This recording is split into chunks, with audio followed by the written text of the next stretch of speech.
Okay. Cool. Hello. We're live. I'm back. Welcome, everybody, to afternoon testing. Sorry, I'm a couple of minutes late. I was actually sat on the sofa, just chilling with Soph, and I was like, oh, it's testing. And then I was like, wait, I'm supposed to be streaming. So hence why the small delay of me going, oh yeah. But we're back. We're here. Welcome, everybody. It's a pleasure to have you on board for this particular experience. So, oops, daisy, that's the wrong thing. But welcome along. We are well and truly underway. Green light at the end of the pit lane, and Bottas is on an outlap. And I will be keeping you up to date as much as I possibly can over the course of these next 4 hours. I'm going to be having special guest Steph, who will be joining me from 1 till 3. Steph, you may have seen from F1 Esports. Steph Wentworth, her name is, and yeah, it should be nice to have her from 1 p.m. Oh no, I probably shouldn't. Oh really? Let's Go Lando is now copyrighted. That's sad. That's just a bit of banter, really. But hey ho, won't be playing Let's Go Lando on stream anymore, so because not allowed to. But you're probably half of you are actually quite happy that is the case. But welcome along to the final afternoon of F1 testing. Matt needs sleep. Well, why did you say that? Do I really look that tired? I don't think I look that tired. I think the light is glowing on me, and it's making it look like it's not the case. Matty, what's happening? God, give me a second. Not much. Valtteri Bottas is out on track. That's about it at the moment. I just need to do a video. We are live. Oops, need to do that quickly. We are live. Come join Matty WTF1 for the final afternoon of F1 testing. You're hearing me do the tweet as I'm writing it. The final afternoon of F1 testing. Hopefully, we should see some faster times this afternoon. Eyes emoji. Boom. Okay. Let me just get the link, and then I am all yours. Matt is wide awake. Where's my alarm, gang? Yes, time has stopped. Give me a moment. I'm sorry. Okay, it's because I do that, and then I do that, and then I do. Oops, I don't do that. And I will keep you up to date. Don't worry. So welcome as everybody is joining. Hello, chat. That's Jimmy Broadbent vibes. But right now, only Bottas and Russell are out on the track at the moment. I'm just going to get that link. Pop it in the chat. Not your chat, my chat. And yeah, so we've got Bottas and Russell actually out on track at the moment. And as I mentioned earlier,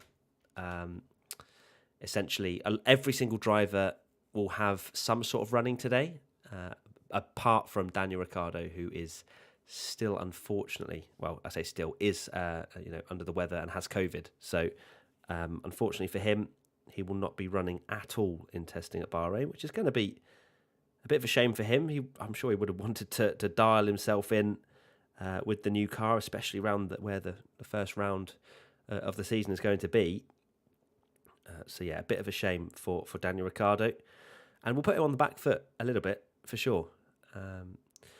Do you guys ship your merch internationally? I believe so. I think the information will be on the WTF1 store. So all the information should be on there. Am I related to the Oasis Gallaghers? I don't think so. I do not think so. But maybe they're my long lost uncle or something. Let me just get that thingy. But whilst we're doing that, it's just Bottas and Russell out at the moment. I love those alpha wheels, says Track Limits. I agree. I think it looks very cool. It's a very it's a different, unique thing of doing with and we kind of hoped, didn't we, with the wheel covers, that more people would, or more teams would have a bit of fun with it. And thankfully, at least one team did.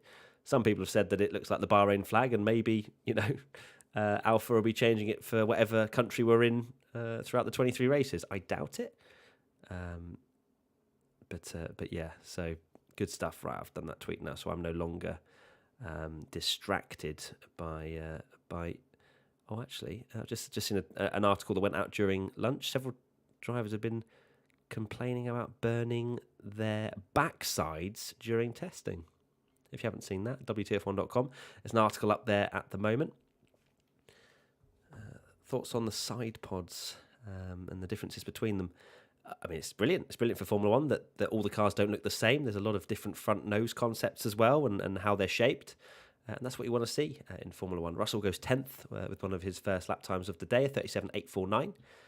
4.7 seconds off the fastest time. But don't expect Mercedes to be one of those teams that decides to, properly go for it this afternoon. Because, I mean, Hamilton, despite doing, I think, the most mileage of anybody this morning, down in 9th, 3.1 seconds off the pace.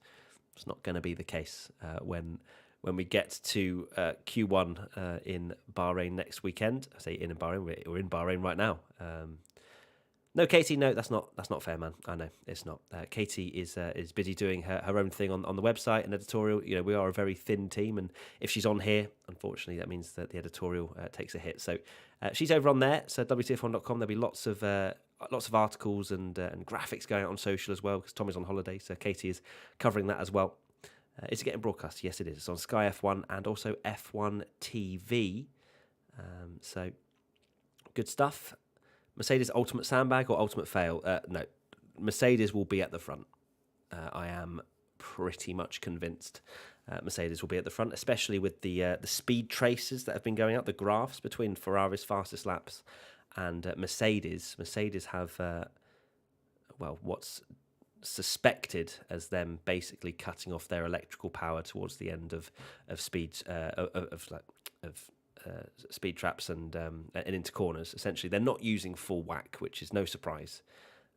But yeah, I don't expect Mercedes to be anywhere but the front of the field and fighting for victories straight out the blocks. So yeah. Almost 1 million subs. I know, Swen. Very exciting. Thank you, everybody, for firstly subbing. If you haven't, please do. But thank you for joining the WTF1 family.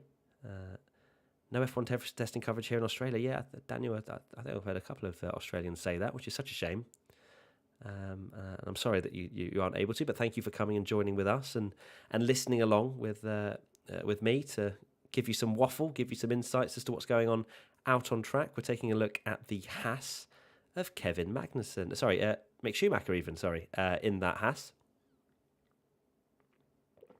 As he looks to take over this afternoon's session. George Russell has come into the pits, but he's going to come back out very shortly. He's doing a practice start at the end of the pit lane. Bottas and Vettel are the other two drivers out on track at the moment. Mercedes, a joke. I don't really know where that's coming from or why you're saying that. They aren't a joke. Neither's Red Bull, neither's any team, really. You have to respect every team that's on the grid and the effort that they put into these cars to make these glorious seasons happen. Haas is finally coming out of the pits. Mick Schumacher going out on the C2 hard tyres. What celebration will be at 1 million? I don't know, Anita. I actually don't know. I know that we've got a video in the pipeline, which is like a 1 million best bits type vibe. Lots of recaps of funny driver interviews and things that I've done in the past and whatnot. So that's certainly something that we're going to put out at some point when we hit 1 million. We've actually started editing it already, so hopefully we don't lose 100,000 subscribers in the next week or so.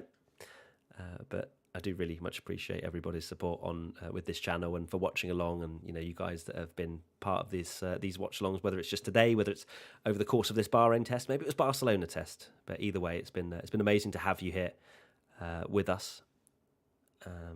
Hey Matt, is McLaren still struggling to solve brake heating issues? Asks Nicholas. Hello, Nicholas. From my understanding, I mean, it's difficult to tell, isn't it? You have to just base it on the mileage. Lando didn't have a huge amount of miles done this morning, which would suggest, considering the first 2 days were hampered a little bit as well, that maybe the issues haven't been fully resolved at McLaren. They had ordered new parts which were supposed to arrive today, but no, it doesn't seem to be going as smoothly for McLaren this week than it was in Barcelona a few weeks ago, where a lot of hype was happening for McLaren.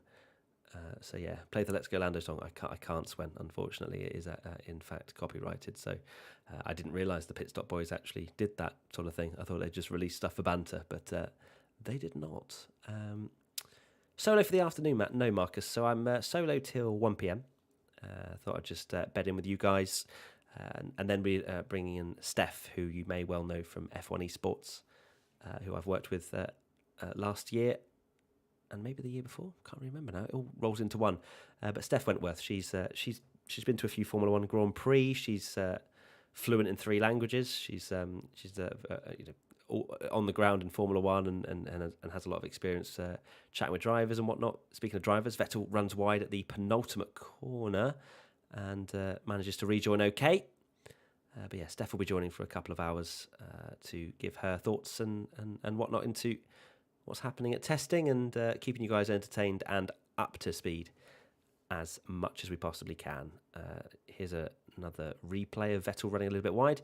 If you're wondering, we are going to be doing the qualifying watch-alongs as well from obviously the first round next week. So every Saturday we'll be doing qualifying watch-alongs. If you are new to the channel, be sure to keep an eye out for that because it's good fun. Quality watch-alongs. Obviously they're shorter, about an hour long with how long qualifying is between Q1, Q2, Q3.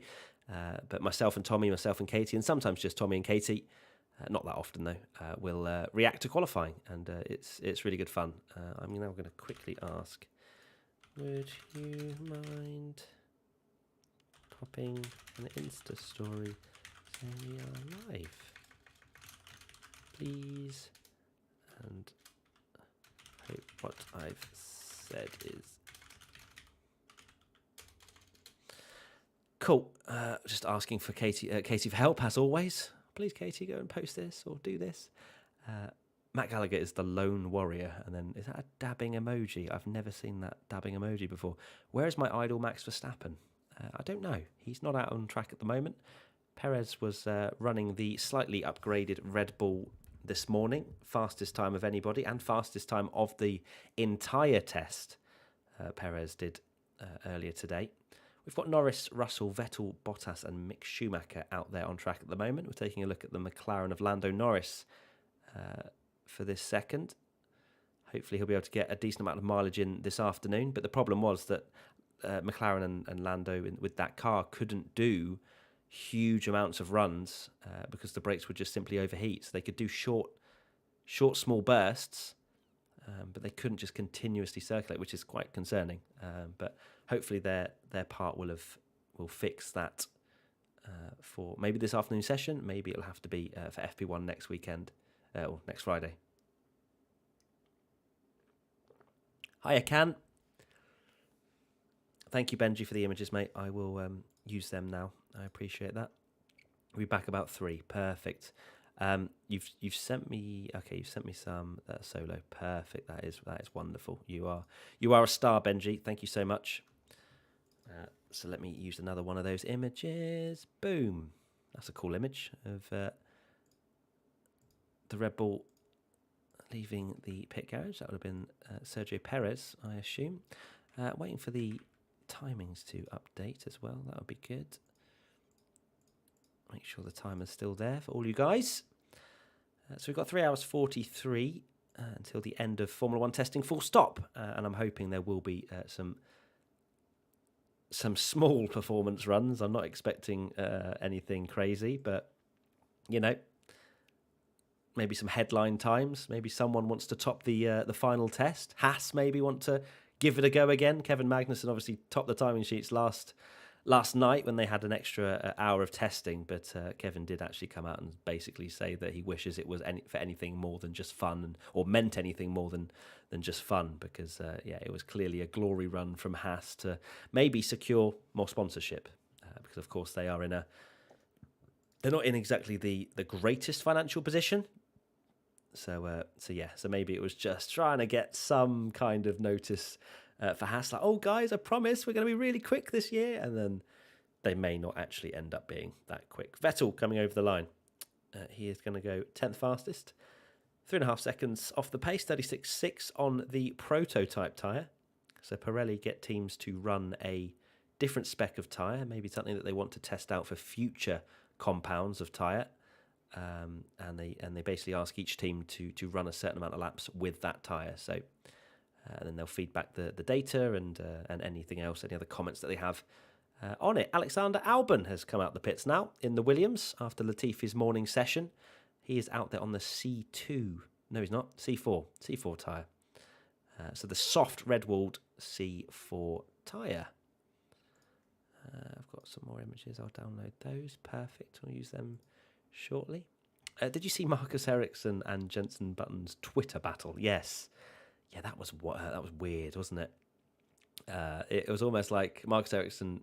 So what did he do? He was saying about how IndyCar must be the peak. Essentially, he was joking, but he was like, "Oh, IndyCar must be the peak of motorsport because Kevin Magnussen was last in IndyCar and now he's first in F1." Basically, just poking fun.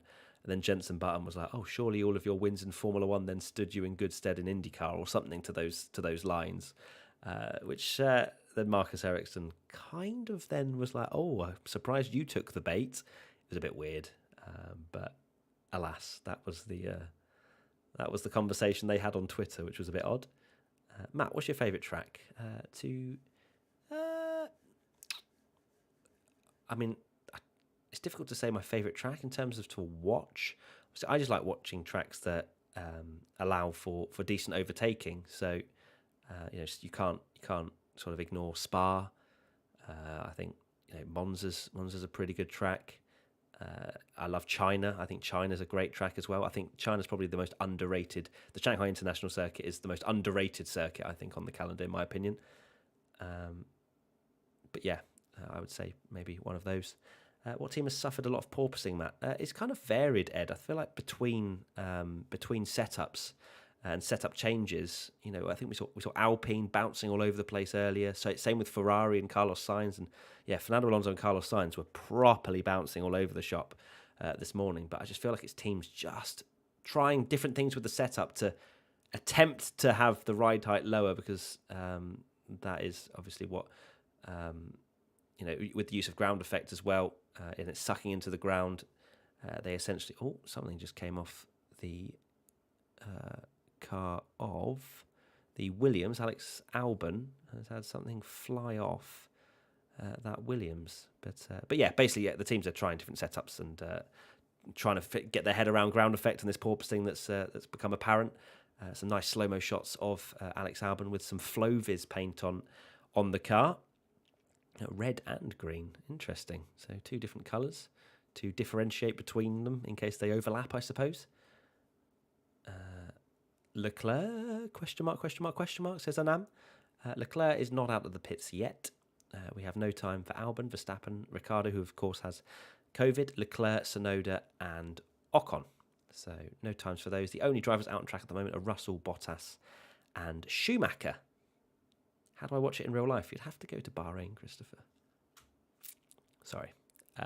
Sky F1 or Now TV. Not Now TV, what am I on about? Sky F1 or F1 TV. I don't call it Now TV. How's Zhou been? Zhou's been all right. He's not crashed, and that's good. He's had some good mileage. He was reasonably quick at the start, and he was leading the timing sheets for a little while. And that's all you can really judge him on. Has he made any crucial mistakes? Has he crashed? Has he been silly and made silly mistakes? No, he hasn't. So Zhou has done all that he would be expected of in a test. So no more judgment needs to be made, I think, on Zhou until we see him in racing action over the course of this season.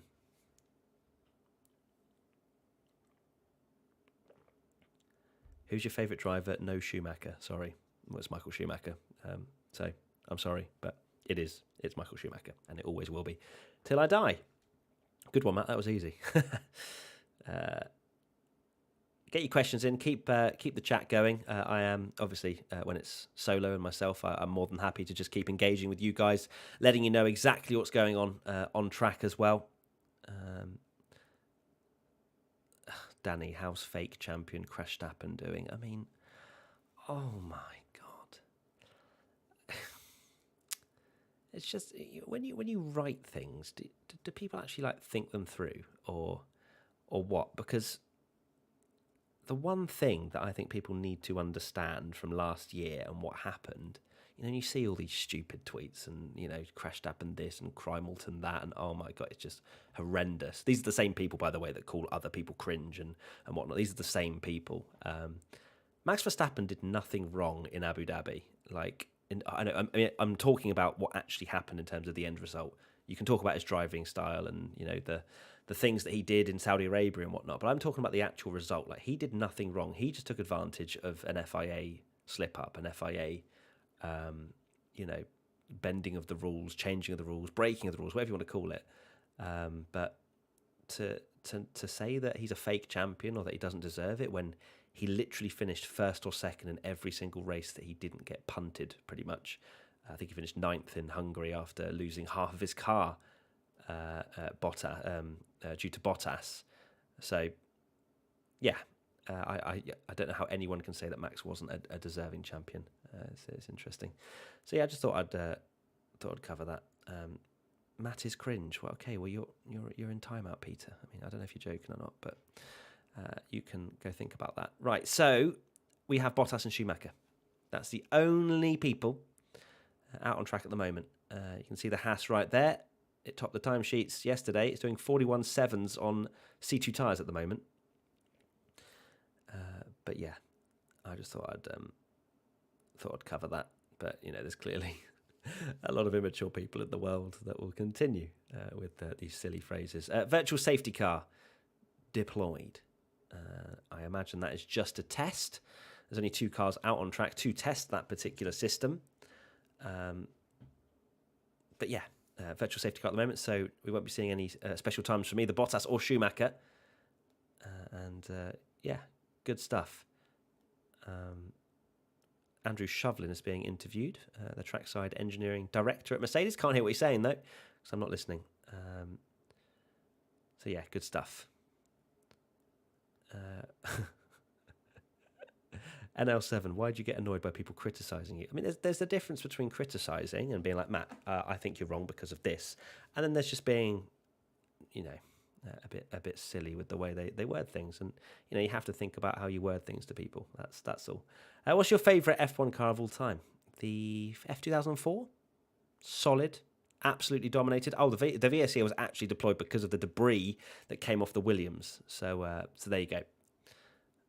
So the Marshall has run out on track, collected it, and now is back over the wall, which is great to see. So green flag is now out, and Bottas is the only one out on track at the moment. So I'll continue to interact with you guys. Seems like you're biased AF. Who to, Danny? Because I've heard Hamilton that I'm biased towards, Verstappen that I'm biased towards. I'm a Hamilton hater. I'm a Max hater. When the true undying reality is that I'm a Leclerc fanboy, so it's not like I'm hiding it at all, is it? So yeah. Other questions? How badly do you think Daniel Ricciardo's season will be hampered with missing so much testing?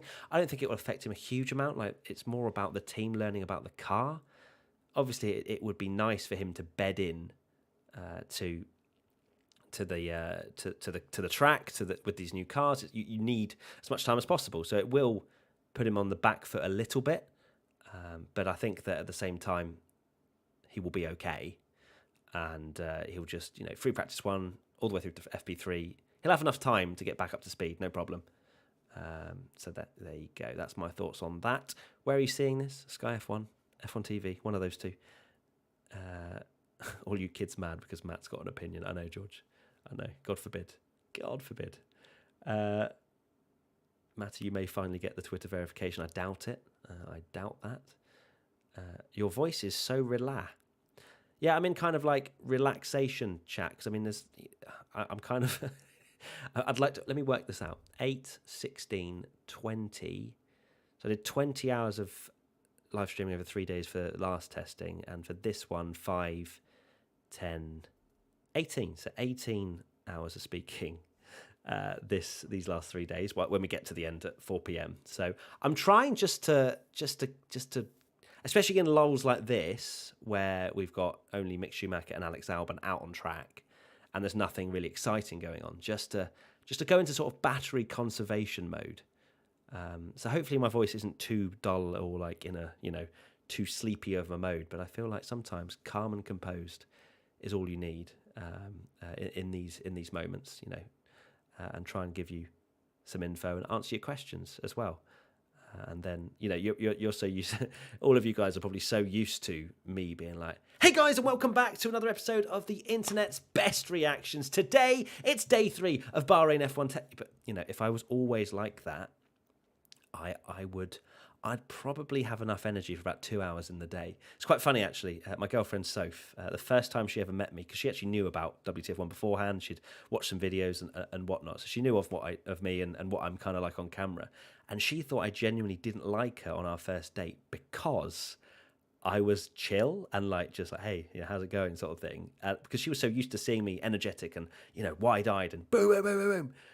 When I was just like, hey, how's it going? She thought I didn't like her. Obviously I did, and I'm still very happily with her now. So, but I just thought it's quite funny that people think that I am always like I am on camera all the time. But there you go, a little bit of an insight.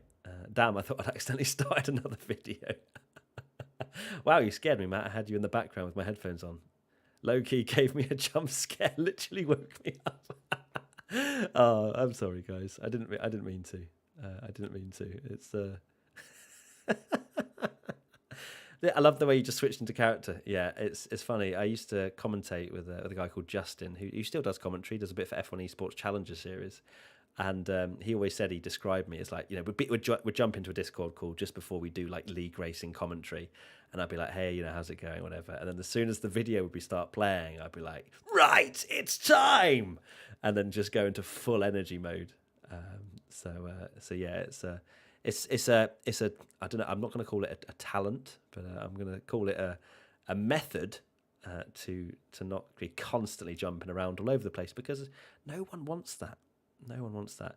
Vanch, after hearing Matt for almost 6 days, I don't know how weird it will be for me without you tomorrow. I'm sorry, Vanch. I'm sorry. Just whack on day 1 Barcelona again and pretend it's all happening again if you really need me to be there with you.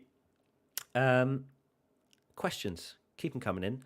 Oh no, my sky's just gone. Nope, Matt, I don't want to work anymore. That is a severe shame. I might have to close that down and restart. That's annoying. Let me try that again. That better start play. Oh, I pressed play and then it disappeared.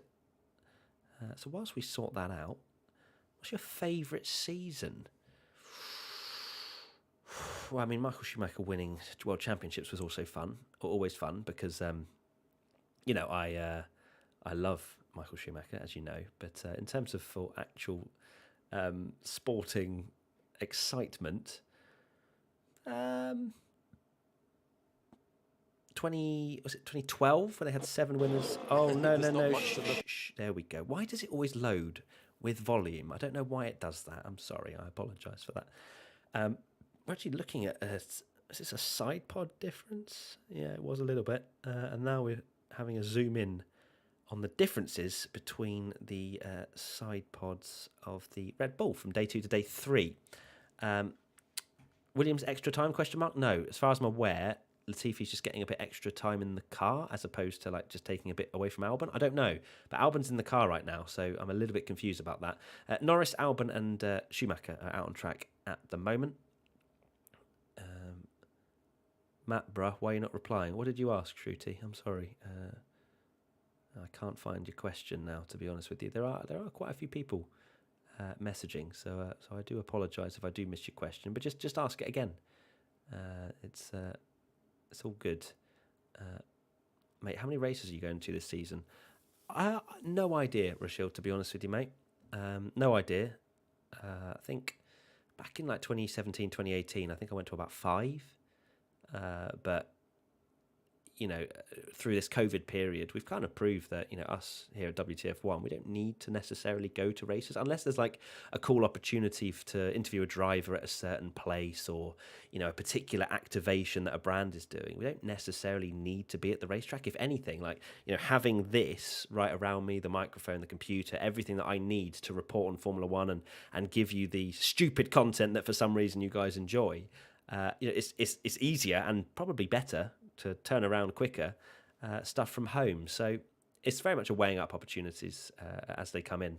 But thankfully, nearly 1 million subscribers on the WTF1 YouTube channel, which I think will be the first Formula One channel, bar Formula One themselves, that will reach 1 million. I haven't actually checked that. That was something that I've just said out of the blue, and I don't know. I mean, what is that Sky Sports got? What's Sky Sports on? 489.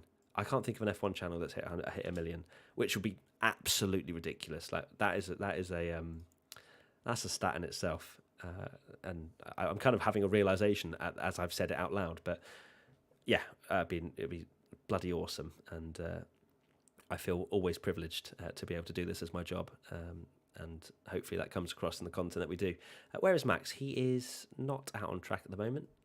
We've got the McLaren of Lando Norris, who is on his 3rd straight day of running in that McLaren.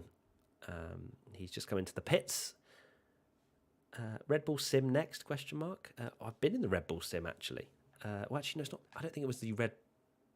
Well, no, technically it was the Red Bull Sim. Yeah. I don't know if it's the one they use for press and there's a different one, but a few years ago, I was lucky enough to have a go in the Red Bull Sim.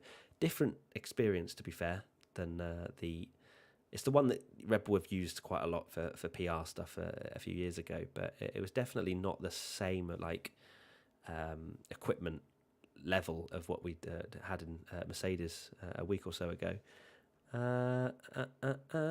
Comment on episode 10. It's just a glorified season review. I'm still kind of on that same sort of DTS review, to be honest. It's just a lot of Toto, a lot of Christian. And I'm not saying it's particularly DTS's fault with that side of things, but, I know they have to focus on the front, but when you've got Hamilton, who doesn't really give you much in terms of how he truly feels, and Max refuses to be in the show, it's very difficult to have that element of rivalry away from Toto and Christian. So I understand why they've done it. Enable Super Chat. I will actually sort out track limits, probably for qualifying watch-alongs at the beginning of the season. I don't even know. I don't know. I don't know how it works. Haven't looked into it. So yeah, sim flexing, nice. I'm not flexing. I'm just telling you what's happened. What do you think of DTS? Amal's World. You haven't clearly watched our video on YouTube, which gives a review of essentially what happened. What I thought about what happened in DTS, at least for the first 8 episodes. I've seen 9 and 10 now, but there's not really much else to clarify. Russell goes very wide at turn 11, or at least suffers with a lot of understeer. Doesn't necessarily go wide, but you can just see the front of that Mercedes didn't want to turn in at the beginning of that lap, and he's not exactly on any kind of flyer, running on the C2 tyres at the moment. I swear it's always Red Bull in the pictures. It's actually because I just forget to change the pictures, if I'm being completely honest with you. I'll change the picture right now. Boom. There you go. There's no Red Bull in sight. Is Matt a Red Bull fan? Like 3 minutes earlier. Hamilton fanboy? I love the internet. I'm on episode 2 and I'm really liking it. Well, that's good, Tiago. I'm glad. Some people will enjoy it, and a lot of people will enjoy it because, a season review is with some snippets and stuff is great, and it will definitely enthuse the average fan. I think it's because I'm such a hardcore F1 fan that some things that I've kind of shrugged aside as being like, yeah, it's fine, there's enough kind of juicy content away from the racetrack that keeps me hooked. Whereas this year was like, there's the mistakes the use of team radio to fit a different narrative to what it was actually used in, the cutting of clips, things like that a non-F1 fan wouldn't have a clue about. But that sort of stuff, I used to sweep it to one side, but there wasn't enough of that drive to survive feel, in my opinion. There wasn't enough chatting to the other smaller teams, and getting that real sort of feel of the struggles that some of the smaller teams have. Yeah, they focused on it Haas a little bit, but it was just lacking a little bit this year. I hope they restructure and come back absolutely awesome next year. Do I watch other motorsports? Not really, Kevin. No, not really. I'm an F1 fan through and through. I don't care if that defines me as a person or as my personality, but Formula One will always be my one true love. Alex Albon, we're having a look at the moment. His best time of a 36.0 on the C4 tyre. Fernando Alonso's out there on an outlap, so is George Russell and Mick Schumacher. Not on outlaps, but they are out there. Cheers, Matty, for keeping me sane through my 12-hour night shift. You are most welcome. How far are you into your night shift? I wish you the very best with that night shift. Don't know why dots. Don't know why dots. What? I don't know what. I don't know what that was to do with, but your review on DTS was on point. Thank you, Redactor. I appreciate that. I'm spending all my free time on GT7. Yeah, GT7. I wish I had a PlayStation to play it on, but I can't really. I can't really excuse that kind of purchase when that's the only game I'll play on a PlayStation. So I'm a PC guy a lot of the time. If it was on that, I'd be playing it all the time. Is the testing live? Yes, it is, Winston. You'll see the timer in the top right-hand side of the corner as to how long we've got left. Why was Magnussen so fast yesterday? Well, Peter, he just had a bit of fun, according to what he said yesterday. It wasn't anything more than just a bit of fun. Clearly turned up the engine and went for a fast lap. So, he wanted to top the timesheets, and that was it, really. So, tell us the lap times. Okay, well, it is on screen if you hadn't seen it, but I'm more than happy to if you're just listening to the audio. In fact, it hadn't actually updated, so I apologise for that. I will let you know now. Let me extend that so it's all on screen for you. Lovely stuff. So 15 drivers have set some kind of lap time so far today. Sergio Perez, 1 minute 33.105 is the fastest on the C4 tyre. Guan Yu Zhou second, 1 minute 33.959, also on the C4. Also on the C4 was Pierre Gasly, 1 minute 34.865. Sainz, a 34.905 on the C5 tyre. Remember, C5 is the softest, C1 is the hardest. 35.328 for Fernando Alonso on the C4s. Norris, 35.504. C3 tyre. Latifi, 35.634 on the C3 tyre. Albon, 36.0, C4. Stroll, 36.029, C3 tyre. Hamilton, 36.217, C5 tyre. Vettel, 36.6 on the prototype tyre. 37.3 for Russell, 38.6 for Magnussen, 40.6 for Bottas, and a 40.7 for Mick Schumacher. So there you go. There's a rundown of the times. You just wanted me to talk more, didn't you? You absolutely did. You just wanted me to talk more because you can hear that the voice is going. Do you like the direction of F1 designs to the future? If you're talking about this year's designs, absolutely. Big fan. Big fan of how the cars look this year. I'll be completely honest with you. It is very cool looking.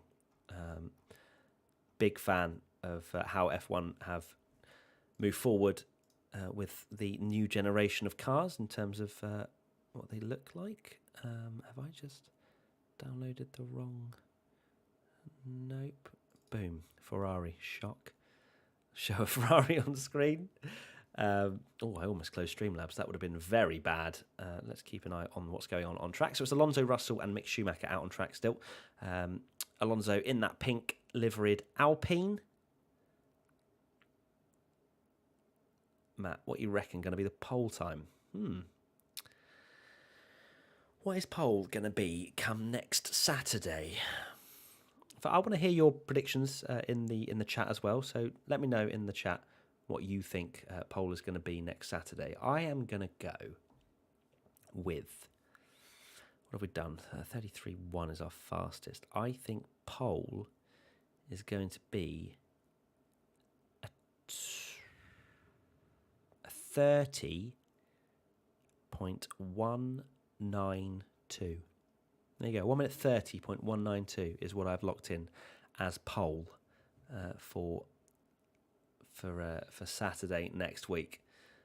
So we've got 1 minute 30 for Philip, 31.2 for Mergin, 30.8 for Klaus, 1 minute 29 for Gianni. Your Mum says 1:30, 29.6 for Tree TV. Ryan Brinks just reckons Leclerc will take pole. Oh, there's Pietro Fittipaldi being interviewed at turn 2. Bradley reckons a 27.8. Good Lord, if we saw a 27.8, that would be almost a second quicker than what we saw last year. But yeah, I reckon it's going to be in the 30s. 30.192. 30.191 for you, Gaston. Okay, let's see who wins.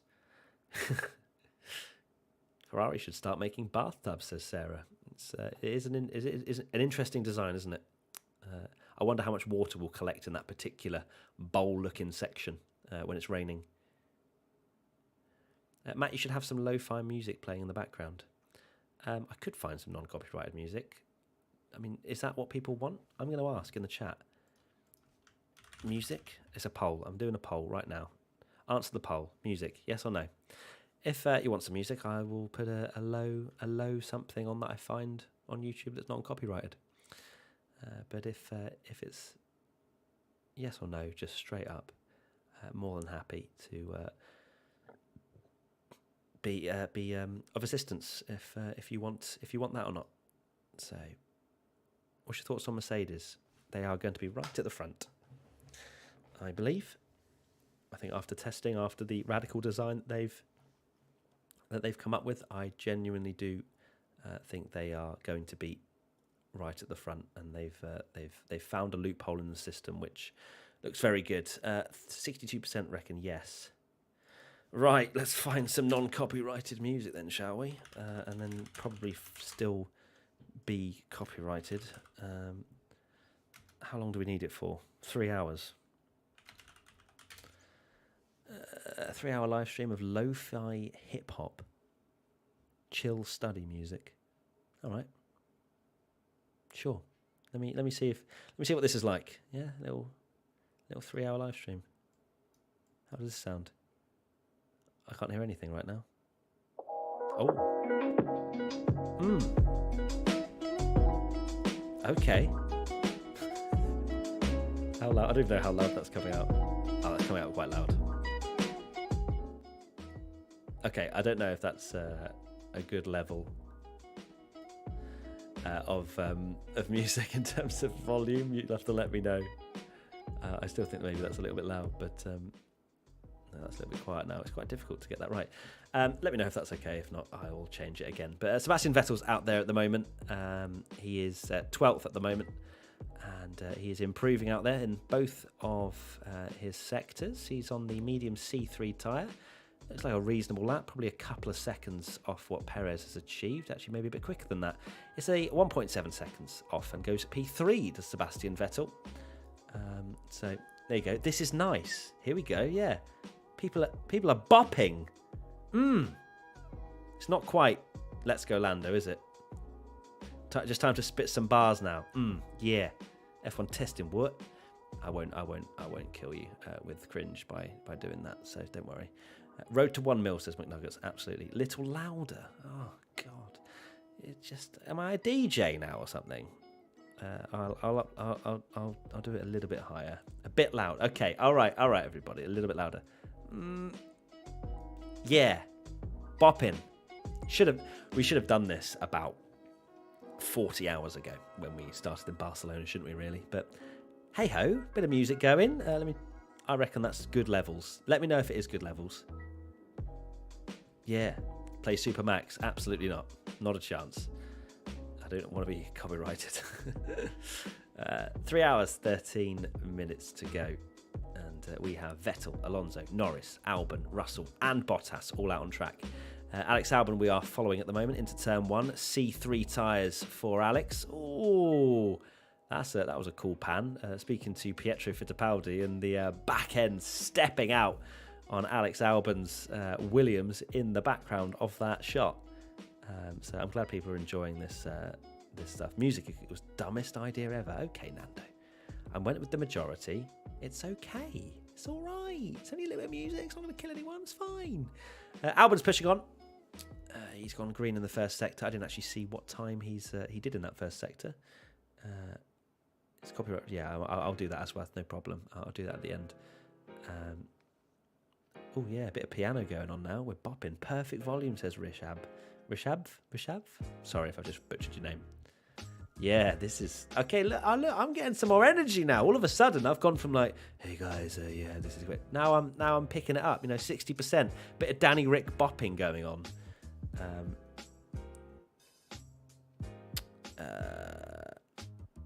Just seeing what other questions. Thoughts on Andretti entering the pack. Hello, Erin. Welcome.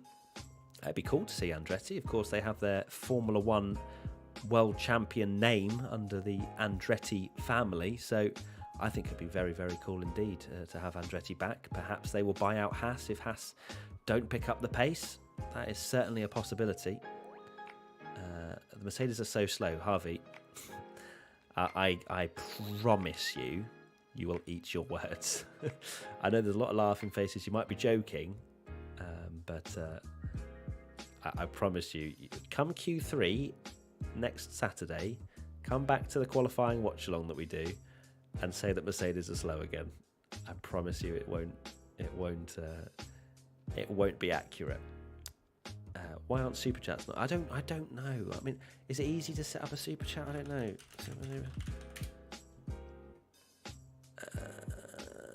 Is it easy? I don't know. I have no idea. We'll do it for quality watch-alongs. I'm sorry, Matt Rapp. You just tell me what to do, Samuel. Yeah, just do it. Matt the DJ. DJ Matt, says Alvin. Absolutely. Thoughts on Sainz beating Leclerc this year? Potentially. You never know. Like he beat him last year with a bit of luck and a bit of unfortune and mistakes from Charles Leclerc.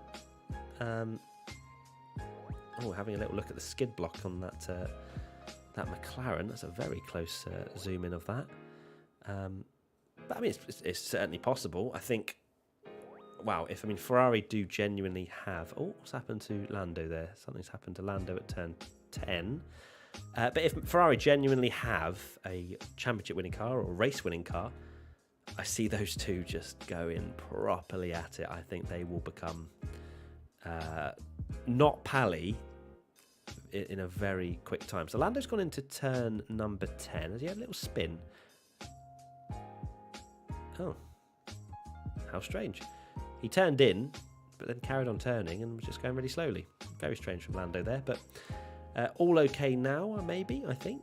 He's not exactly pushing it round the rest of the lap, and he is moving quite slowly, so moving out of the way of the cars behind. Who do you think will get pole next week? Well, that is difficult, isn't it? A difficult one to say.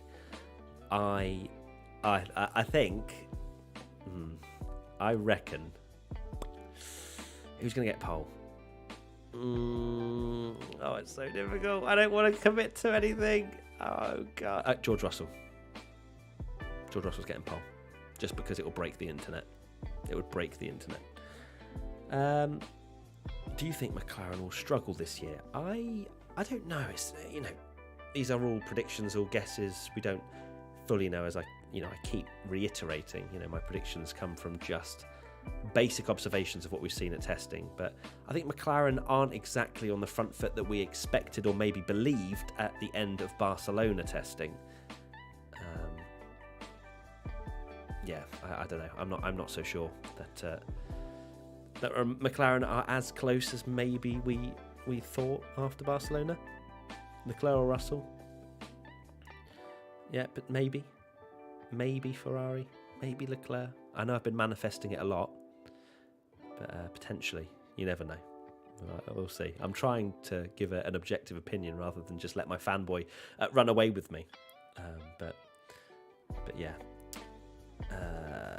Mate, is WTF1 now invited to all F1 related occasions or activities as you have a considerable following? No, Rochelle, that's not how it works really, mate. It's not something that, you know, you get a certain amount of followers and everybody invites you to everything. Yeah, we are privileged to have quite a lot of stuff coming in, and, you know, we choose what we work with and what we don't.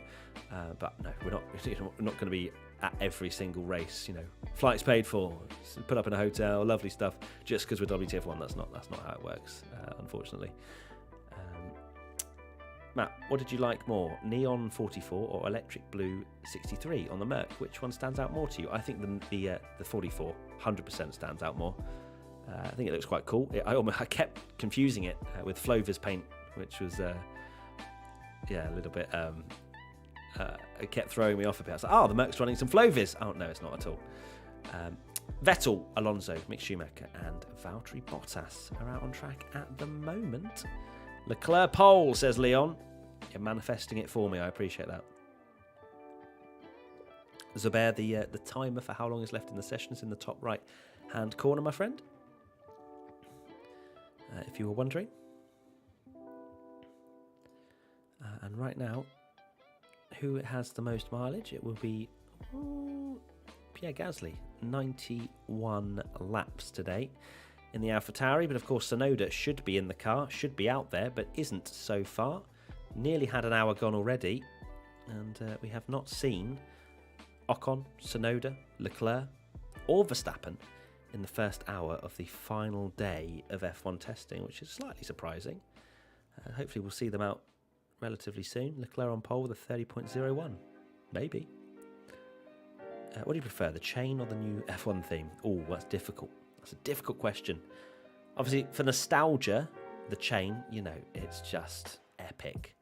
But I really do like the new F1 theme. It's not even new, is it? It's been around for quite a few years now. But I think I prefer the F1 theme we have now as an actual song. I think it's awesome. Where's the founder? He's on holiday. Matt, what are your team ranking predictions? Well, MT, there is a video that we put out maybe a week or two ago around our predictions for where we think the constructors will finish this year, so feel free to go and check that video out.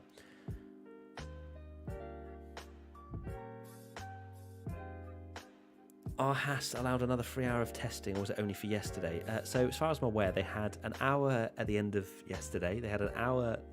I think they had an hour this morning. Maybe an hour this evening. I'm not sure how the schedule works. But of course, this is the final day, so any extra testing has to happen today. It's within the regulations that it's 3 days of testing, so they can't do it outside of that. Like, they can't do it tomorrow if they wanted to. So it has to be, if they are having any extra, at the end of this evening. Oh, does it open the day 2? Sorry, Pranava. I will change that right now. My sincere apologies. I will change that to day 3. Lovely. Okay, that's changed now. Where's Max? Not sure. Where's the founder? He's on holiday. How many times did someone ask where the blooming founder is? Good night from Brisbane. Good night, Akil. Thank you for joining. Really appreciate it. Do you think everyone's sandbagging? Yes. I should literally have a frequently asked questions box in this live stream. Honestly, just have it on screen. Like, is everyone sandbagging? Yes. Are Mercs slow? No. Should we take notice of times? No. Just have that just constantly on the screen.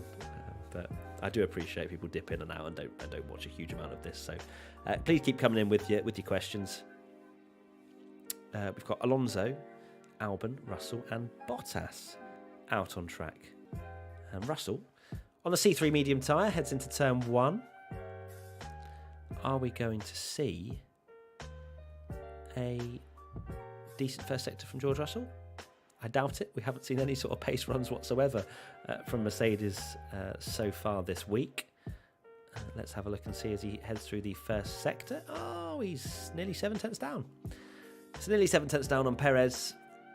You don't expect this to be a particularly fast run in that in this particular occasion. Music off, please, says Sandor. I'm sorry, my friend. It says 60% say yes.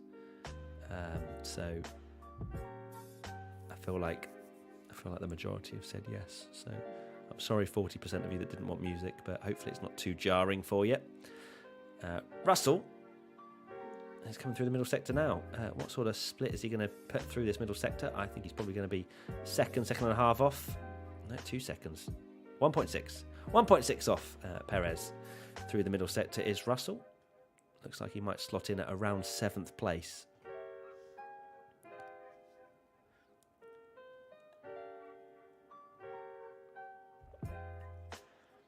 Are the Merc side pods ugly? No, I don't think so. I think they're very narrow. I mean, they're pretty much non-existent, aren't they? And Russell does slot in P7. What a lovely prediction from me. The music is brain damaging. Oh my goodness gracious me! I can't win.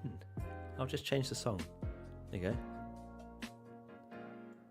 I turned it down a tiny bit as well. So you stop complaining. You can't keep everyone happy. I do understand that. So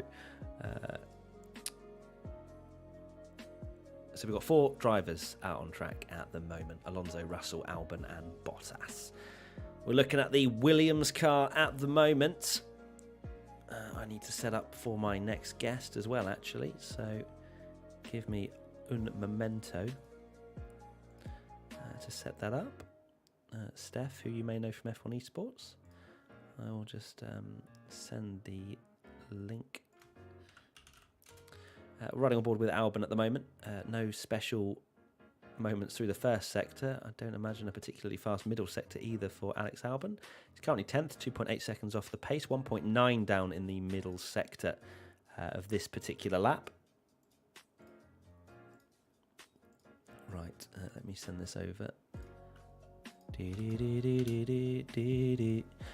So yeah, be nice. Ask any questions you want to Steph, or for us to answer over the course of the next 3 hours or so. That would be lovely.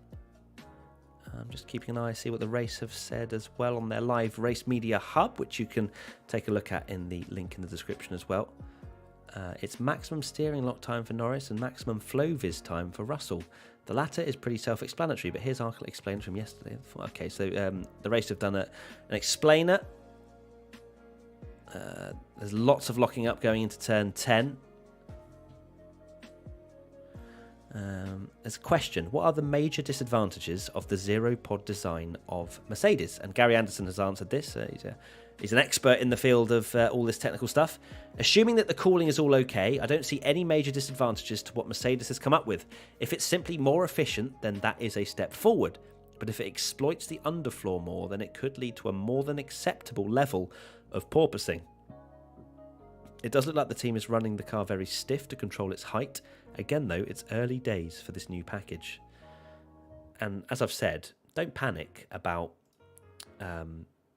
if a team, your favourite team, doesn't bring an upgrade to day 3 of testing, because there's a lot of learning that needs to be done with the current package that they have. Even if it was just the day 1 from Barcelona car, after 6 days, they're still learning more and more about it and how to set it up, and what tweaks they can make to the setups and things like that. So don't panic if your team hasn't brought that many upgrades. All right, just thought I'd let you know on that one. Ericsson dissing F1. What, recently is he, or what's happened to Ericsson? Let me have a look. It's funny, he posted something about Charles Leclerc being. Oh no, I assume you mean the same one as before. Yeah, Jenson Button absolutely rinsed him. That was savage.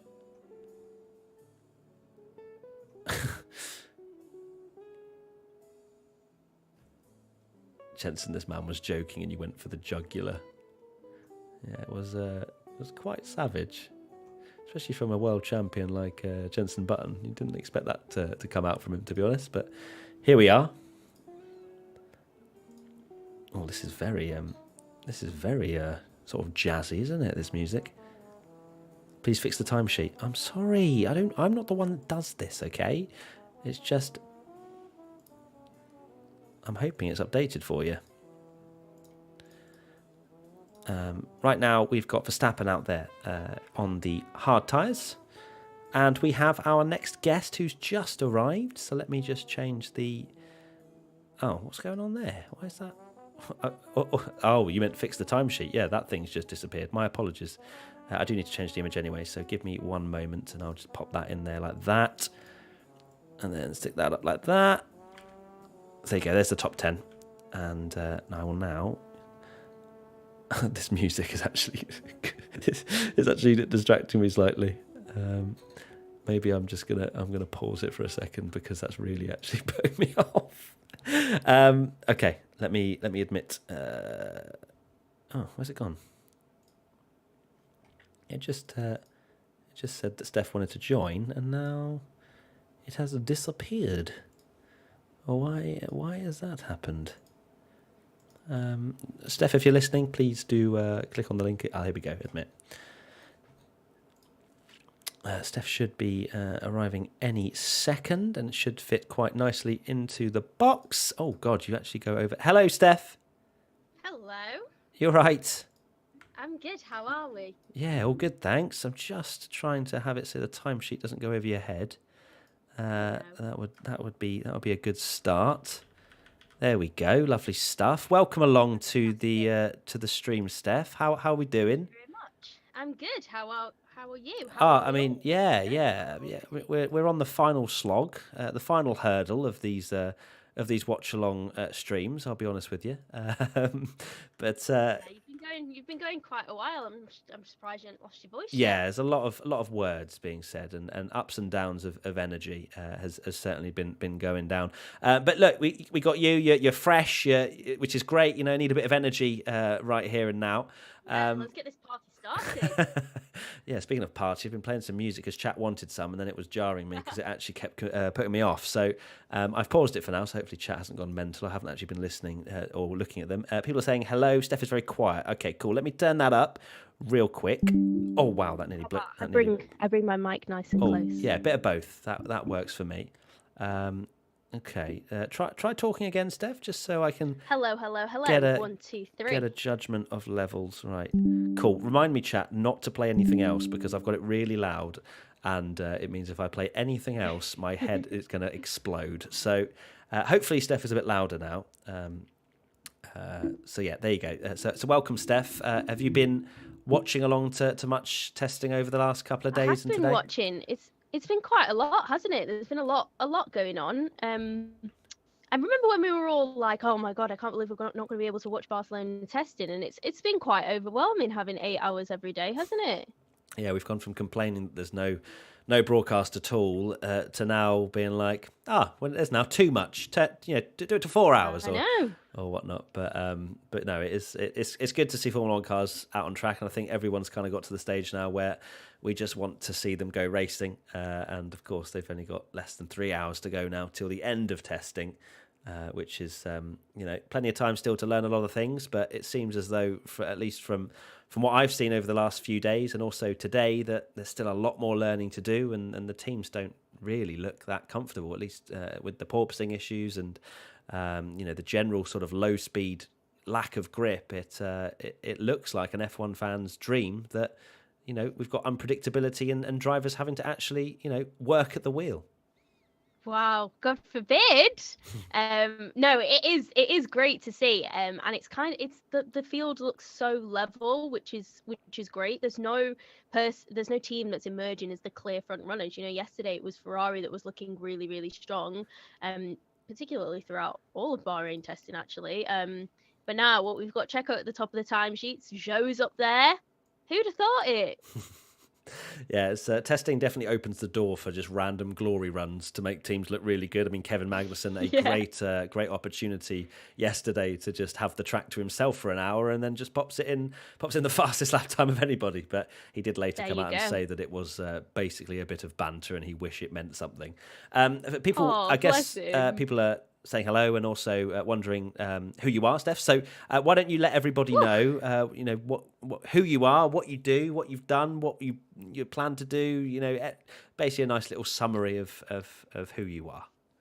Oh, introductions are hard, aren't they? But Hello, everyone. I am Steph. You guys might have seen me when I worked with Matt. Actually, at the end, back end of last year, wasn't it, when we did F1 Esports, which was very, very fun. So we did enjoy that.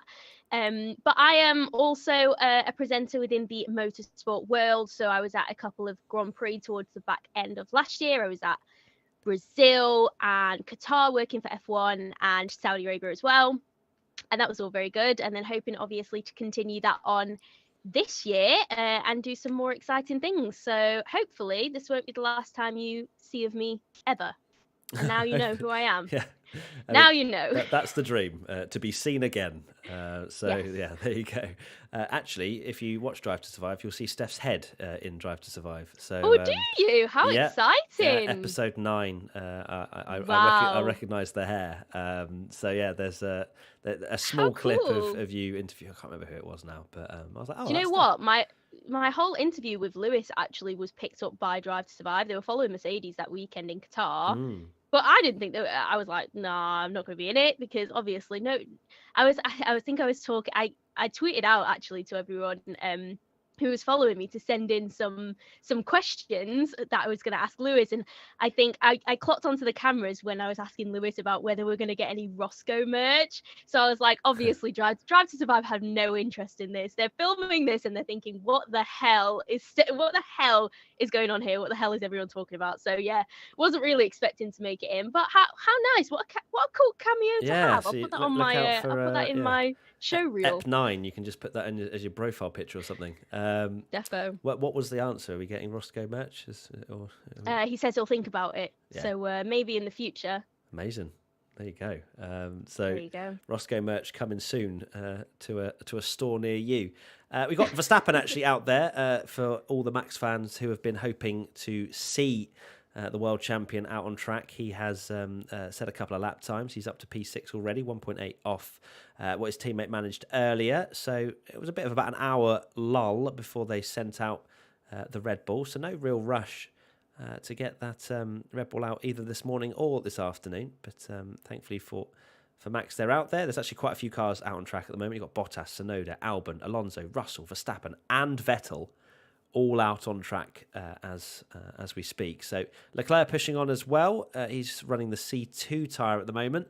I say pushing on. I mean, he's improving from not setting a time. That's the green first sector that I can see. But nowhere near the likes of what Perez has managed. But, you don't expect that from the harder white wall tyre. Remember, C1 and C2 are both white. The difference between those is that C2 has brackets around them. Same for C4 and C5. C4 is the soft red wall. That has the brackets around. C5 just has the red Pirelli writing with no brackets. And then C3, straight down the middle, is the yellow medium tyre. So you can know which one that is pretty quickly. Leclerc comes over the line, goes 16th. I hope that will not be a running trend for this season. His teammate Carlos Sainz up in P5. Obviously, Ferrari have been looking very, very good. And that's not just my fanboy side of me speaking. They do seem to be bringing out all the waves, positive waves and vibes of Ferrari potentially making another step forward this year. What do you make of it, Steph? Are you on the hype train? Have you? I am. You've already bought your ticket. Are you already on? I'm all aboard on the hype train. You're on aboard. The Ferrari hype train. Perfect. Yes. I'm so excited for them. I'm just excited to have a competitive Ferrari again. I think the last 2 years have been quite upsetting, actually, where we haven't really had Ferrari at the front of the grid. And I'm just hoping that that testing is actually a true reflection of, their pace. Because it looks like they've got some. So I hope they are going to be at the front of the grid. I think a lot of people are hoping that as well. They've got a great lineup this year. Yeah, they do. Carlos Sainz and Charles Leclerc are a force to be reckoned with. I think in terms of their own potential, singularly, they are two great drivers. Carlos has very much put himself into this echelon of top drivers that maybe he wasn't he's maybe a little bit underrated over the last few years, but he certainly proved last year that he was able to go into a completely new team and perform to a level of which he scored more points than Charles Leclerc. And I won't say that some of that, as I mentioned earlier, was down to a little bit of bad fortune for Charles Leclerc or genuine mistakes from Charles. But Carlos had a great season, and he can really build on that. What they'll be like if they do come out the blocks with a race-winning car, that is yet to be seen. I think a lot of people, including myself, are predicting fireworks between those two because I think they both want to be that number one at Ferrari. I mean, if you don't want to be number one at Ferrari, what are you doing and why is your idol Rubens Barrichello? But I think, generally speaking, that partnership could be fireworks.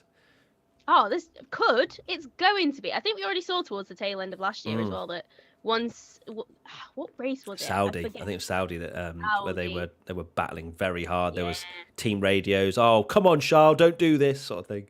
Exactly. And wanting to give places back and this and whatnot. So I think that's exactly what we're going to be getting this year. 100%. So yeah, fireworks, absolutely. Bring it on. Bring it on. Let's make a bet. Let's see, actually. When do we think they're first going to come to blows this year?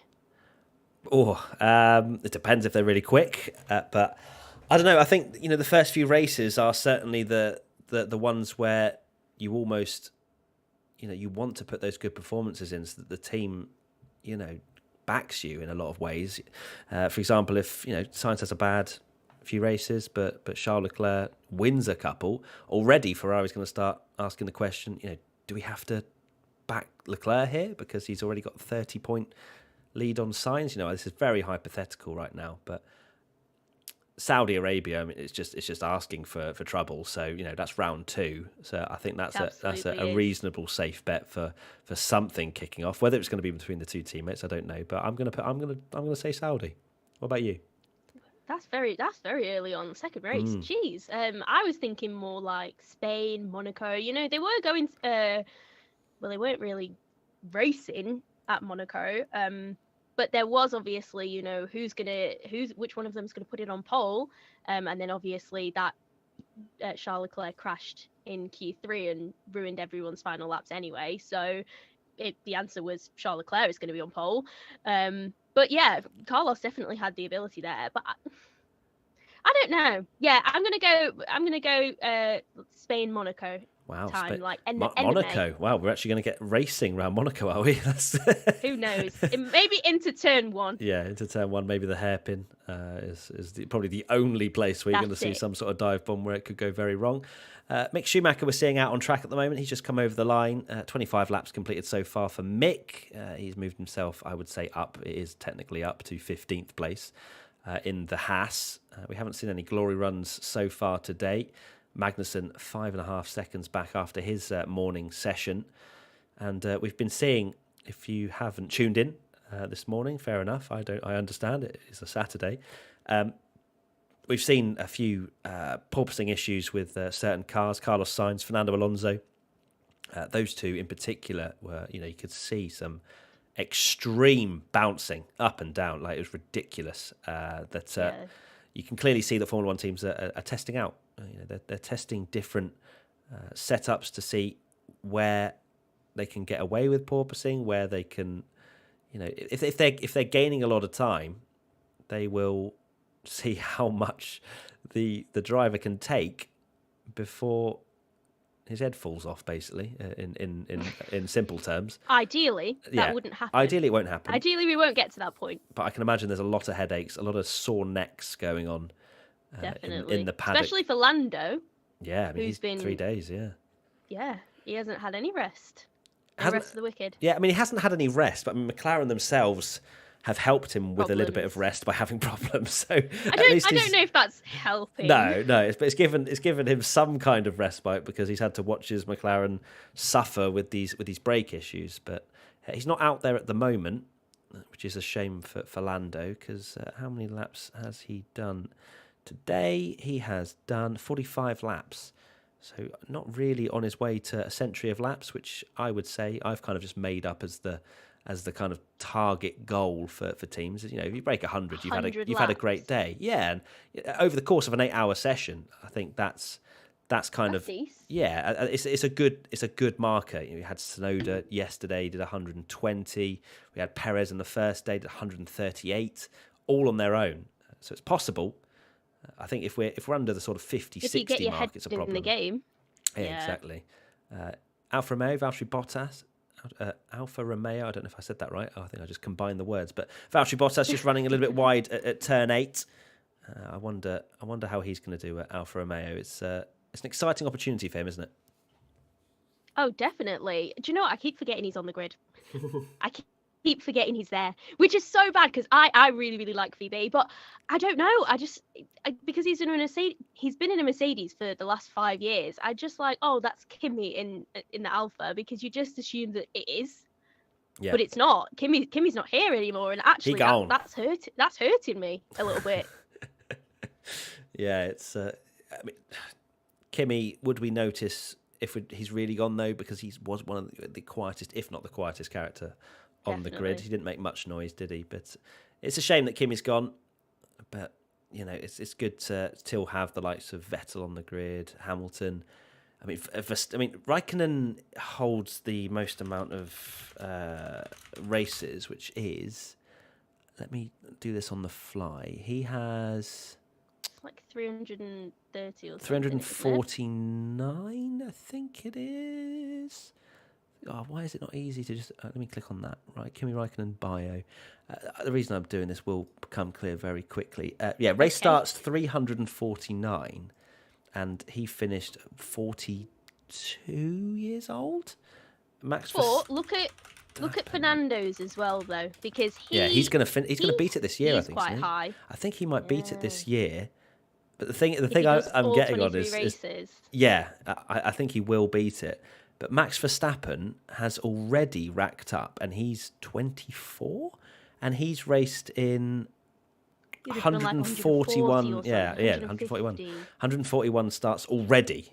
So I can only imagine if Verstappen's around for another 15 years. Could you imagine? He's going to rack up easily 500 races, I think. So it's crazy to think. That's insane. Started when he was 17. It's quite the career he's had so far, and I think it is quite ridiculous. If he has as well, like a decent car for the next 15 years, one way or another, and getting podiums, the podium record is going to get smashed out of. 100%. How many podiums has he had? He's already had 60 podiums, and he's 24. And 20 wins. So we say like Hamilton's 100 wins, it can never be beaten.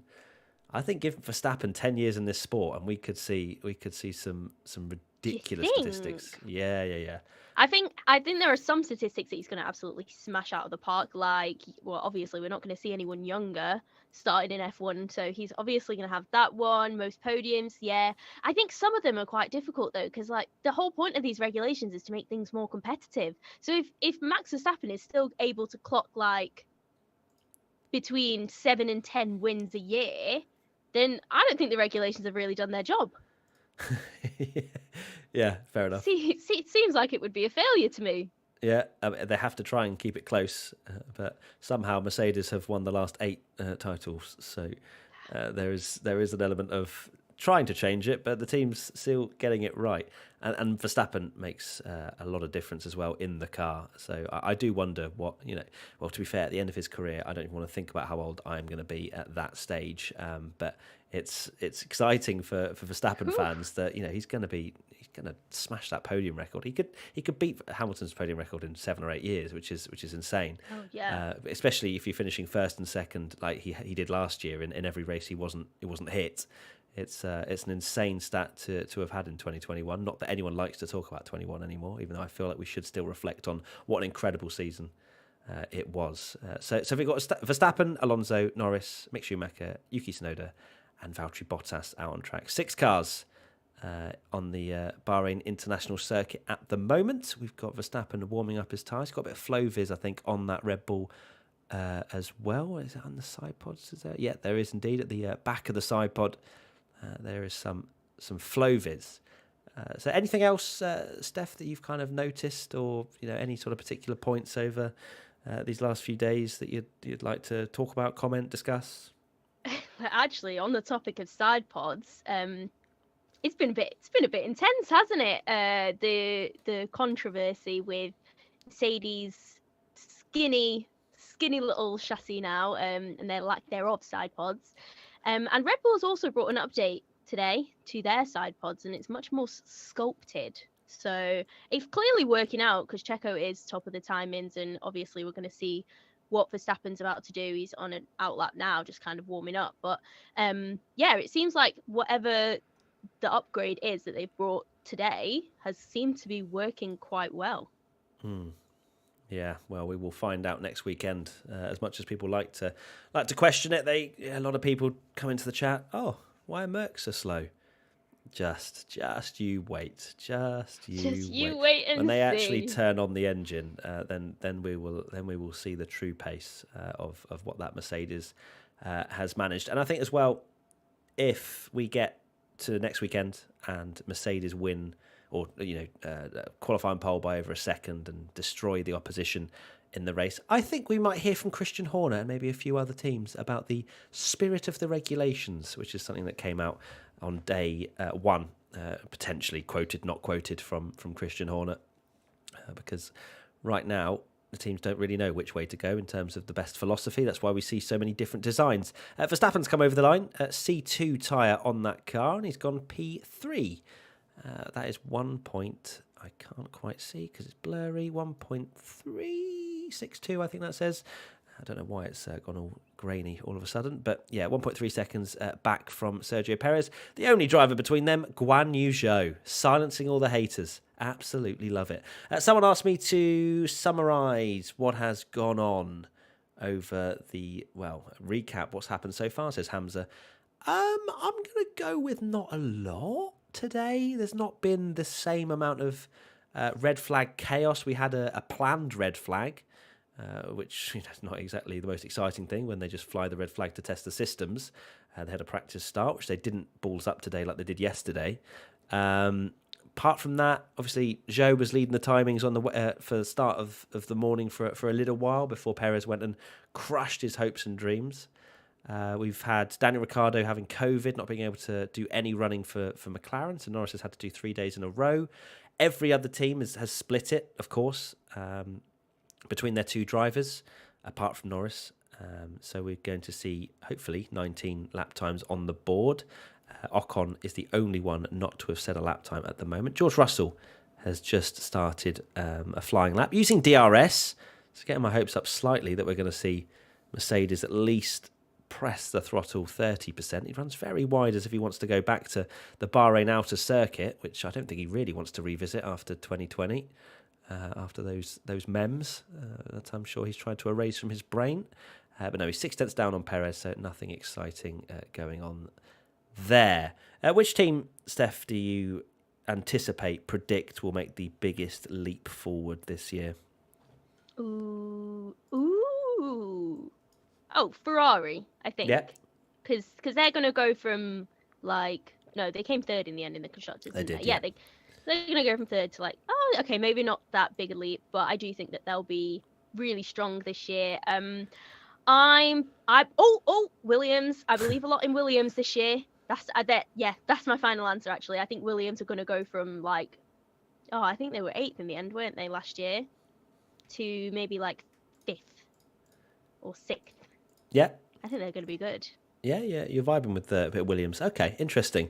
I am. Yeah, they've gone for a similar concept for Mercedes in terms of quite a skinny, thin, non-existent side pod, because of course they have a technical partnership with Mercedes, so it makes perfect sense that there is some information sharing there, and whether Latifi and Albon will be able to get the most out of that car, it's yet to be seen.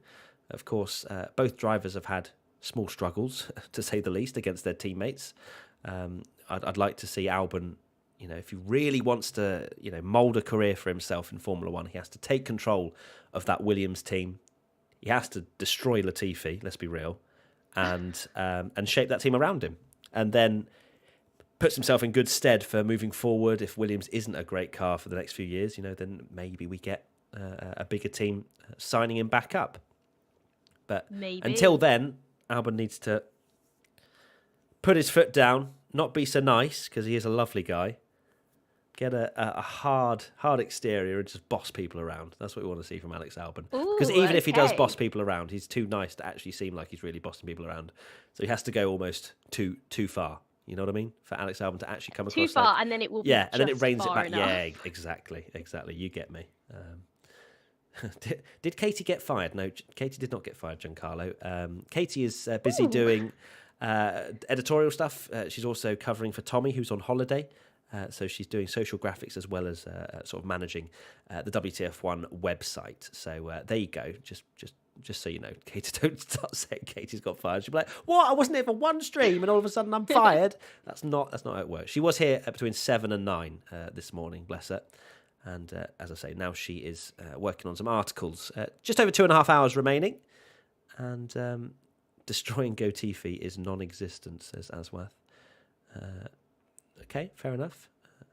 No way as a team with Latifi finishing 5th, says Ryan. Wow, okay. That's a big Ooh. statement. That's a big statement. Jeez. Do you know what? I think he's got a lot better over his 2 years. He started off, he was a bit shaky, but he has got a lot better. Yeah, Latifi's end of season was reasonable in comparison to George Russell, it has to be said. Whether there was a slight tail off from George Russell's end just purely because he's like, yeah, but I'm driving the Merc soon, so it doesn't really matter. I've signed a contract now. Like, it doesn't really matter. We've secured 8th in the championship. So maybe, I'm not saying that he wasn't trying in the races, but a bit of a squirrely exit from Leclerc out of the penultimate corner there on the exit curb, pushing reasonably hard on those C2 tyres.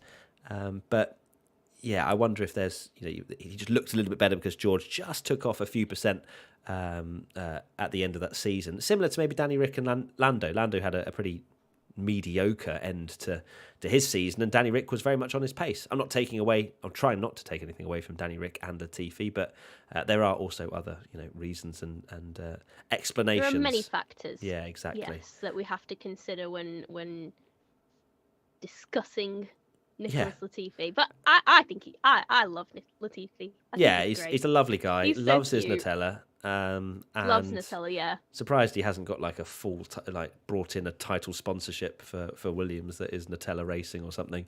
But maybe one day. Matt, other photos. Sorry, I will change the photo. My apologies. I always forget about the photos. There's an Aston Martin. Lovely. Actually, I've probably been sent more images and I just haven't checked. Yep, I've been sent a few. Lovely stuff. Oh, that's a cool image. I'm going to go pop that one up of the Williams being rolled back into its garage. That's a cool image, so I'll leave that up for a moment and try and not forget to change it once every hour. I will change more, I promise. Have you gone, Steph? Have you disappeared? Have you disconnected? I was like, Steph looks very enthused by what I'm saying. So much so, I think she has disconnected. Okay, so we've lost Steph for a moment. I'm sure she will return. Apologies for that. But yeah, who is Steph? I've seen some people asking. I mean, she has explained when she first came in, but she's worked on the F1 Esports show. She's also been to a few Formula One Grand Prix, working for F1, and she's fluent in 3 languages. She's working closely with Formula One and esports, and we got her in as a guest. So Steph has disappeared for now. Her internet seems to have just kaput slightly. Oh no, have I just minimised Zoom? Don't do it.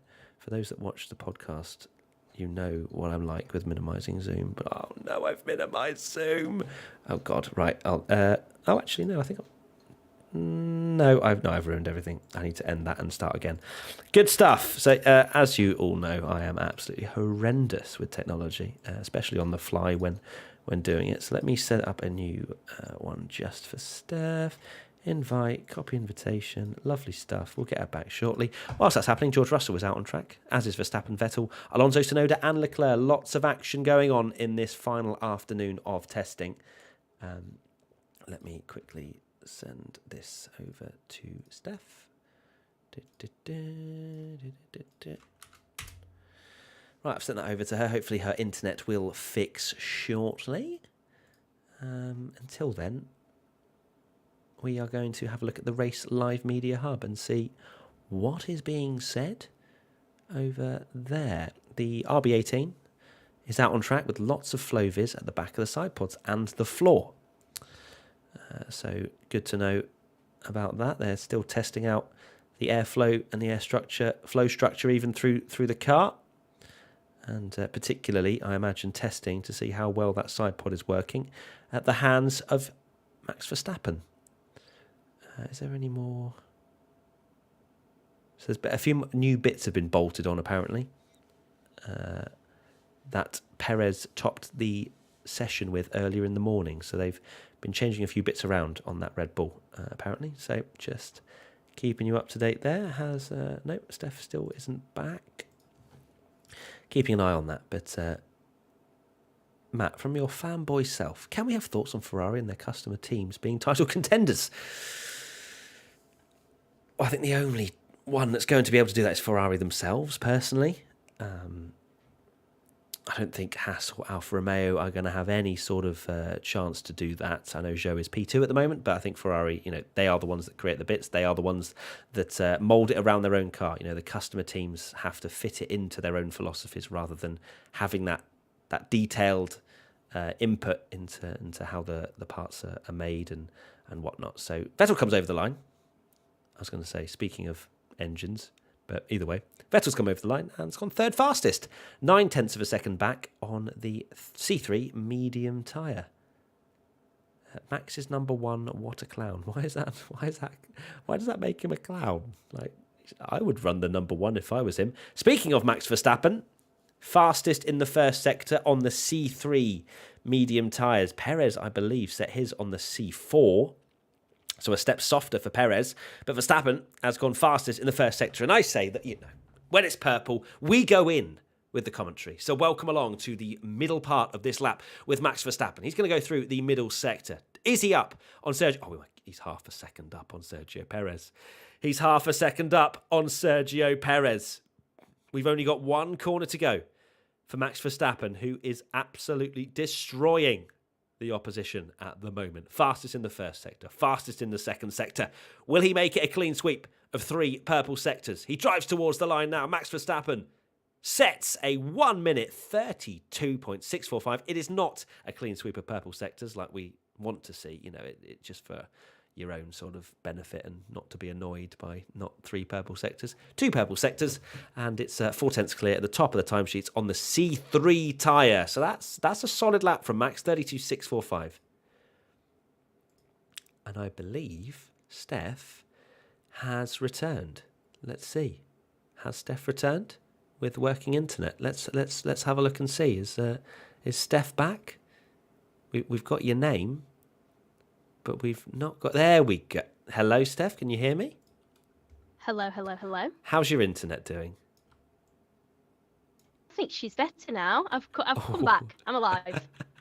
Yeah, you just froze, and it looks like it's still struggling a little bit, but we'll have to just roll with that. And if you just because I did think you looked particularly enthused about what I was saying, that wasn't exactly that exciting. Then I realised that you were frozen. So fingers crossed we don't lose you again. No, you looked over enthused, if anything. So that was. I was like, no, that can't be that. That can't be that interesting. What I was saying, and lo and behold, you then left. So. Glad to have you back. Welcome back, Steph, says Aswaf. Thank you. Thank you very much. We've got more comments. Let's have a look and see. Why isn't teams making their own engines more common? Because it costs a hell of a lot of money to do that sort of thing. And smaller teams like Haas, for example, they're just trying to build a car, and they'll stick some customer bits in, their technical partnership with Ferrari. They'll buy bits from Ferrari, but they can't afford to have their own operation. Of course, Red Bull, for example, have taken over from the Honda division, but they've kept a lot of the Honda employees and things like that. It's infrastructure of just creating an engine, the parts for it is a mega job. So no, the smaller teams just can't afford to do that. So there you go.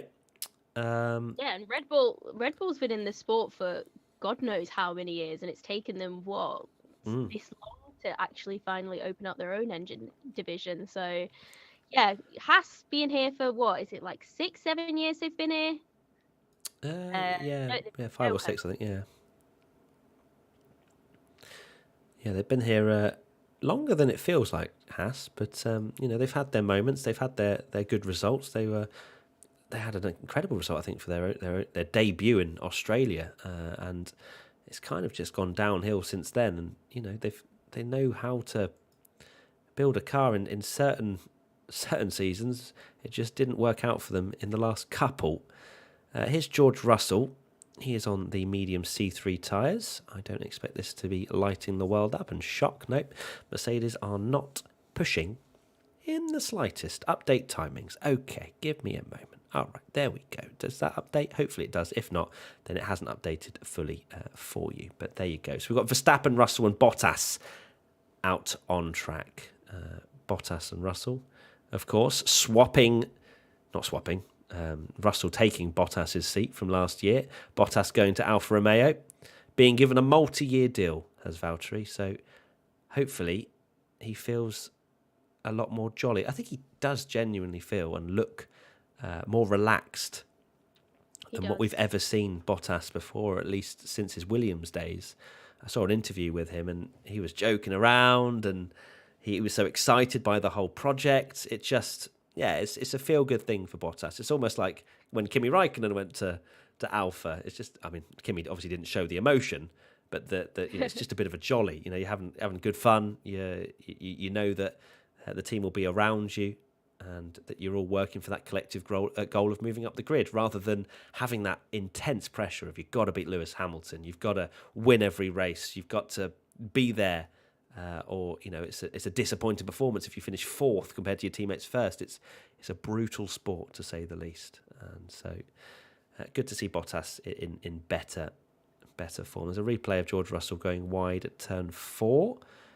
That is the corner that Verstappen got ordered to swap positions back with Lewis Hamilton when they raced there in round 1 last year.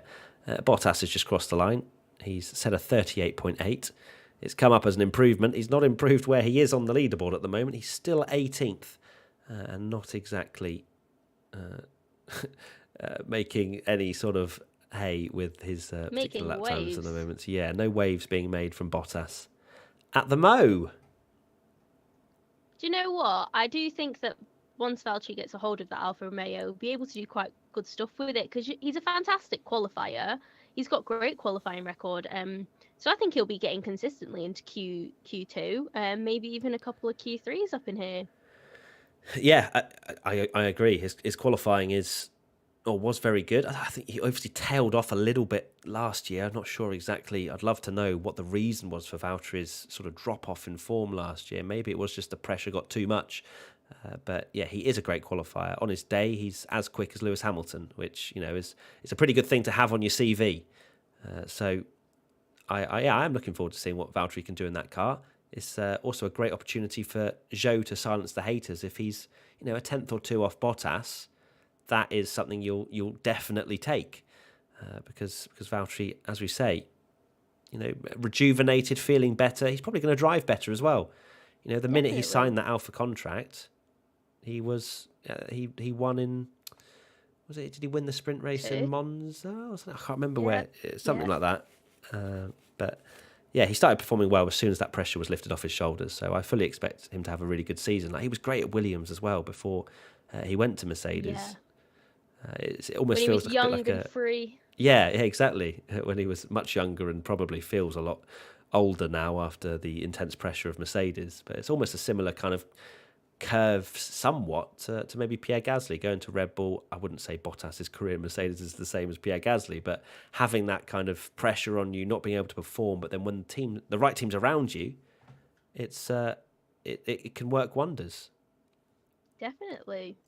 Hopefully we'll see that with Pierre as well, because obviously he's had a great time with, he's had a redemption, the start of his redemption arc at AlphaTauri, but he can't stay there forever, can he? So even though I think he's been doing really well in testing as well. Obviously you can see that where is he right now? 5th on the leaderboard.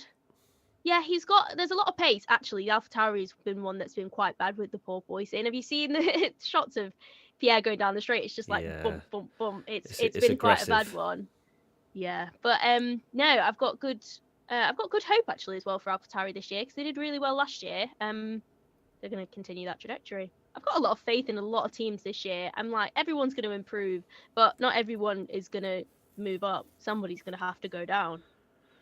Somebody is. As much as we want to see everyone do well, someone has to finish last and someone has to lose their seat and things like that. It is a brutal sport, Formula One, and it's not like you can go to another Formula One. This is the only pinnacle of motorsport. You can't just go to a different league. I mean, there are, Formula E and things like that, but it's not quite the same. And, Antonio Giovinazzi really struggling in Formula E. I can't imagine he's having a great time, because it's completely different, and it feels bad that, you lose your Formula One seat. So there's a lot of mental sort of recovery that needs to happen when you have a such a shock to the system. You know, Formula One is what all these drivers dream about, and the likes of Pierre Gasly and Alex Albon to pick themselves up, you know, it's huge mental fortitude from them. Sebastian Vettel has just locked up into turn number 8, just about managing to get the car stopped before he ran off.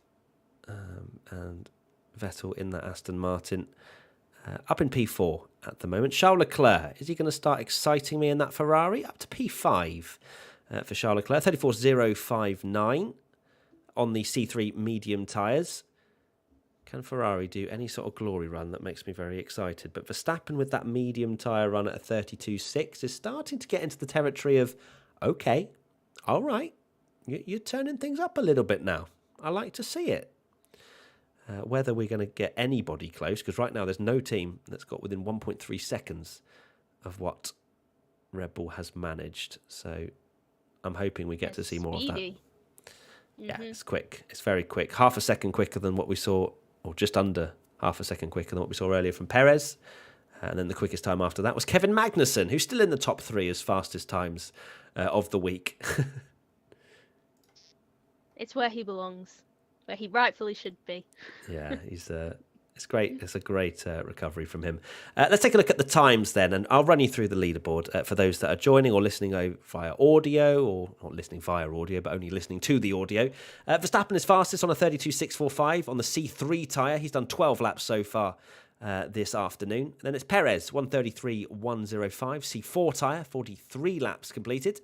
Then it's Zhou in the Alfa Romeo, 33.959 on the C4 tyre, 82 laps he completed this morning. Then it's Vettel in the Aston Martin, 34.031, C3 tyre, 21 laps. Then Gasly, he's done 91 laps today, 34.865 on the C4 tyre. Sainz in the Ferrari, 34.905. He was on the C5 tyre, 68 laps completed. Then it's Russell in the Merc, 35.140, C3 tyre, 30 laps completed. Then a 35.171 from Alex Albon. I can say George Albon. Who the hell's that? C3 tyre, 17 laps completed. Then Charles Leclerc, 35.319. C2 tyre, 10 laps completed. Then Fernando Alonso in the Alpine, 35.328. C4 tyre, 81 laps. Then it's 10 laps for Yuki Tsunoda, 35.353. Wow, that is quite 35.353 on the C2 tyre, 10 laps completed. Then we have Lando Norris, 35.504, C3 tyre, 49 laps. Nicholas Latifi, 73 laps for him after the problems yesterday with the fire. 35.634, his fastest time on the C3 tyre. Then it's Stroll, 36.029, 53 laps, C3. Then it's Hamilton, 36.217, C5 tyre, 78 laps completed today.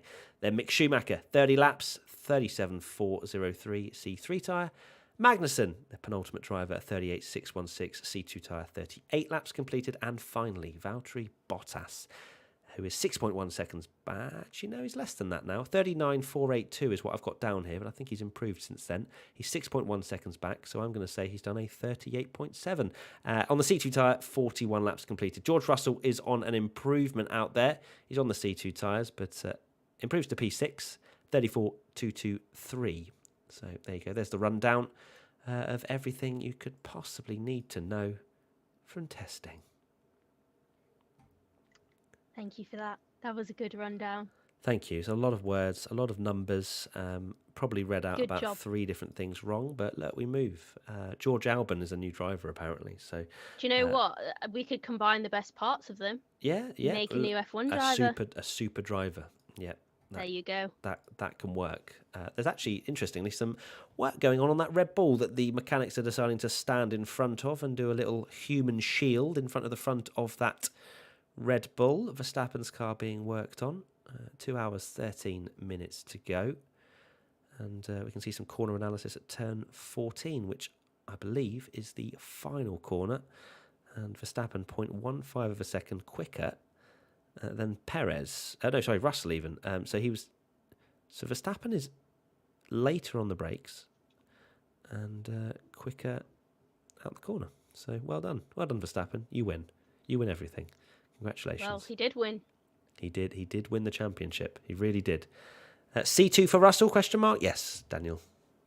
He was on the C2 tyre for that for that run, going P6, but don't take too much notice on the tyres or the times, because we were looking at some speed traces earlier that the race had done an article on about the true performance between Red Bull and, or was it between Ferrari and Mercedes? I think it was Carlos Sainz's fastest time, and then I want to say Lewis Hamilton's fastest time. I think it was about half a second between them, but you could see that there was a significant drop-off of speed towards each corner, which would suggest that the electrical deployment of that Mercedes is not anywhere near turned up to what it should be. So, I think sandbagging. we've definitely seen that, Merc haven't been... I don't think they've really showed their true pace at all. We've seen them doing quite a lot of long runs, which is interesting. Obviously, they're just gathering a lot of data, but I don't really think we've seen them doing the same kind of stuff that Ferrari's doing. They're absolutely pushing for to see the extent of where they can go. So, yeah, I think there's a big difference between the way they've been both using their testing time. Yeah, definitely. It's going to be fascinating. I'll change the pick. All right, Jaden. Okay, mate. I can't update the times, though. The times get updated by the race. I don't do them myself, just so you are aware. There is a picture of George Russell in the Mercedes. Nice little zoom in of that, and do a little slideshow, shall I? There you go. There's the Alpine, the pink Alpine. There's a replay of George Russell porpoising down the straight ever so slightly. Then we've got, what else have we got? We've got loads of stuff, but I'll leave it up with that Alpine for now. Good stuff. Verstappen's now come out the pits, as we can see on track right now, heading through turn 11. He's back out on the medium tyres once again on an outlap. So is Vettel. Charles Leclerc's just left the pits as well on an outlap, as has George Russell. It's outlap galore for 4 of the top 6 of the timings right now. Then you've got Fernando Alonso and Mick Schumacher. Mick also on an outlap. So lots of drivers leaving the pits for, we hope, some fast runs, some long runs. We don't know, but runs all the same would be nice. There's a replay of Fernando Alonso. Running a little bit wide out of turn 11 and wrestling the car as he goes off into the runoff. No such problems because there's no gravel there, nothing to catch him out, to beach him. And so far, nearly 2 hours gone in this afternoon session, we have not had a red flag. We've had a virtual safety car, which was deployed just to test the system. But no reliability issues, no mistakes, no spins. It's been pretty calm. It has been pretty calm. No accidental gravel beaching from Checo. Under VSC as well. That was incredibly embarrassing for Perez. Verstappen's on another push lap. He's a 10th down in that first sector. So we may well see an improvement on that 32.6. It'll require a pretty solid lap time from Max Verstappen. He's now heading into the really difficult turns 9 and 10. Downhill. The weight transfer of the car and the locking of the brakes have been quite difficult for the drivers. We've seen some drivers turning it in and the rear just letting go, and some just not being able to slow down due to not having those brakes performing how they would like and running really wide. One of the cars we've seen over the last few days has been the Mercedes, really struggling through there. Verstappen through the middle sector, he is just under 0.2 down on that 32.6. So not envisaging an improvement, but it's going to be another time quick enough to be the fastest time in this current session. Vettel's pushing to a degree out there on the soft C4 tyres, I believe. Verstappen over the line, does not improve, 0.2 slower for that particular lap time. Vettel has improved in both his first and middle sectors. He's 1.3 off with his current lap time. Vettel definitely seems like he is pushing that car to a certain amount, and he does. He goes up to P3, 1.1 seconds back for Sebastian Vettel, the 4-time champion.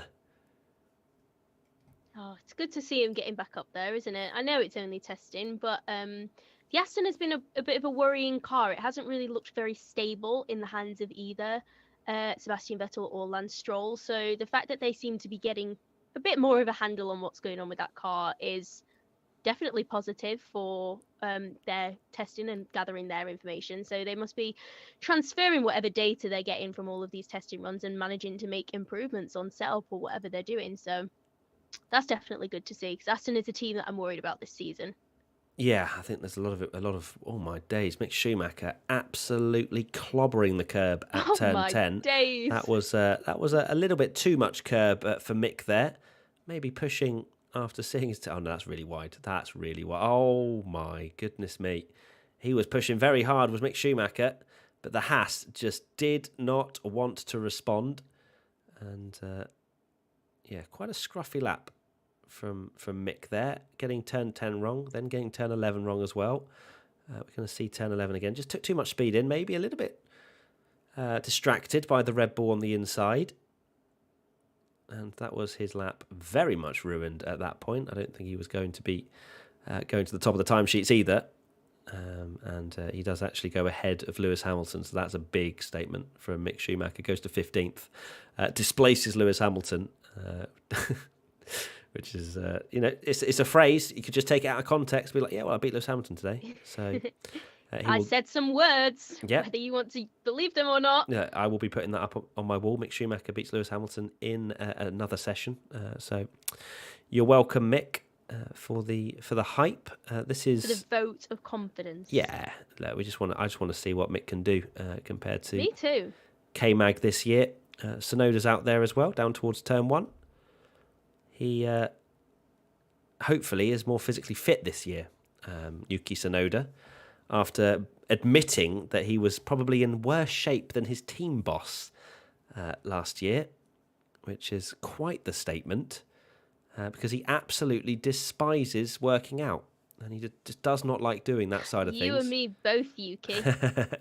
He just does not like that side of being a Formula 1 driver. But unfortunately, if you want to be at the top of your game, if you want to be winning races, you have to be both physically and mentally sharp and ready. And Yuki Tsunoda maybe learnt that the hard way last year with quite a few mistakes. Charles Leclerc looked like he was wrestling his Ferrari quite a bit. Does not improve on his 5th fastest lap time. Steph, I am actually going to go get a drink, so you are going to be. Wow. I'm going to leave you in the capable hands of you. Don't delete the channel, but if you can just No keep promises. everybody up to date for 2 minutes, that would be great, and I shall return in a moment. Thank you. Fantastic. All right, everybody, let's keep you entertained. So let's see what's going on now. We've got Yuki. He's doing another flying lap. He's going.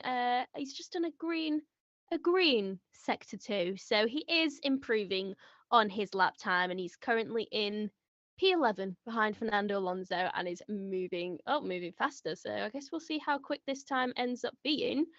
But yeah, that's who we're following right now. We're coming up to the end of his lap, and he does manage to improve. So he's gone up to 9th, ahead of Alex Albon and behind Carlos Sainz. So yeah, we saw a little bit of porpoise in there on the main straight, just coming down at those high speeds. It's just really, really difficult it's really easy to see just how bouncy these cars actually are.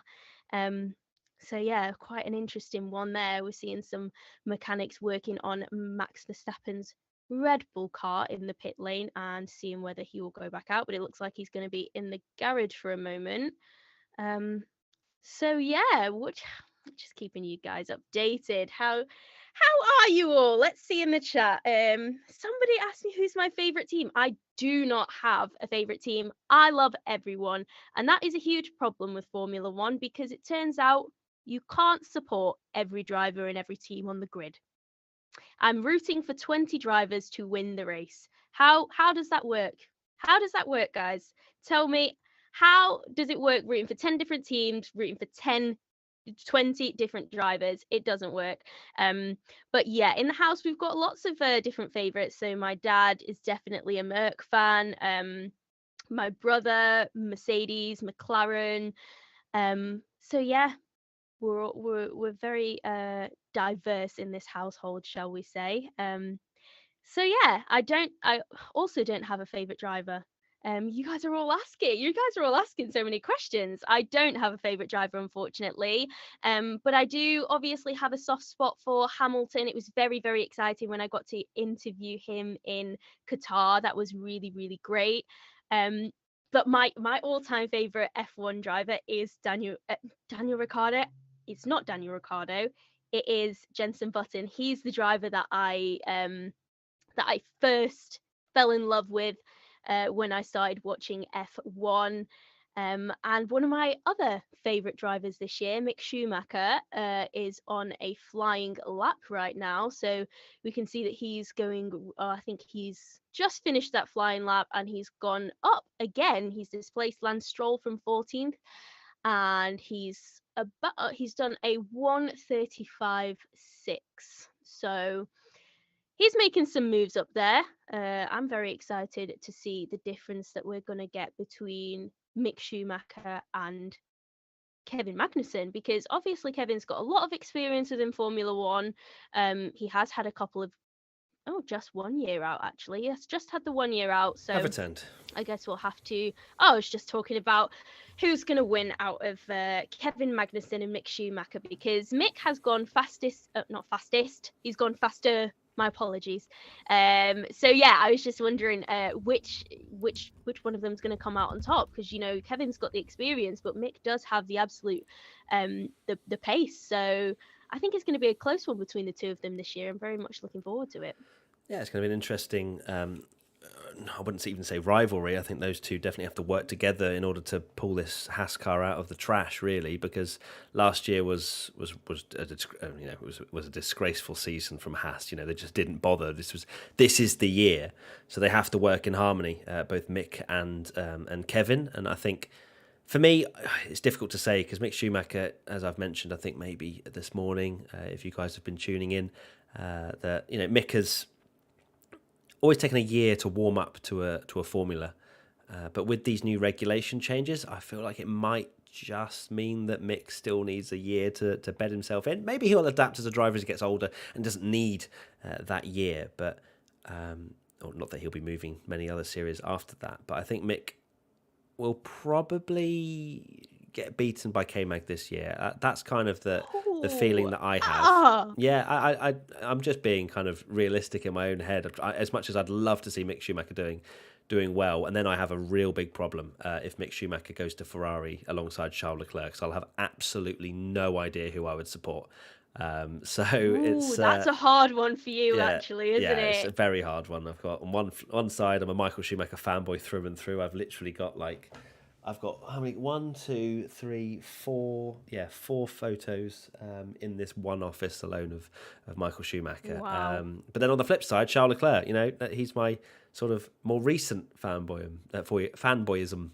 So it's an interesting one. But I think K-Mag will probably have the upper hand. But I think as Mick Schumacher's career progresses, he becomes more and more comfortable in Formula One.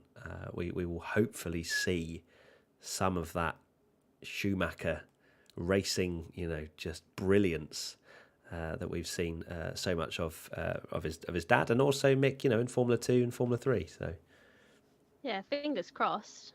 It'll be interesting to see actually whether he goes to Ferrari next year, because I'm sure that Ferrari were absolutely counting on Carlos Sainz just doing 2 year and dipping 2 years in that car and off skis back to McLaren. I thought he was going to go, but I don't think they'll be able to just say no, bye Carlos. If he performs well and if he's actually taking the fight to Charles this year, then I don't think they're just going to be able to get rid of him and say, do you know what? No, because if this partnership works well together, then it could potentially be challenging for many more constructors' titles in the future. So you can't just say no to that partnership. I reckon Carlos Sainz is going to get a contract extension with Ferrari, and we might see Mick in the Haas, maybe switch to the Alfa Romeo. I don't know, but yeah, I think Carlos Sainz will be in that Ferrari in 2023. I'm calling it now. You're convinced. Watch him have the worst season possible now. Oh no! But yeah, I'm a jinx. It's an interesting one, because clearly the route that Ferrari want, the story is Mick Schumacher goes to Ferrari. Like, there's no two ways about it. That is going to happen at some point. How quickly it happens is the main question. And you do make a good point. Carlos Sainz was very good, almost better than a lot of people expected, and it's maybe caused a few Ferrari heads to be scratched. Will they change and ruffle up the feathers of the team by moving Sainz over for Mick Schumacher? I don't think so. I think they will wait to see when Mick starts to really pull out the potential that he has as a driver. There's no point putting him in the car too early, because he'll just end up crashing. Last year, everyone joked about Mazepin crashing, and he did crash a lot, but Mick Schumacher also crashed a hell of a lot last year, especially for a team that can't afford to constantly keep repairing the car.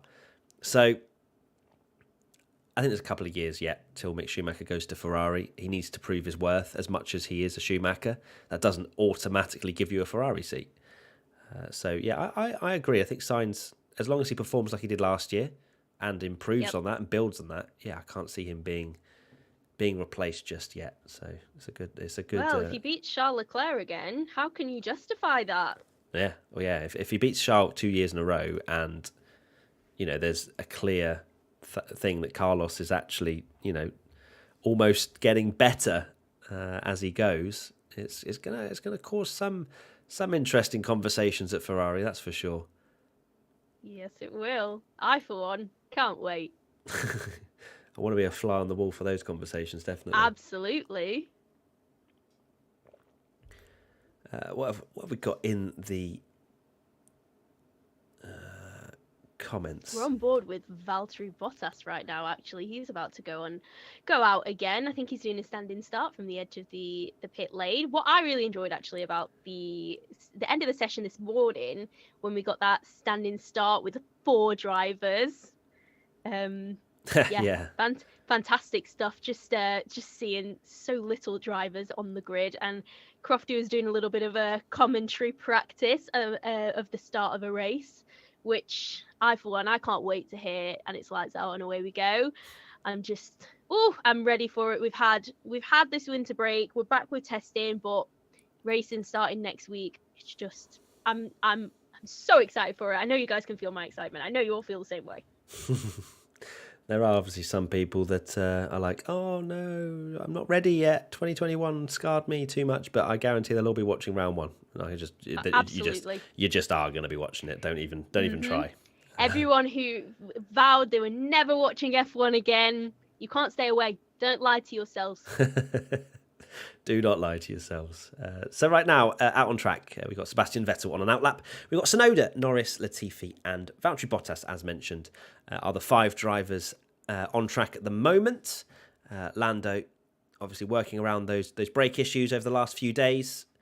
He does seem to very much be having these small stints of running before coming back into the pits again. He's managed... Let's have a look. How many laps has Norris? He's disappeared off the leaderboard, so that's useful.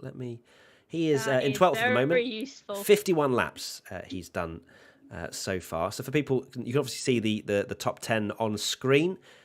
Further down, we've got Alonso in 11th, Norris 12th, Latifi 13th, Schumacher 14th, Stroll, and then Hamilton, Magnussen, and Bottas. In terms of the laps as well, 95 for Alonso, 51 for Norris, 74 for Latifi, 31 for Schumacher, 53 for Stroll, 78 for Hamilton, 38 for Magnussen, and 47 for Bottas. So there you go. Hopefully that's updated for you as well on screen.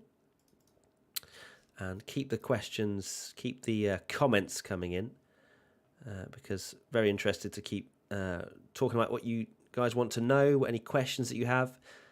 I have answered some questions about 1,000 times, like, oh, why are Mercedes so slow? But look, I'm happy to do it another 10 times between now and the end of day 3, because I love all of you and I know that you dip in and out and do other things, which is absolutely fair enough. There's a lot of waffle in these live streams. We love a bit of waffle. Where can I see what Matt is seeing? Go to Sky Sports F1, or you go to F1 TV, I believe it's also on. But don't quote me on that. I'm not sure which locations you can actually watch it on. I also need to do something right now. So give us another thought, Steph, whilst I figure out the next thing. Well, another thought that I was just having, because Crofty and Martin just had Otmar Schnafnauer in the comms box. Now, Otmar to Alpine was the worst kept secret of the entire winter break. I think we were all just waiting for it to happen. But for me, I was a bit like, oh, well, why have we gone from Aston Martin? You know, because last year they kind of came up with this whole plan, this philosophy that they were going to, you know, be building towards being a world championship team.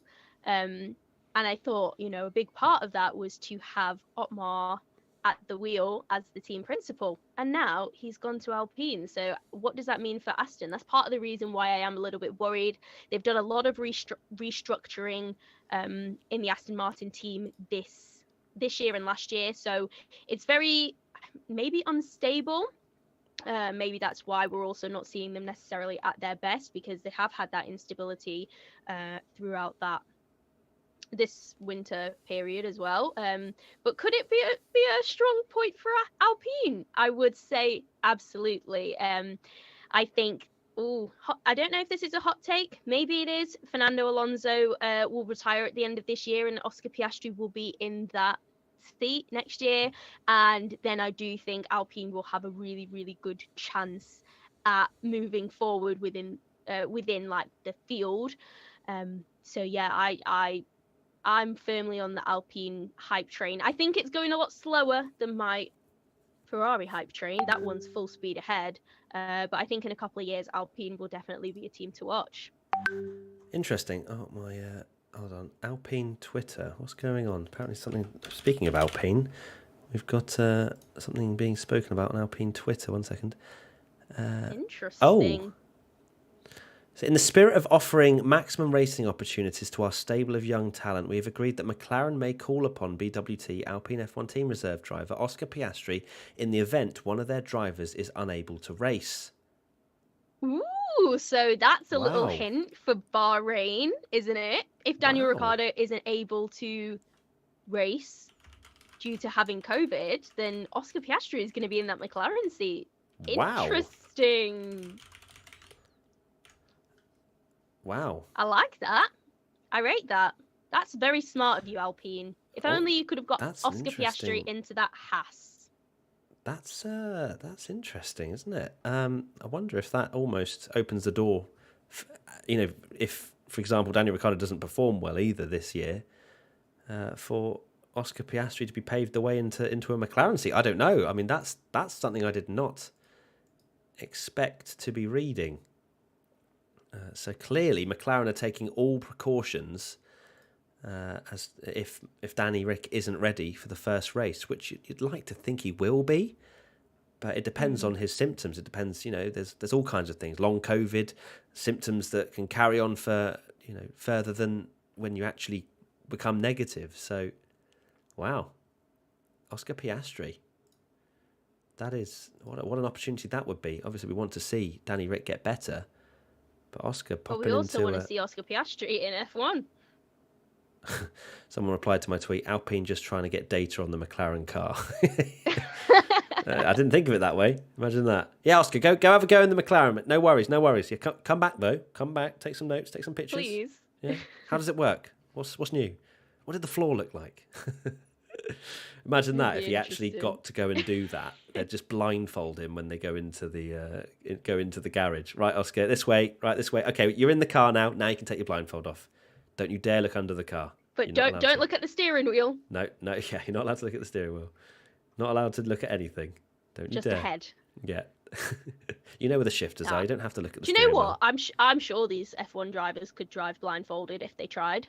It's just maybe in qualifying, maybe not in the race when there's other drivers around, but they do so much work in the sim. I reckon they would be able to do the lap blindfolded. I'm not willing to test that theory, though. I don't think that's safe. Oh, my God. Charles Leclerc with a big moment out of turn 4, which I think you'll see a little bit, Steph. I think I'm a tiny bit ahead of you. But, yeah, Charles had I'm getting spoilers. Spoiler alert. Charles just had a big moment there. So, yeah, I reckon, I'm sure drivers could probably do it very much blindfolded as well. Oh, yes. They I tend to, just got the squirrel. yeah, they tend to. You got the squirrel. They tend to visualize laps before they even go out, don't they? As well. So Exactly. it's these racing drivers are a different breed, and I'm sure that is definitely possible. But yeah, Oscar Piastri getting the opportunity potentially to drive the McLaren if Danny Rick is not possible. Oh no. They're trying to implant Piastri as a spy to get data on McLaren to use for their own car. Yeah, another person saying that. What else were people saying? Oh, interesting. Yeah, that is certainly something. What do we think, chat? What do we think to that news? Let me know in the chat. Charles Leclerc has gone P2 whilst I was looking at something different, and that was with the big swapperoo moment. Yeah, which would have lost him maybe a half a tenth. Nothing extreme. Yeah, that is a cool slow-mo shot of Charles Leclerc in that Ferrari, but he's gone second fastest, which, choo-choo, Ferrari hype train. I've already said has left the station, but we've got some on-track battling. Lando Norris versus Valtteri Bottas. Into the final corner we go. Lando leading from Valtteri Bottas, but Lando's gone into a bit of energy saving mode. Please don't peel into the pits. I want to see this battle. No, we don't want a side by side. We want to see if Valtteri Bottas sends one to the inside. Go on, Valtteri. Send it on Lando. He's getting closer. Is he using DRS? I don't know if he is, but he's closing. He's up the inside. Lando gives up the position, or does he? Or does he fight back here? Valtteri makes the position up in turn 1. Lando's actually really close in turn 2. He wants to get him back here, and all of a sudden, they're fighting pretty hard. Does Lando open his DRS? I don't think he does.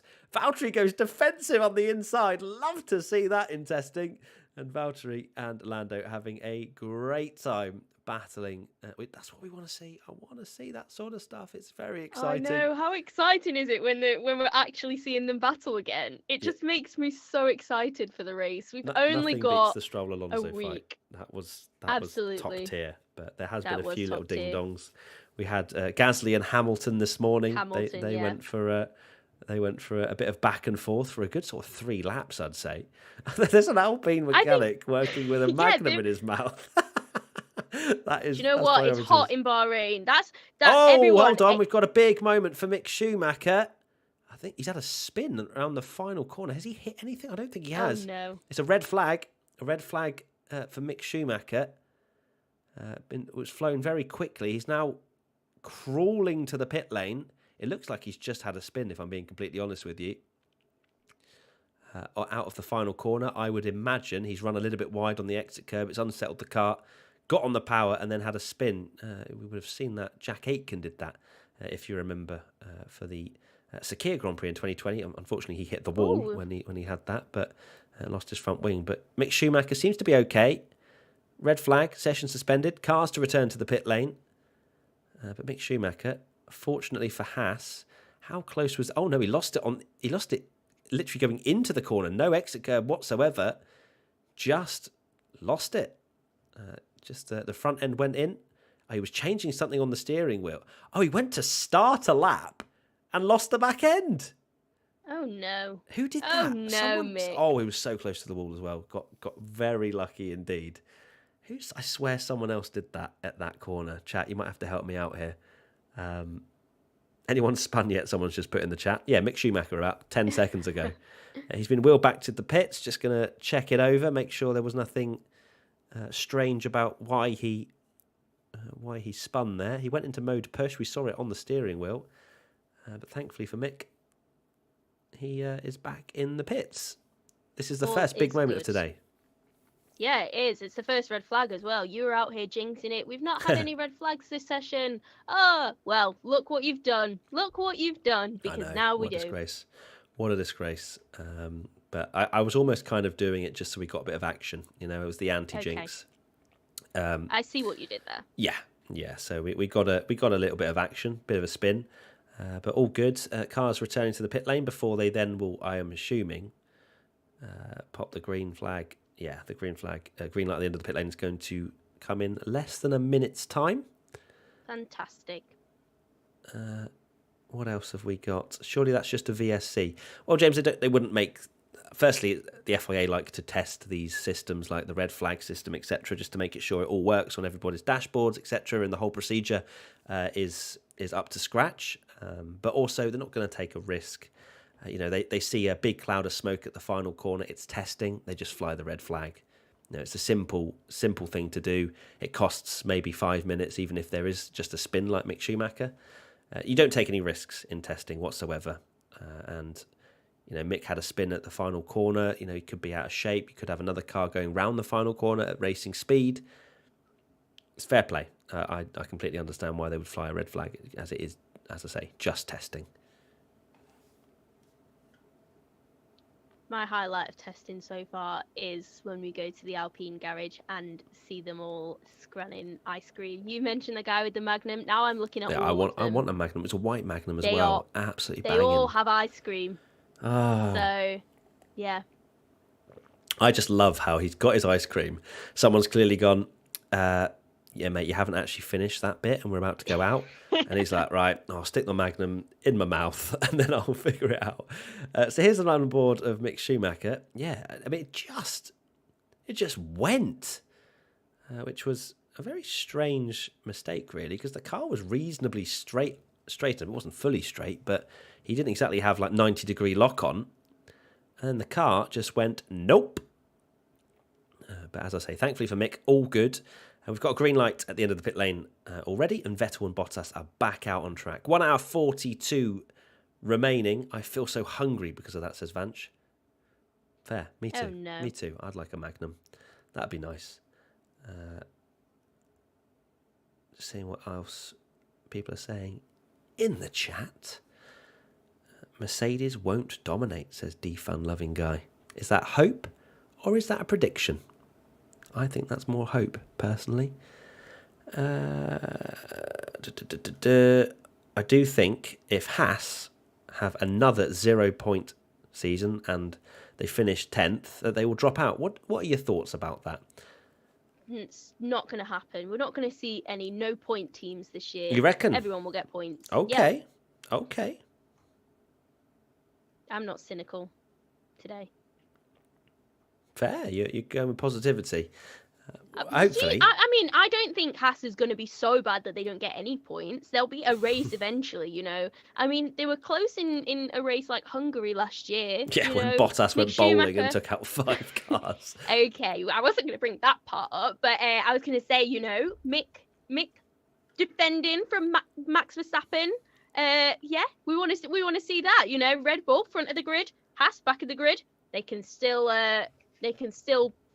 jostle for position. So I reckon, obviously, 23 races. There is no way we're not going to have a race like Hungary happening again, where somebody wants to play bowling or something happens, and there are 9 cars eliminated, and all Haas has to do is beat one other car to get 1 point.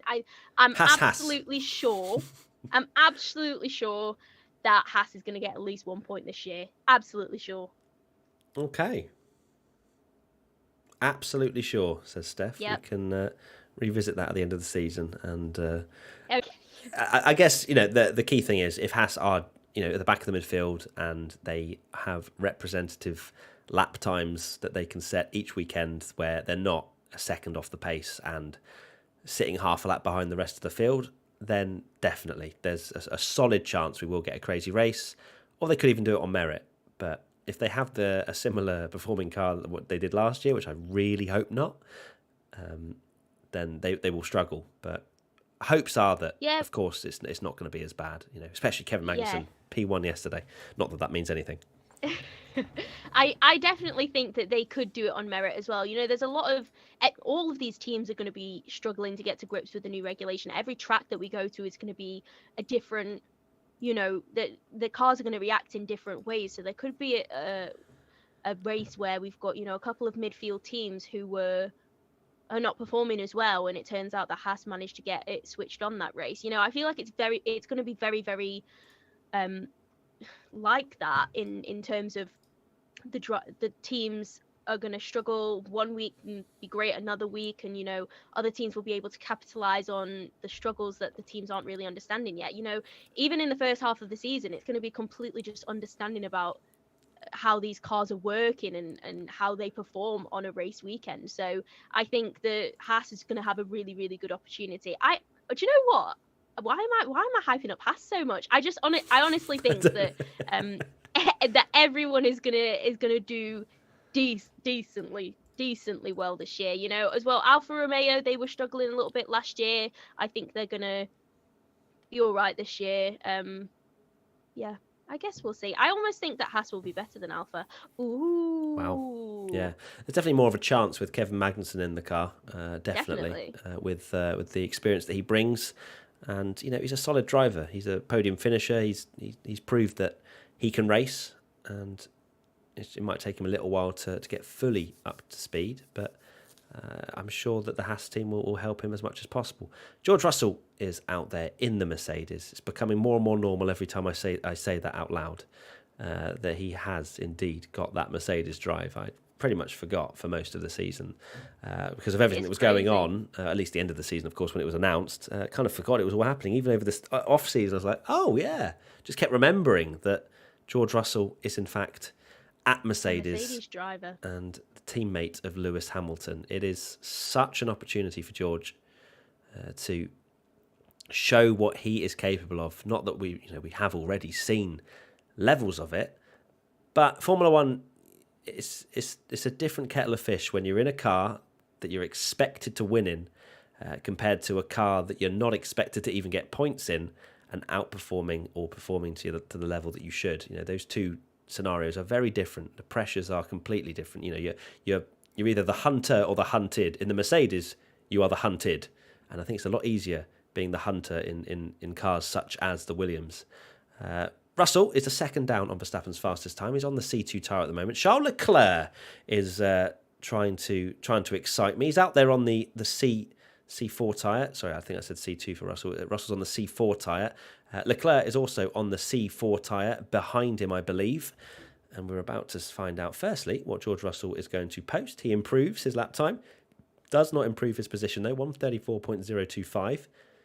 But Charles Leclerc, are we about to see him faster than Verstappen through this middle sector? Remember, he is on a step softer tyres, and he is over a tenth up. Okay, it's middle sector purple time, and it's Charles Leclerc in the Ferrari. We're going to have to turn it up to 12, everybody, because it's the combination. It's the cocktail of Charles Leclerc and purple sectors. We get excited over purple sectors anyway, because we don't tend to get that many in this testing session, especially with such a great lap time from Max Verstappen. But Charles Leclerc in the Ferrari, heading towards the line. Does he go fastest? Yes, he does.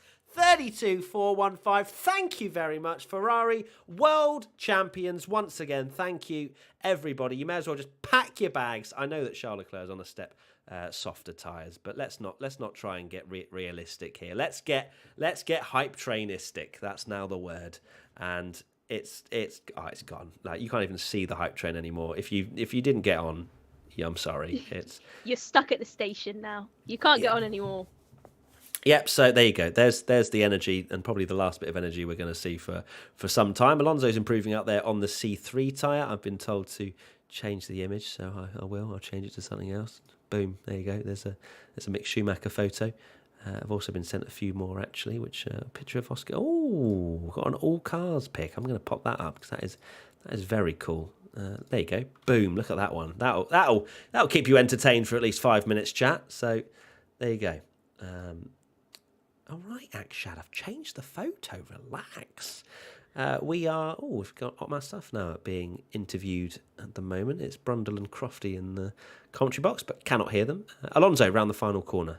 He's currently 11th on the C2 tyres. Where does he end up with this particular run? He goes all the way up to P6, although it hasn't actually moved him, and the timing is just still going. There you go. It's gone away now, but Alonso has not moved up the timing sheets, nor has he...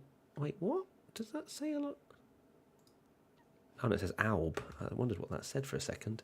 It says, yeah, there you go. So Alonso did improve, but for whatever reason, the timing sheets has not updated. But Charles Leclerc goes fastest, just in case you didn't know and you weren't listening. Or Are you ready to calm down yet? Nope, definitely woke everybody woke everybody up after the calm and composed nature of the last hour or so.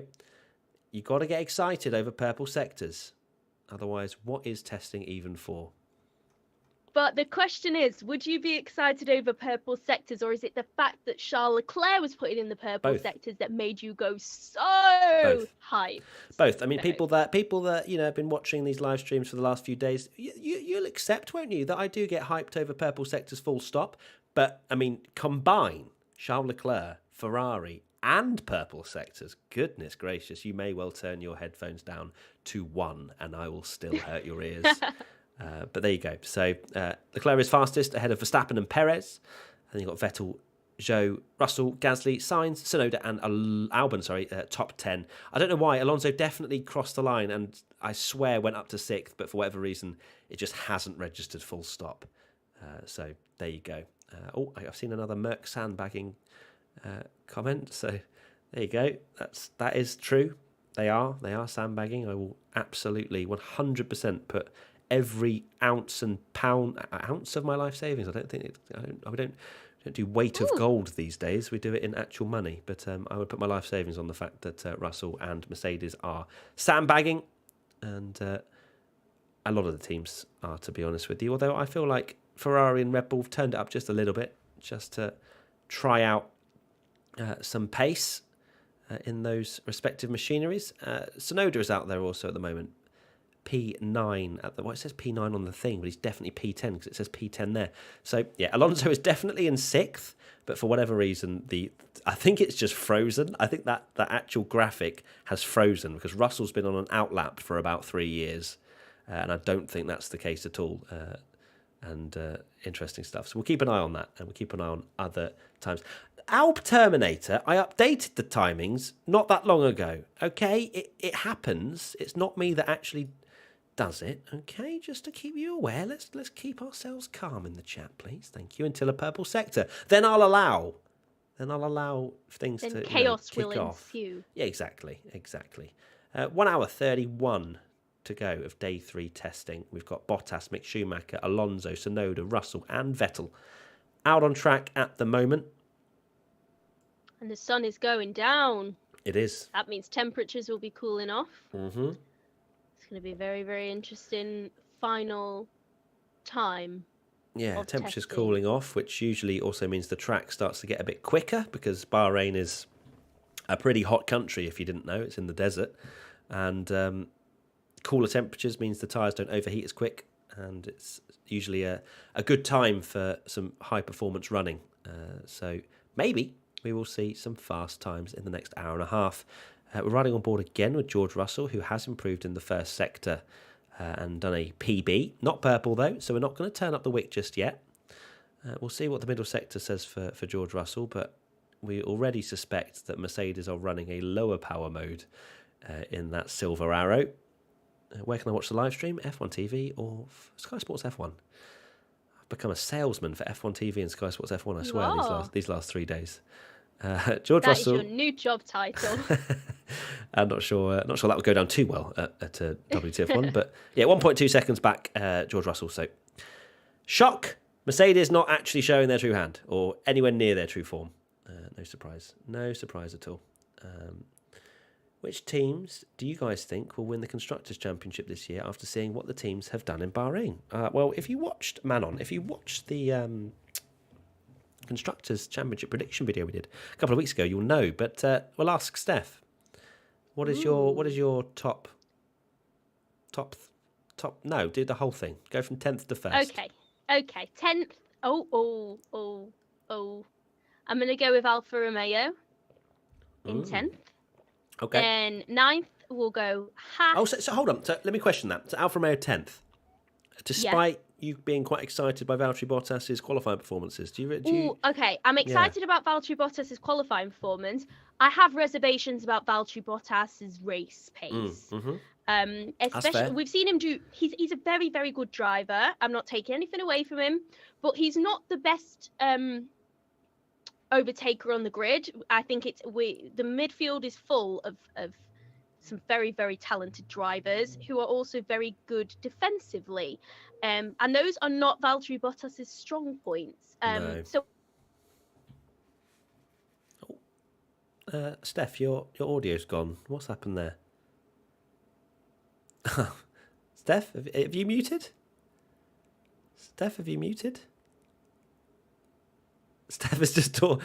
Have I done something? Have I pressed something? Oh no, Steph, you just cut out completely. Then I can see you talking, but your audio just disappeared for about 15 seconds. Well, it's okay. I'm back. All I'm saying is, Alpha. I'm very, very sorry to put Alpha at the bottom, but they are there. Fair. Then we're going to go Haas in P9. P8 is going to be Aston Martin. Wow.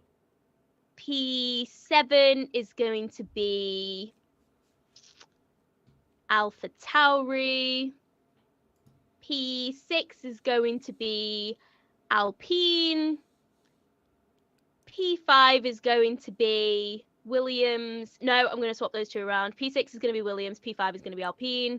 P4 is going to be Red Bull Racing. P3, McLaren. P2, Ferrari. P1 is going to be Mercedes. Wow. Yeah. There you go. There's the prediction. Yeah, it's a good one. You're a big Williams supporter in terms of. Do you know what? I think they will have. I think they will have made some good strides, and I like the Albon Latifi combination. So yeah, I guess where did I put them? P6. Yeah, I think P6. that's... Yeah, I mean, if they have a good season and they have a really good car and they've learnt a lot from what Mercedes are doing, and if Mercedes have a great car, then Williams should follow suit in some regard. So someone said Steph is sandbagging. But yeah, I mean, predictions is just a bit of fun. Remember, everybody. Let's. There's a question. Oh no, it wasn't a question. Firstly, I've mentioned about Alpine. Alpine allowing Oscar Piastri to race for McLaren if needed, which is very exciting. Kerwan says, hope you read this. Fan from SA, just want to say hi. Hello, Kerwan. Thank you for coming and joining the stream. We are very fast approaching the final hour, 26 minutes till we hit that. Yes, it's exciting stuff. What else have we got? Do you think there will be a team this year that does not score a single point? If there is a team to not score a single point, I think I still have to go with Haas, personally. If we have to choose one. When was the last time the Haas had a USA flag on it? Oh, that's a question that I do not know the answer to. Maybe 2018, 2019? But, not. Yeah, so there you go. As a Ferrari fan, Steph, Horner will find you, says Mac. Oh, God. I've spoken to Horner. He was nice to me. Yeah, but did he hear your prediction of P4 in the Constructors? No. I think the top four is going to be so close together. Do you know what? Maybe I'll be generous. Maybe Red Bull will get P3, but I do think the McLaren and Ferrari are going to be the top two, very, very clearly. Not the McLaren. Mercedes. Yeah, I was going to say. Mercedes. Yeah. Good stuff. Right, so on track at the moment, we've got Verstappen just ahead of Mick Schumacher, who is trying to close in on the world champion. Mick Schumacher versus Max Verstappen. We could see some... Well, he's got the DRS open as well as Mick Schumacher. Is he trying to close in on the Haas, with the Haas on the Red Bull? Let's find out. There's another DRS zone coming up. Mick Schumacher has already lost a bit of time, has to be said. But he is using the DRS again, and he's trying to hold on, maybe to get a bit of information on what it's like to follow a car this year. But if Mick Schumacher, I swear down, if he catches Max Verstappen and passes him, I'm absolutely here for this content. I really am. That would that would be quite something. Greetings. I grant you my greetings in this afternoon. Thank you for granting your greetings. No one, as your YouTube channel is called, or user is called. Based on what will Ferrari and McLaren be better than Red Bull, asks Hechaldo, and I think that question is to you, Steph. Which question? Just asked why will Ferrari and McLaren potentially be better than Red Bull in your opinion?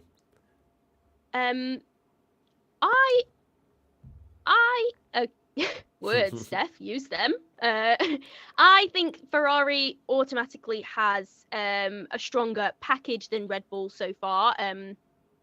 I think they've put a lot into this year, and it's looking like it's paying off so far.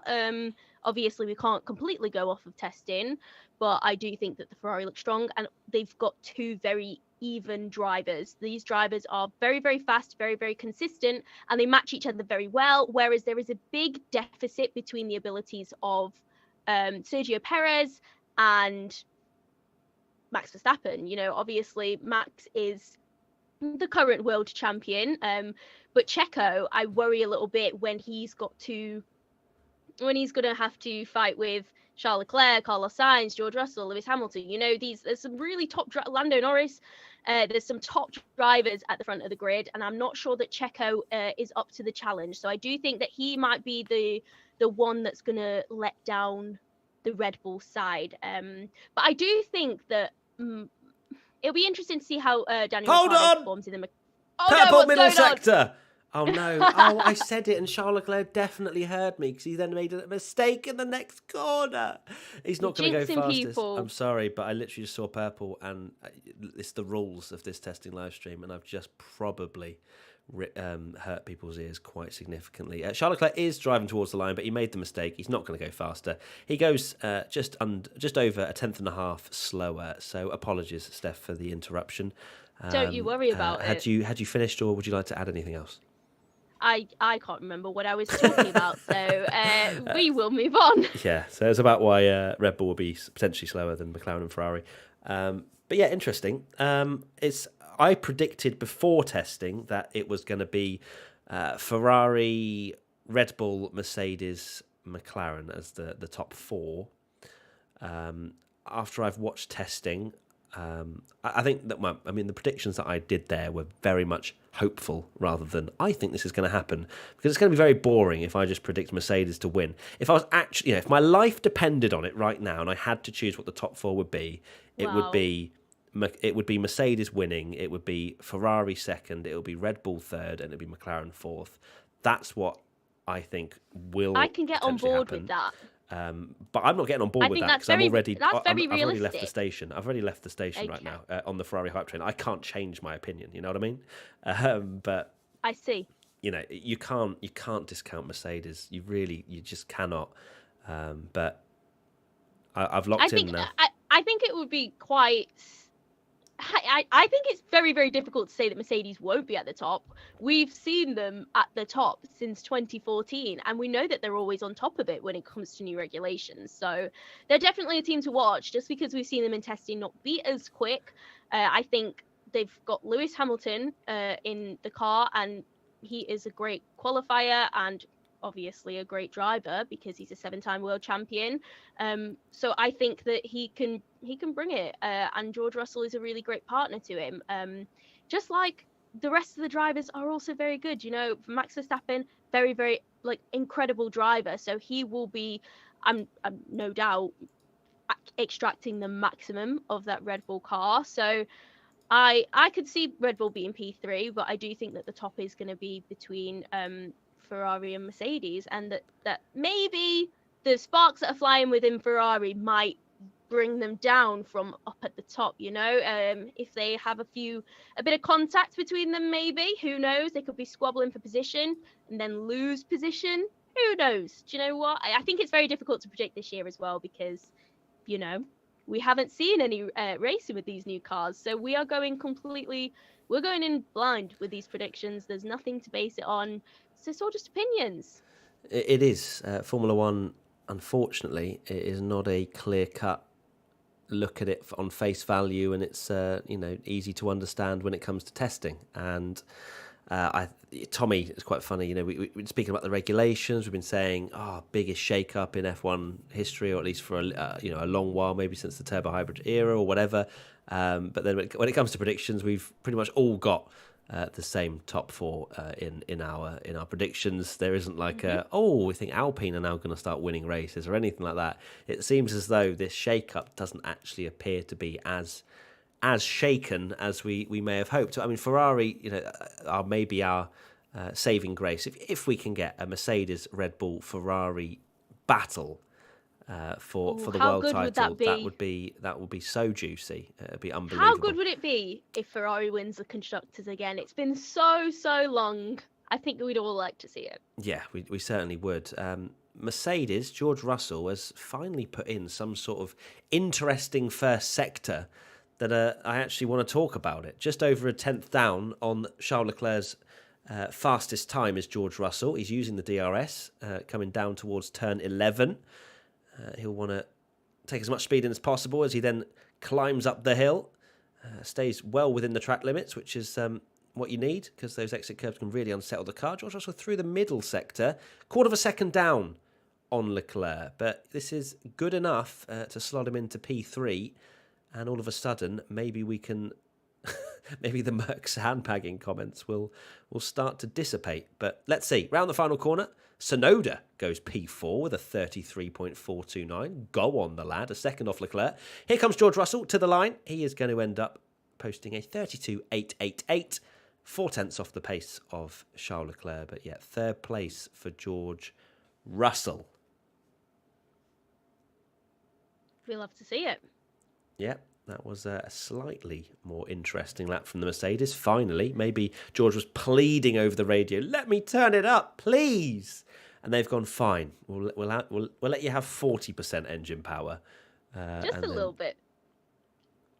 Good stuff. Sam M, why do you lot only talk about the top current 4 to 5 teams? Are you paid to talk rubbish? Yes. What do you mean? We just did a top 10 prediction. What more do you want? Latifi's just locked up on the front left and run wide at turn 10, which we have seen so many times throughout this test, and could not slow it down. But if you want to find out my top 10, Sam, you can go and watch the predictions of the Constructors' Championship that we've already done as a podcast a week or two ago on our YouTube channel. So there you go. One sandbag removed of 3, says Malhar. Yeah, that would make a lot of sense. That would.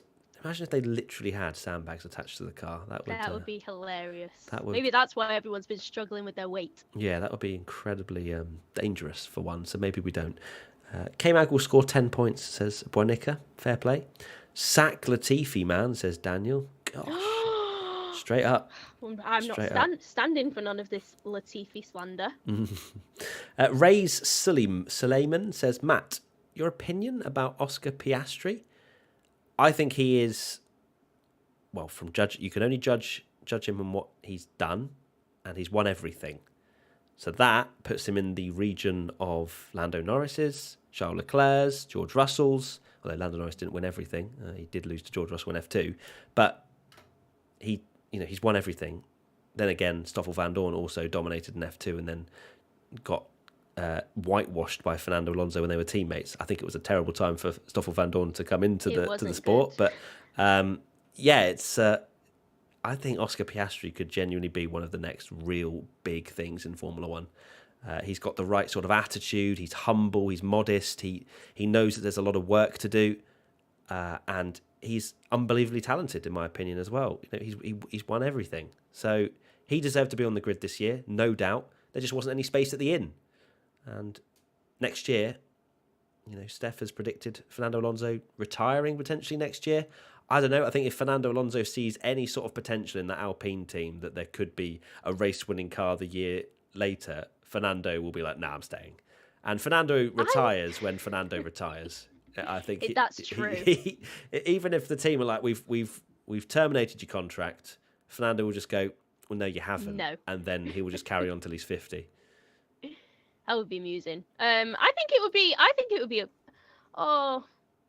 it's interesting because I think Alpine would be missing an absolute trick, because you could have Fernando Alonso for another year, or you could have Oscar Piastri in there for the next 10, 15 years doing and winning however many world championships. So you've got to really weigh up your options there. Fernando is still performing to such a high level though, so it's not like he's ready to leave the sport. I have no doubt that if he stayed for an extra year, 2 years, that he'd still be performing to a really, really high level. So yeah, I agree. Fernando maybe doesn't have that raw speed that he used to have, but that's just nature. That's just getting older. But he has not lost any of the racecraft, in my opinion.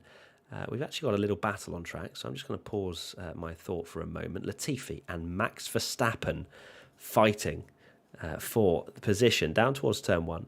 Verstappen, DRS wide open. Latifi, no DRS open, so he is not trying to defend it whatsoever. And Verstappen goes ahead of the Williams into turn one, and Latifi absolutely nowhere near coming out of turn two. So no battling going on there, but Max Verstappen gets through. His next target is Lando Norris. So a few cars quite closely bunched together on track. We've got Leclerc, Verstappen, Tsunoda, Vettel, Norris, and Latifi out on track at the moment. Yeah, we haven't seen much running from a lot of drivers today. So we haven't seen Ocon at all, which is interesting. I thought he'd get a little bit of time. That's a very good point. In the Alpine, which is a bit of a wonder if shame. there's any I thought insight on that actually. Yes, it would be great if we could have some. But yeah, Kevin Magnussen as well. I thought he'd have a little bit more running. Obviously, it's all about getting back up to speed. He seems to have done quite well in getting back up to speed, having been out of F1 for, a year, and not really knowing that he was going to come back into F1. So I'm sure he would be very appreciative of any time that he could get in the car. So it's a bit unfortunate that we haven't seen him doing as much running this afternoon as we anticipated. Hamilton's not run very much. He's only done a few laps. And Lance Stroll as well. So those are the drivers who are kind of sitting at the bottom, who haven't really had much track running this afternoon. But we do have Latifi, Norris, and Mick Schumacher, who are in 15th, 14th, and 13th currently, and they're all out on track currently. We'll see if they'll be able to improve their times. The sun has proper set now. It's proper getting dark, so definitely an option to do some quick times now. That's what we want to see. Hopefully we get to see some quick times and some more purple sectors so we can get energetic. What did I want to check? There was something. Yeah, that was it. So obviously you can see the top 10 on your screen. Leclerc, Verstappen, Russell, Perez, Tsunoda, Vettel, Zhou, Alonso, Gasly, Sainz. But below that, you've got Alex Albon on a 35.171, Bottas 35.350, 35.420 for Schumacher, 35.504 for Norris, 35.634 for Latifi, 36.0 for Stroll, 36.217 for Hamilton, and a 38.616 for Magnussen. And as for laps completed as well, Albon's done 18, 55 for Bottas, 49 for Schumacher, 59 for Norris, 84 for Latifi, 53 for Stroll, 78 for Hamilton, and 38 for Magnussen. Out of those, we've got, so Magnussen's not running, Hamilton isn't, Stroll isn't, Latifi is, Norris is, Schumacher is, Bottas is, and Albon is as well. So there are a few that you can't see on the screen below the top 10, which could improve in the next hour and 10 minutes for sure. I have asked a question about Ocon not running. Oh yeah, of course, Alonso. Oh yeah, because Alonso. Him and Alonso split. Oh, I see. So I had been saying earlier that that they were splitting the cars, but he wasn't actually planned to be in today, Esteban Ocon, because Ocon and Alonso split day one, and then Ocon did day two solo, which means Alonso's full day is today. So it's actually Alonso that's out there for the full day today, and he has managed flying the flag for Alpine. Yeah, and he's managed 104 laps, so that does actually make a lot of sense. So apologies if we confused a few people there on that one. So yeah, there's that. Matt, you look beautiful today. All right, Riotcast, your money is in the post. I don't think I do. I'm literally on hour 39 of these watch-alongs. So, you think Ocon will ever fight for the World Drivers' Championship? I need to see more from Esteban, I think. I really like Esteban. He's such a lovely guy, and I get on really well with him. Mick Schumacher P5! Sorry?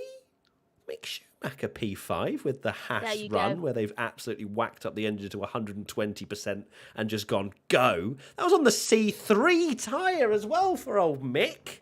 Lovely. Sorry, everybody, They're for your packing headphones. something in that engine. Yeah, they really are. Sorry about In the that setup. headphone users, everybody. Very nice. Very nice. Mick Schumacher P5 Haas hype train. I might well pop on now after saying they're not going to score any points. But yeah, that is a good lap from Mick, and that is a tenth quicker than what Magnussen managed yesterday. And you have to assume they were probably in similar. Actually, no. Magnussen's time yesterday was the C4 tyre, and it was a 33.2. Mick Schumacher C3, and only 7/10 off Charles Leclerc. Love to see it. We do love to see it. I'm so happy. I'm so happy that Haas is looking. Okay, no, I'm not going to say that because that's completely going to jinx it. Very, very impressive lap from Mick. That's what I'll say. It certainly was. We've got quite a bit of action out there at the moment. We've got Verstappen, Russell, Mick Schumacher, Vettel, Norris, and Latifi out on track at the moment. So 6, make that 7 cars now as Tsunoda exits the pits. George Russell is on the C4 tyre. Soft tyre being run at the moment. Is he pushing? No, he's backed out of it. He's backed out of it, and he's allowed the Aston Martin of Vettel to go through. Mick Schumacher interrupted the Ocon comment. Sorry. Do I think... I need to see more from him. I need to see more performances from Esteban. I know he's won a race, but that was a crazy, ridiculous race where it was literally him versus Vettel. He showed that he has the bottle, he has the minerals, and that is, not everybody would be able to hold on. What's happened to George? Oh, okay. Russell had a big moment out of turn 2.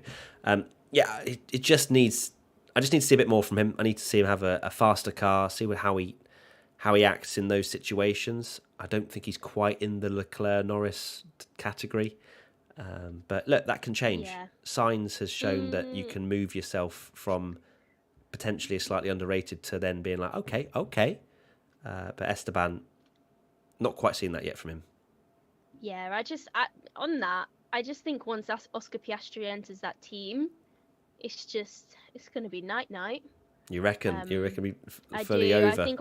I think he'll be really, really dominant when he finally gets in here. He's in the simulator all the time.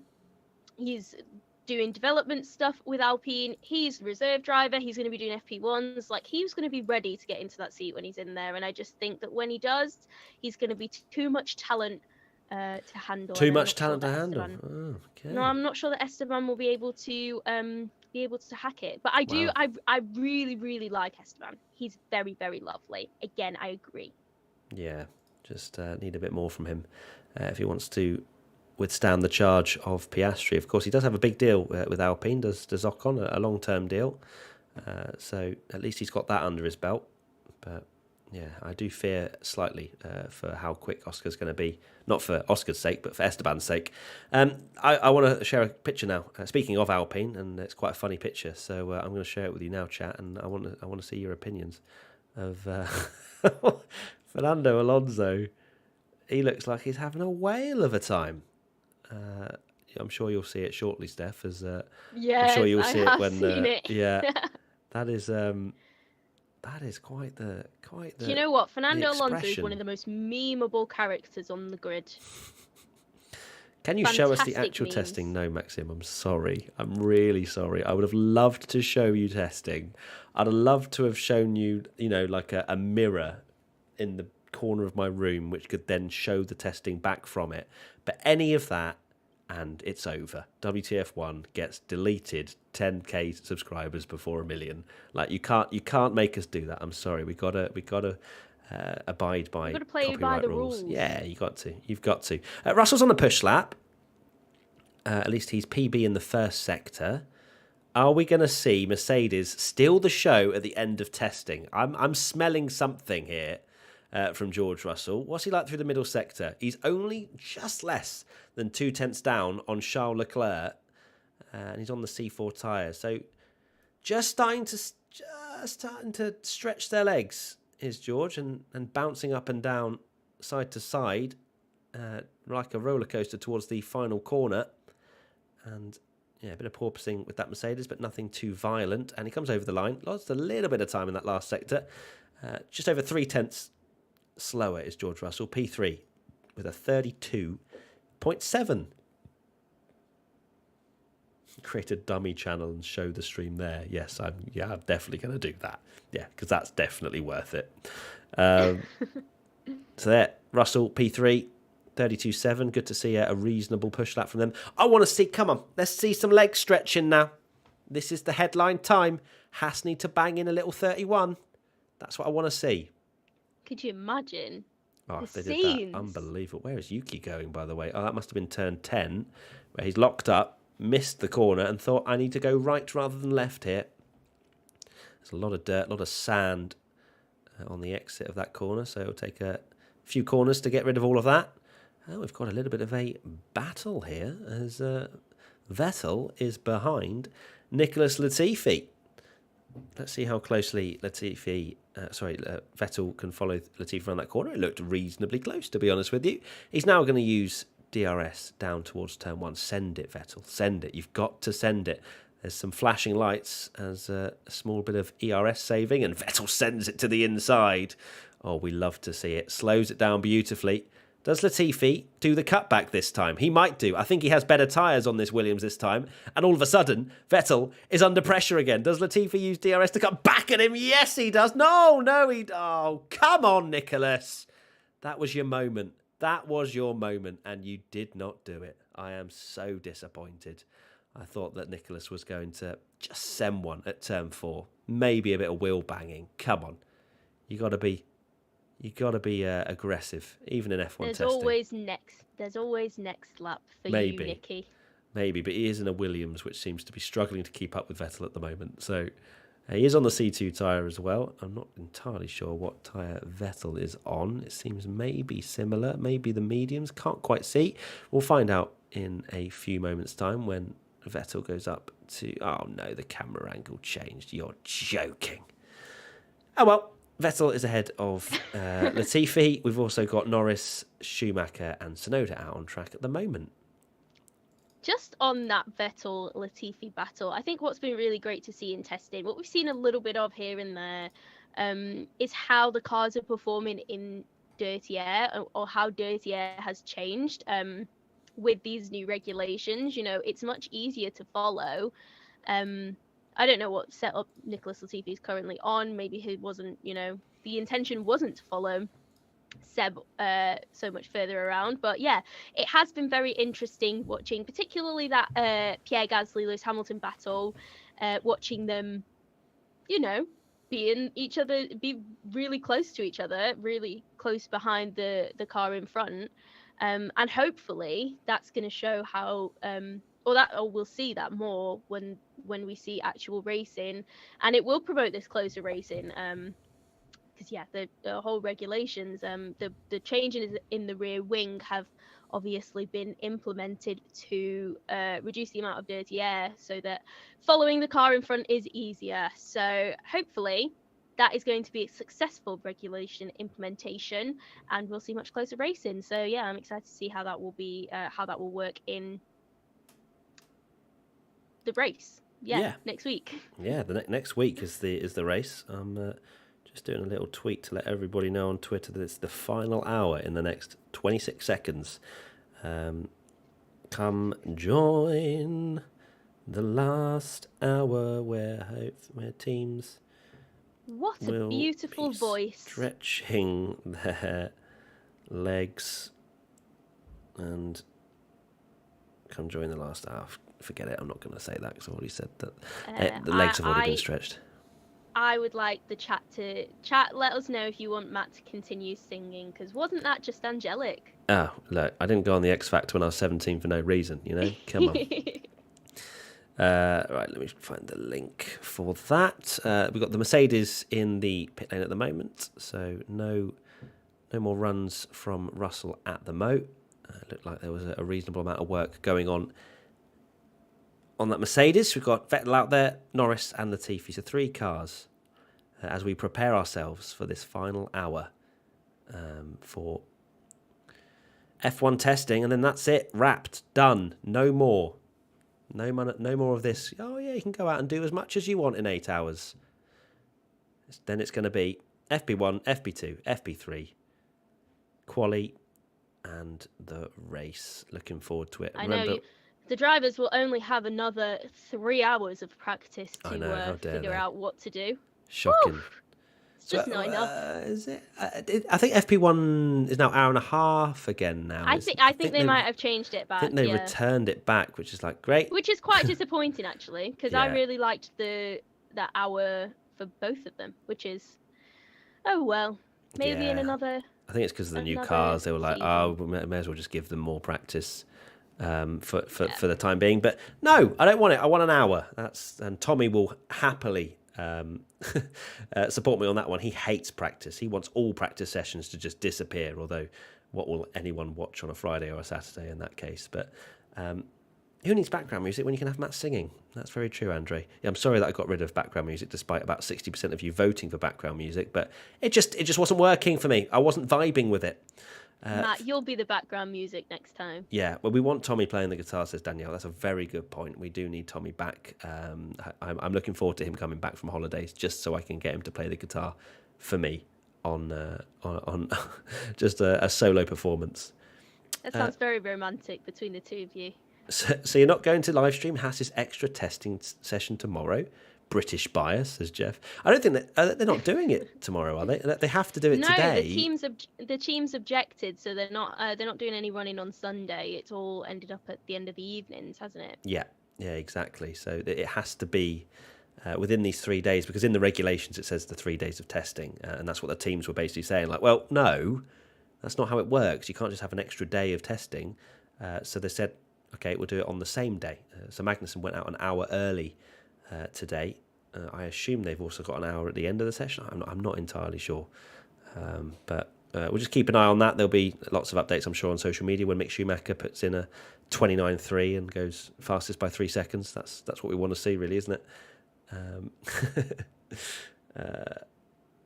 2 hours at the end of today for Haas, says Caroline. Okay, 2 hours. Maybe. Lucky. Yeah, because they had an hour and then an hour. Yeah, so it must be 2 hours at the end. Oh, maybe that's what we're waiting for K-Mag for then. Maybe he'll come back later. Yeah, to whip out pop the fastest time. Pop in a worldie.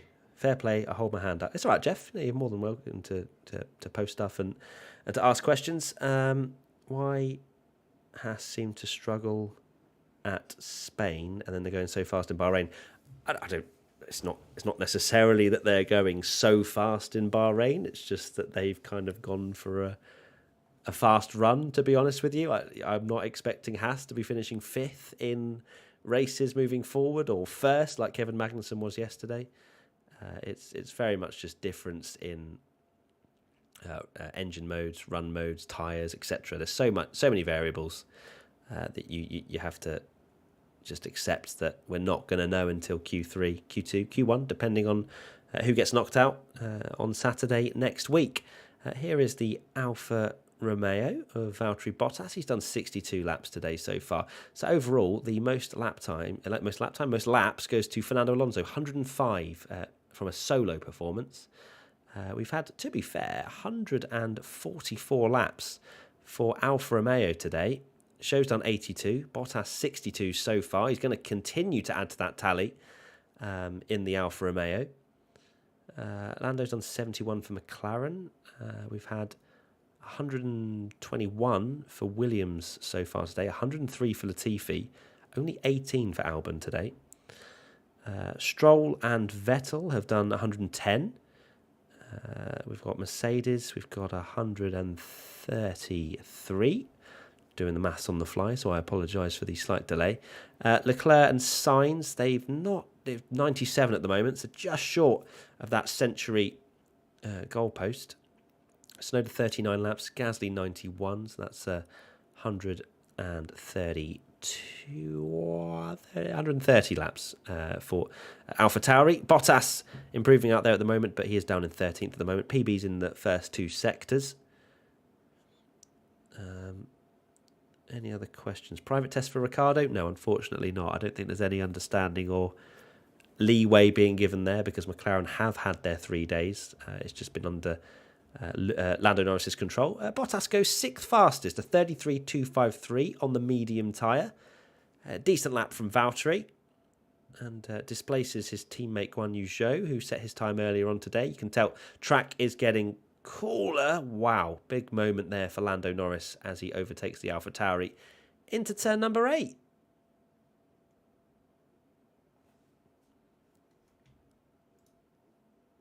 Have I lost you again, Steph? Are you there? You you are not there. Lost You are me. there. I am a little bit behind on my. Oh, okay. No problem. I just caught the moment. No, all good. It's all good. So I wondered for a second if your internet had cut out. But all good.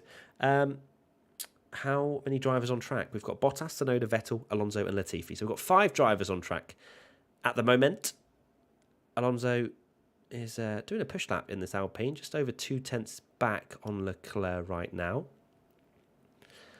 And he's on the C3 medium tyre. We've also got Verstappen out there as well now. It's showing up as Alonso in this pink car. I wonder if he finds it. I love this pink car. Do you? Yeah, because we had Jan Mardenborough on earlier, and he did not like the pink car at all. No, I prefer it to the other, the normal Oh Alpine my livery. goodness gracious me! Fernando wrestling that car through turn 11. My goodness me, that was great car control from Fernando. But yeah, back to the livery itself. I think I prefer the pink one to the other one because I just don't like the combination that they've gone with for the blue and the pink. It just doesn't sit well with me. It's a bit jarring. Yeah, and the map-free thing, or however you say it, on the red logo, it's a strange combination of logos and sponsors and whatnot on that Alpine. Alonso does not improve. I don't think that was a 34.1. Tsunoda's out there improving. He's currently 7th, and he's got a PB first and a PB second sector. He's out there on the C5 tyre, it looks like, for Yuki, but he runs wide. Thankfully, doesn't lose control of the car. Yuki comes over the line, goes 4th fastest despite that mistake out the final corner. It looks like he kept his foot in, to be honest with you, to try and set a fast time there. We're going to get to see a replay now. Round the final corner, has a slight correction on the steering, which just pushes him wide. And then I think he almost had a moment of frustration there in the cockpit as well with his hand. I don't know if I just understood what was going on there, but either way, Tsunoda gets away with that mistake, and now Fernando just loses the car once, twice, and then holds on to it. Yeah, with these temperatures, with the sun having fully set now, the temperatures will be big much. lock up for Lando as well into the pits. Sorry, carry on. That's what I was going to talk about Lando. I was going to say it's probably a really good time for the McLaren to actually get some good running out there, without suffering from these overheating brakes. You know, because the temperature is much cooler now. So hopefully, we'll see more representative times of how. I've just seen that lockup going into the pits from Lando. That was very interesting. Maybe we're getting a bit of speed in there. Yeah, he managed to slow down, as you could see that his speed was consistent by the time he hit the line. But yeah, still big lockups for Lando, and McLaren, yeah, just struggling a little bit. It has to be said, over these 3 days, it hasn't seemed to get much better, to be honest with you. Lando has completed 72 or 3 laps. It's quite blurry on my anyway, 70-something laps for Lando Norris today. And as you say, you make a very good point. Yeah, the cooler temperatures should allow, if they are still struggling with their brake problems and this new part that they've ordered has not fixed it, then, or at least not completely got rid of the problem, then maybe we'll be able to see a longer run from Lando. Now, 50 minutes to go until the end of Formula 1 testing. Over and out once that's done. No more practice until practice next Friday.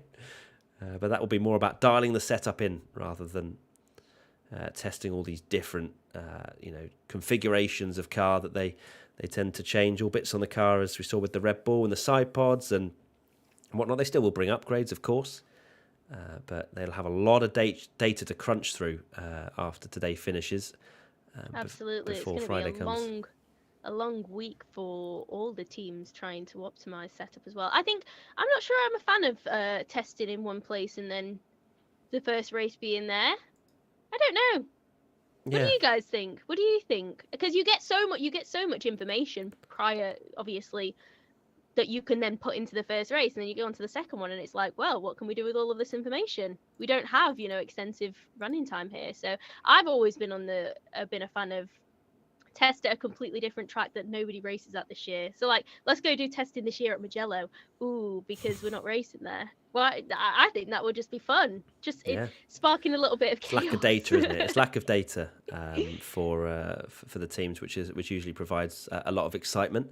I am fully aware it's actually 3:10, Steph. So we've been using you for quite some time. So I appreciate you stopping by and giving us your insight and your knowledge, and I'm sure chat has enjoyed you being here as well. So I do really appreciate that. Is there any final thoughts that you want to any wisdom you want to part with? Any bold predictions, fire takes, anything like that before? I think I've dropped a fair few fire takes throughout the couple of hours I've been here, so I won't do any more of them. But wisdom: take testing with a pinch of salt. We're not going to know what it's like until next week when quali happens, and you guys will be live streaming that. So make sure you guys tune in, because that's sure to be a barrel of laughs. Yeah, I hope so. I hope it's going to be close as well. So yeah, thank you so much, Steph, for your time. Thank you very much. Have a good rest of your weekend, and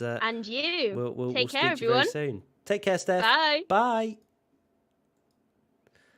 There you go. There's Steph. She's gone. I did just realise, I'd said till 3, and then I was like, oh, it's 10 past. I've gone over the quota. Let me go back to this one. There we go.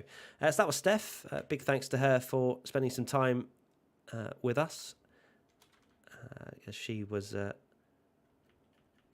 She's done a bit of Formula One, as we mentioned, and I know there was a bit of like, oh, who are you, Steph, and whatnot. And she's done F1 Esports with me a few times. She's been on the ground in Formula One. Thanks everybody for saying goodbye and being nice. No, we're stuck with Matt now. Oh, right, Fabrice, calm yourself down.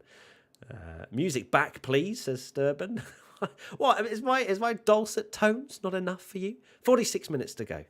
We've got Verstappen, Tsunoda, Vettel, Alonso, Norris, and Latifi out on track at the moment, and still over 3,000 of you tuning in, despite us having spoken for 1 million hours. It is a pleasure to have you here. And I hope you guys have enjoyed these streams over the course of both these 3 days and also the 3 days in Barcelona. Now you've done it, Matt. Tsunoda goes fourth. Yes, I think I did mention that Tsunoda's gone fourth. We've got 7 cars out on track at the moment. Leclerc, Verstappen, Russell, Tsunoda, Vettel, Norris and Latifi. Thank you, Manabendra. We love Matt. I appreciate that. Matt, don't be sad. We're still here. I'm glad to see that, Mac. I'm glad to see that.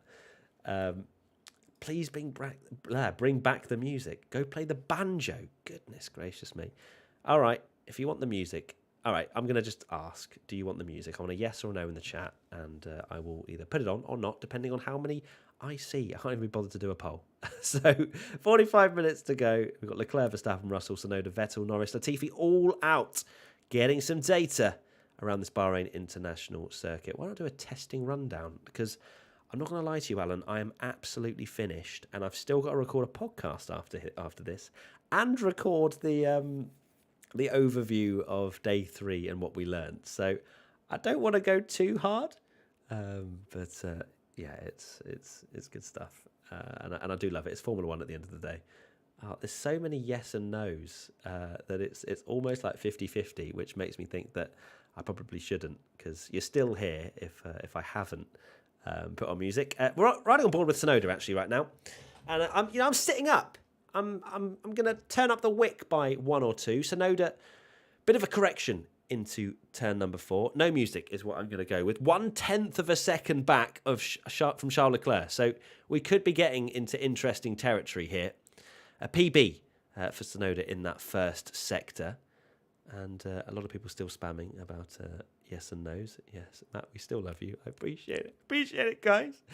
Through turn 10, Tsunoda goes. He is on the C5s, I believe. That is red, and I don't see the brackets. Don't worry, guys. I won't be putting on music. I'll just be using my own voice. Oh, my goodness. Okay, so Tsunoda pushed very hard indeed through turn number 11 and had a massive swapper. He's half a second down now. I think his tyres are starting to complain.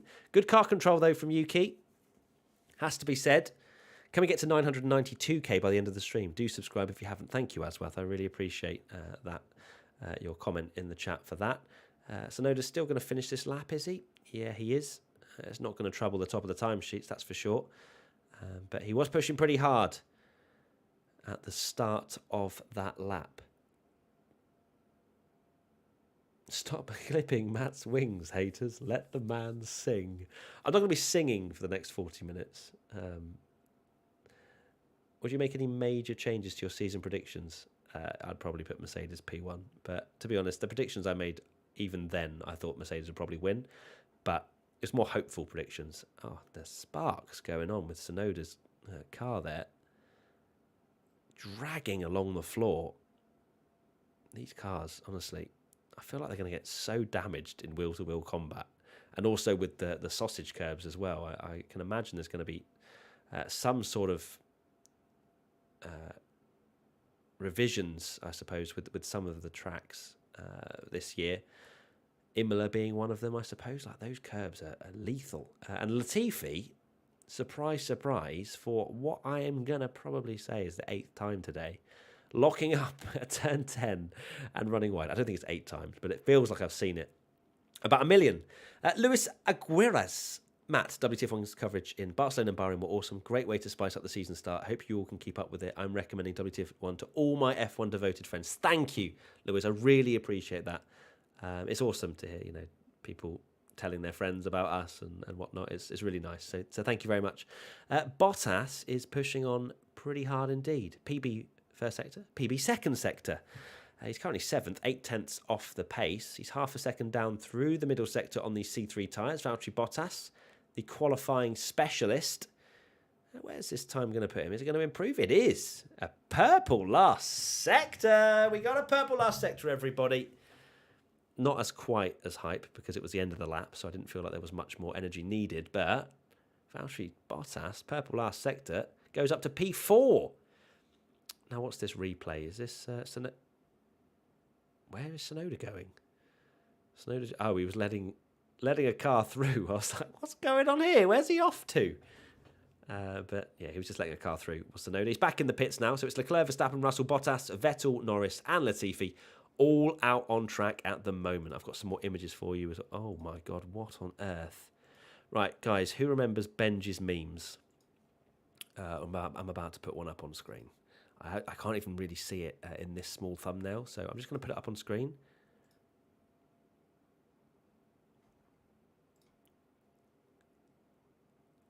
What on earth has Benji made there? Chat, can we... What is that?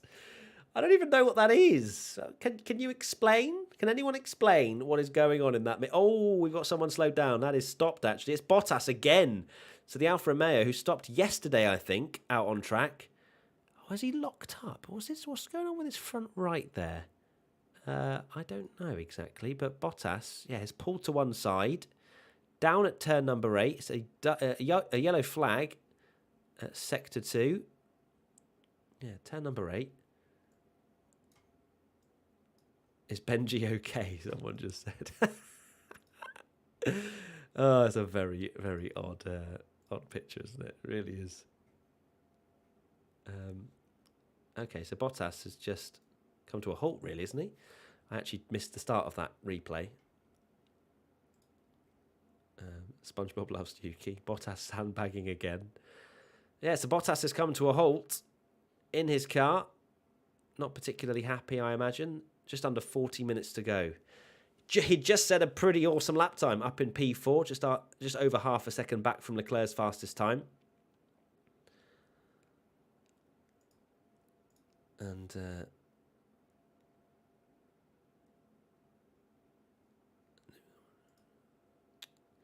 Yuki's biggest fan.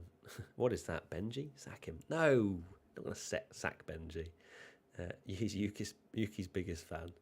All right, keep the memes coming. Keep the memes coming, Benji, because, we need to keep ourselves entertained for these next 39 minutes. Gearbox problem, asks Daniel. Don't know. It seemed that way. The electronics hadn't turned off, but certainly something had failed in that Alfa Romeo, and they've had to sack it off. So that will be the end of Alfa Romeo's running for today. But they have had a very solid day's running before any reliability issues, it has to be said.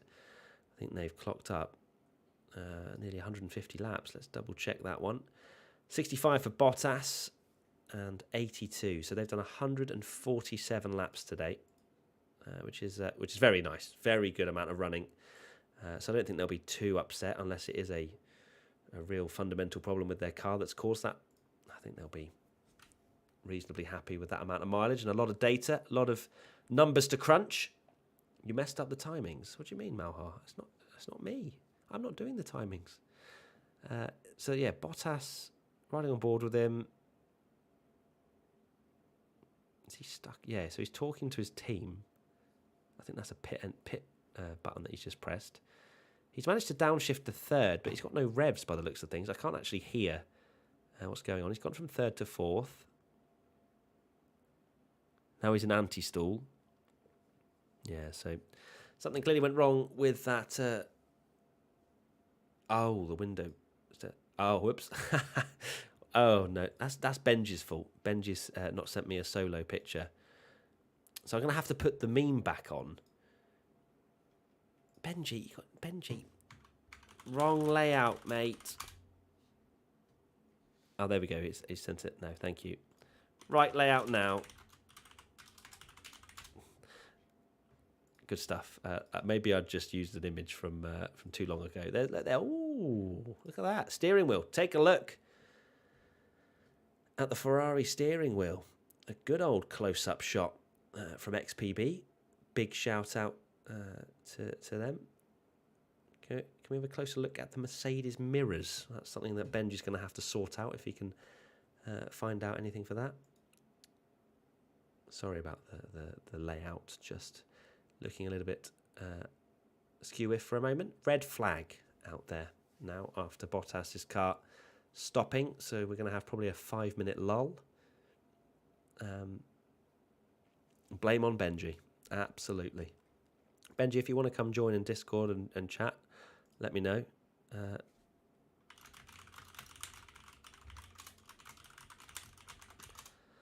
I'll ask and see if he wants to come join a voice chat, because he did join for a little while and was keeping me up to date when he'd sent me pictures.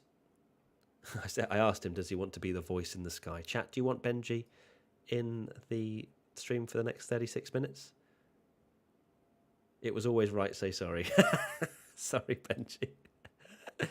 Dear, yeah, because that was from 2:57 p.m. Okay, fair enough, Benji. Apologies for that. Let me load up Discord, and I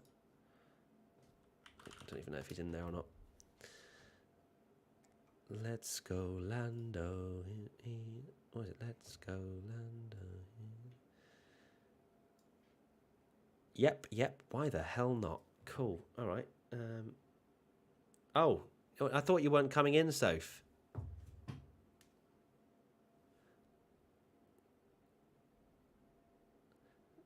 Soph was going to come in, and I did speak to her about it, but I thought she was busy. Yeah, Soph can come join. Because I was going to get her in, and I thought she was coming in at 3, but she didn't come in the room. I guess maybe because I'd gone over time with Steph. But yeah, I want. We all want Soph, don't we? I don't know. Is she going to come in? I don't know. She might have to bring a chair as well. Benji's in the chat. Matt, have a beer. I will be later on, Horse of the Dog. Don't you worry. Red flag, everybody, by the way. So nothing to really speak about right now. Leclerc still fastest from Verstappen, Russell, Tsunoda, Perez, Schumacher, Bottas, Vettel, Zhou, Alonso, Gasly, Sainz, Albon, Norris, Latifi, Stroll, Hamilton, Magnussen. Almost did like a calm race rundown then, to be honest with you. Hopefully, what I'm hoping now, everybody, is that we get this lull and then it is a frantic run to the end where we get some quick times. 34 minutes remaining of F1 testing. I want to see some glory runs at the end.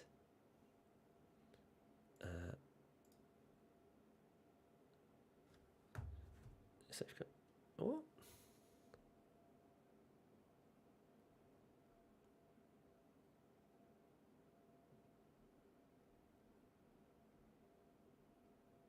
I'm trying to convince Soph to come, but I don't know if she's busy or not.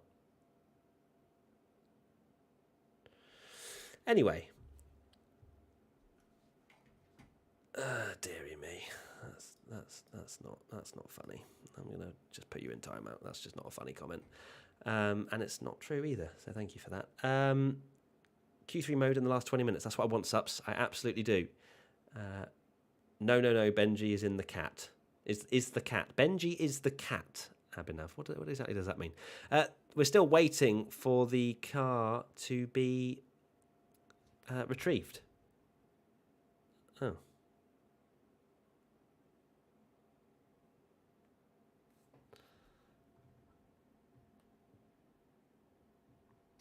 Whilst we wait for that.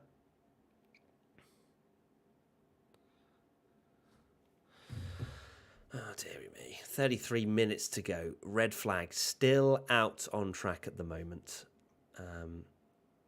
Benji is the GOAT. Benji's the GOAT. I don't think he's... I mean, he's good. I don't know if Benji's listening or not. Sorry. I'm joking. Benji's great. Benji's been an incredible support over the last 6 days. It's been brilliant, and he's been able to really provide me with all the pictures I need, even on a Saturday. He's been great. So thank you, Benji, for all your support. Matt, do you have a shelf? What kind of question is that? We are still waiting. You might be wondering why there's so much waffle. It's because there is 32 minutes remaining in this session. There's Charles Leclerc in his pit box. I don't know if I just heard Soph walking past or not. She's not replying to my texts. Charles Leclerc in the garage, and we're getting a lap recap of the fastest time. The hype train is well and truly underway. Nice backtracking about what, Nikolai? What did I backtrack about? Haas have any issues today? They did not really. Did they? No, they had a bit of an issue, I think, because K-Mag only did 38 laps this morning. But Mick Schumacher's been out this afternoon, so there's no real problems, no horrendous problems for Haas. And of course, up in P5, I think Mick Schumacher still, is he? Is he up in P5? I think he's P5. Just came in. What caused the red flag? It was Valtteri Bottas stopping out on track. Hey Matt, how are you? I'm all right, Albert. Thank you very much. A little bit tired, a little bit getting towards the end of testing now, but I'm still gonna absolutely entertain for the next 31 minutes, and hopefully we will get some purple sectors. And we know what purple sectors mean, guys, don't we? It means prizes, and it means energy, and it means turning it up to 11. Oh, here she is. Hello, I was just trying to carry a chair. Oh, and can you not? No, I have done. Oh, I was just here we go. To scratch the wall. You were trying to scratch the wall? No, I was trying not to scratch the wall. Here she is. Hello, everyone. 30 minutes to go. Oh, it's hot in here. Yeah, well, yeah, you think, with the computer being used at full whack to produce this incredible live stream. Say hello, everybody, to Soph, my beautiful girlfriend. Let me make sure that you're actually in the... There we go. Hi, everyone. Is everyone enjoying testing so far? It's felt like a really long day today for it. There's not been much kicking off. Here we go. Come over. Move your chair so you're in shot. There you go. It should be able to be picked up quite nicely. Aswath says, hello, welcome Sophie. How are you? I'm all right, thanks. How is everyone else's weekend? I've just been kind of watching testing, kind of doing a little bit of work. So I've been a little bit in the middle of it, really. Is there anything notable that I've missed? There's not been... Well, Bottas stopping out on track and having causing the red flag is one moment. We've had Mick Schumacher having a big moment around the final corner, which caused a big old bit of smoke and a red flag as well. But generally speaking, it's been a calm and reasonable day of testing. It's not been like yesterday. We've had cars on fire. Matt's punching, shock. Thank you, Nitro. I appreciate it. It's good. You want to be punching in life, don't you? I think it's the other way around. Oh, of course, yeah, rubbish, and that's why I'm with her. How did you pull that, Matt? See, look, I tell you all the time. You're like, no, it's not true. It is true. Matt, you traitor. Now I'm the lonely one. Sorry, Mac. I'm sorry. Emma says hi, Sophie. Hello, everyone. Matt is sweating. I mean, it is warm in here. I don't think I'm actually physically sweating. There is literally a ring light behind the monitor as well. Actually, I need to give a shout out to two things. Actually, one thing, as you're watching, is that we made a faceplate with Elgato. So if you have a Stream Deck and you want to, I actually don't have it. Is it down there? I think it's there. There you go. I keep playing with Is that the one? Yeah, that's one of. Yeah, that's the one.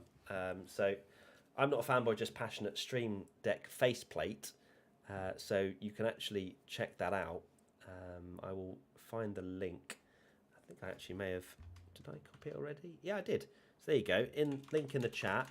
If you want, and I'm not a fanboy, just passionate faceplate. If you want to check it out, we have partnered with Elgato, and they sponsor our podcast this year. And they are. I mean, I'm using their microphone, their camera, their mic arm, everything. They're brilliant. So if you ever want to check that out, get your own Elgato faceplate. Feel free. Second of all, I need to shout out Team WTF1. Not only go and join Team WTF1, but if you are part of Team WTF1, we're actually giving away our WTF1 annual as a PDF version. So a lot of you guys who have been part of Team WTF1 have asked for, the annual, it's sold out, can I get it anywhere else? We're actually giving away for free the WTF1 annual as a PDF. So if you want to go join Team WTF1, there's a link in the description below. It's £2 a month. You get that. You get live podcasts after every race. You get exclusive gaming with Matt sessions if you really want to do that. There's lots of stuff going on. So feel free if you want to check out Team WTF1 because we are giving away the PDF of the annual for free. So, if you wanted the annual, it's basically £2. So if you want to check it out, feel free. Right. 27 minutes to go. I've got the arm. I'm just like, what's going on? I don't know if chat can see this. Can they see? No, they can't. They can't. See, it's the beauty of production. Love that. I need to change the image, which I'll do right now. I saw Benji's meme. Love that. I didn't really get it. The SpongeBob one. Yeah. I thought it was cute. Just a bit weird, isn't it? Like it's Yuki. No, but it was SpongeBob kissing a love heart Yuki to Yuki. Wasn't he holding Yuki? I thought it was like a blowing a kiss sort of thing, or maybe it was holding it. But I don't know. It just doesn't make any sense. To be honest with you, I'm joking. Benji, you're great. You're wonderful. Hi, you two. Love from Montreal. Thank you, Dario. Love from London. Yeah. Yeah, Peter J. Shaw. Matt on Thursday morning. We are not doing live coverage of every session for Bahrain testing, yet here we are on Saturday afternoon. Thanks for the great coverage, commentary, and okay singing. Excuse me, Peter. Okay, is that it? I haven't actually tried, all right? I'm kidding. Well, I haven't actually tried. What have you been singing? No, I haven't been singing. That's the thing. Like I may have just been like, oh, I need to do this. Like you're just changing something. But I've not been like singing Let's Go Lando. No, I've not. I have.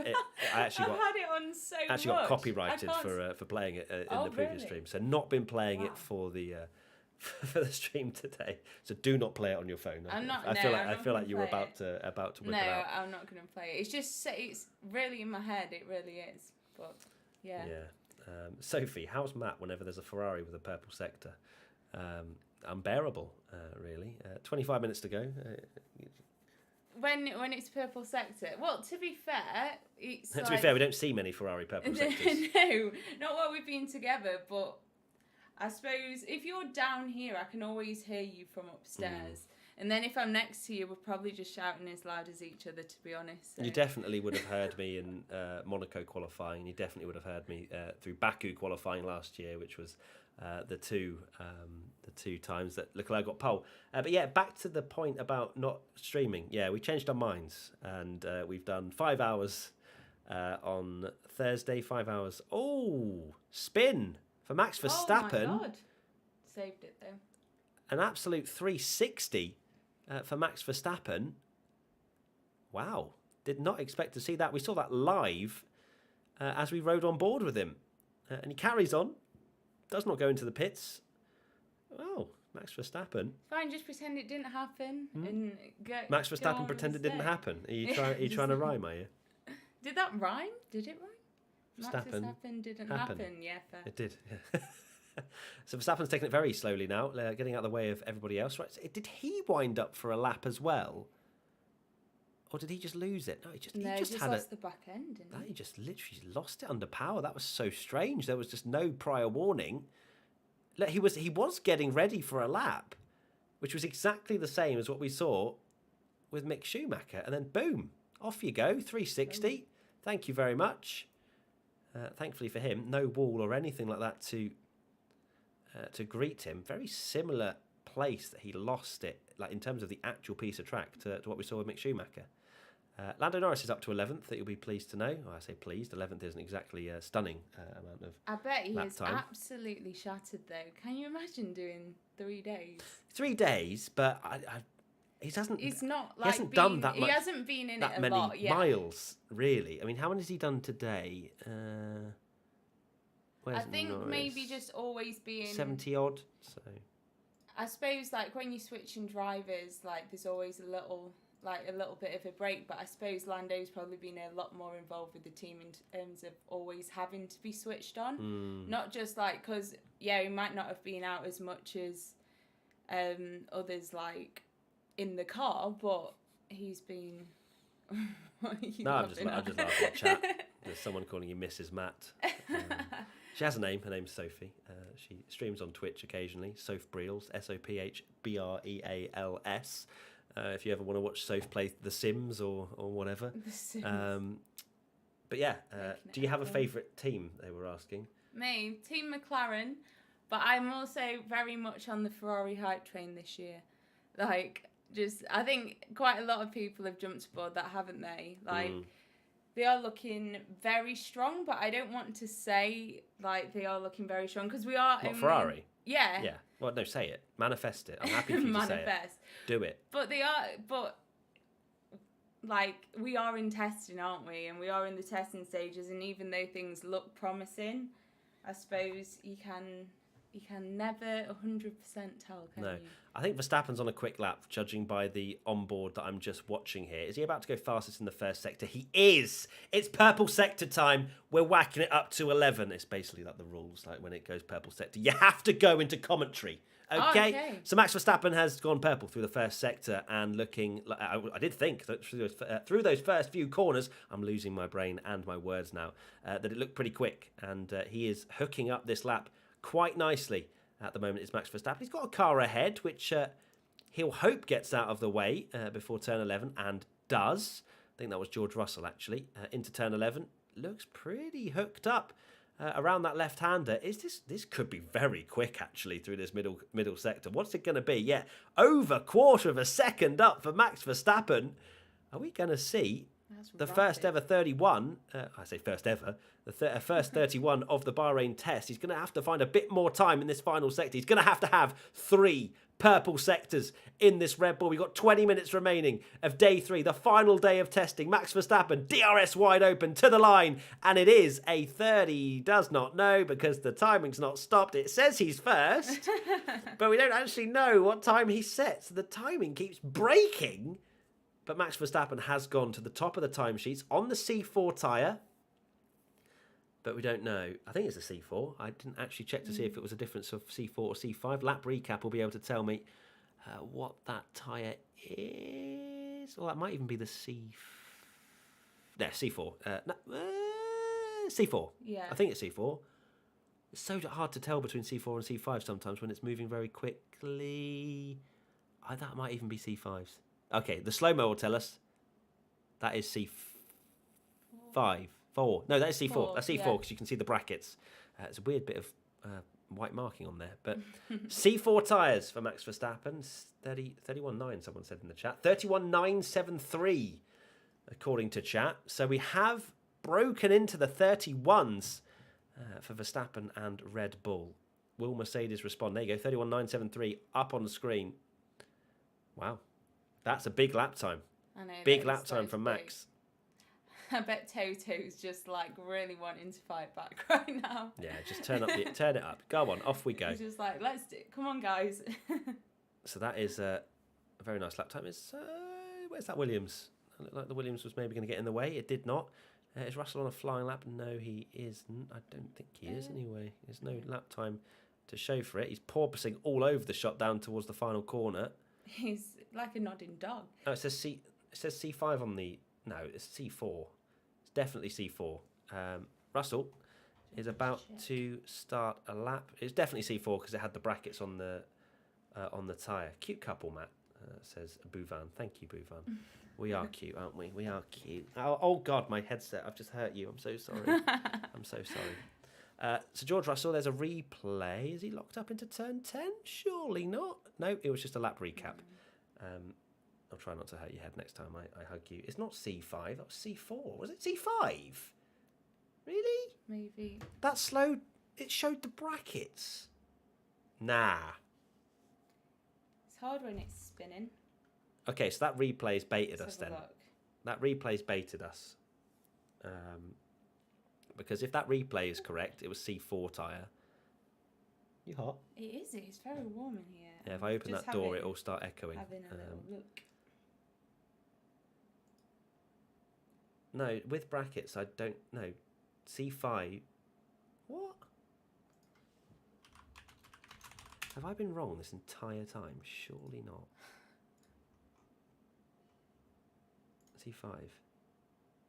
Oh my God, I've been saying the hot... Wait, what? No, maybe not.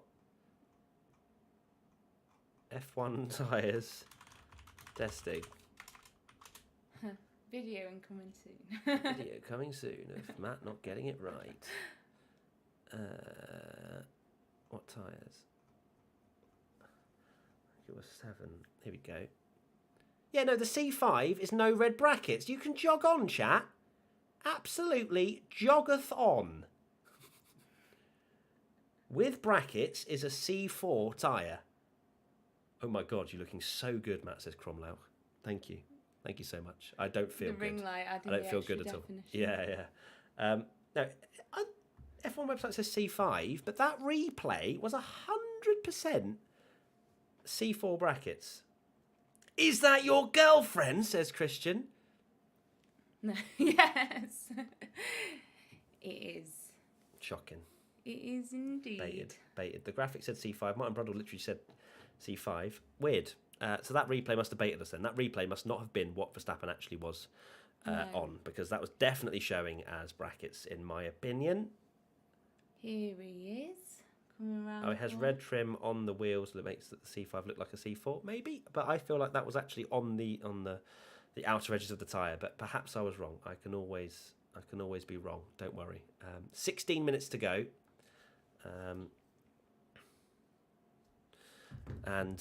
It's very glow in the dark, isn't it? That orange on the McLaren. Don't you think it's quite luminous? Yeah. It's sort of a fluoro type. Yeah, that's the word I'm looking for, not a luminous. Yeah, it's okay.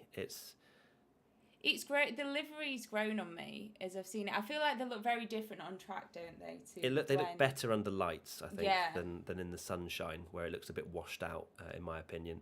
I still don't like the blue. I think if we got rid of the blue, it'd be much better. But that's just sponsors for you. It's like the Alpine; it looked better without pink, but it's pink the whole time for the last 2 days. It's like we had the green on the Ferrari last year, which everyone loved very much. Yeah. Ferrari is lovely. I love it. Everyone's just telling me to marry you, by the way. So brilliant. Oh, Lando getting past George Russell there. Damn. That was a little bit tighter than expected.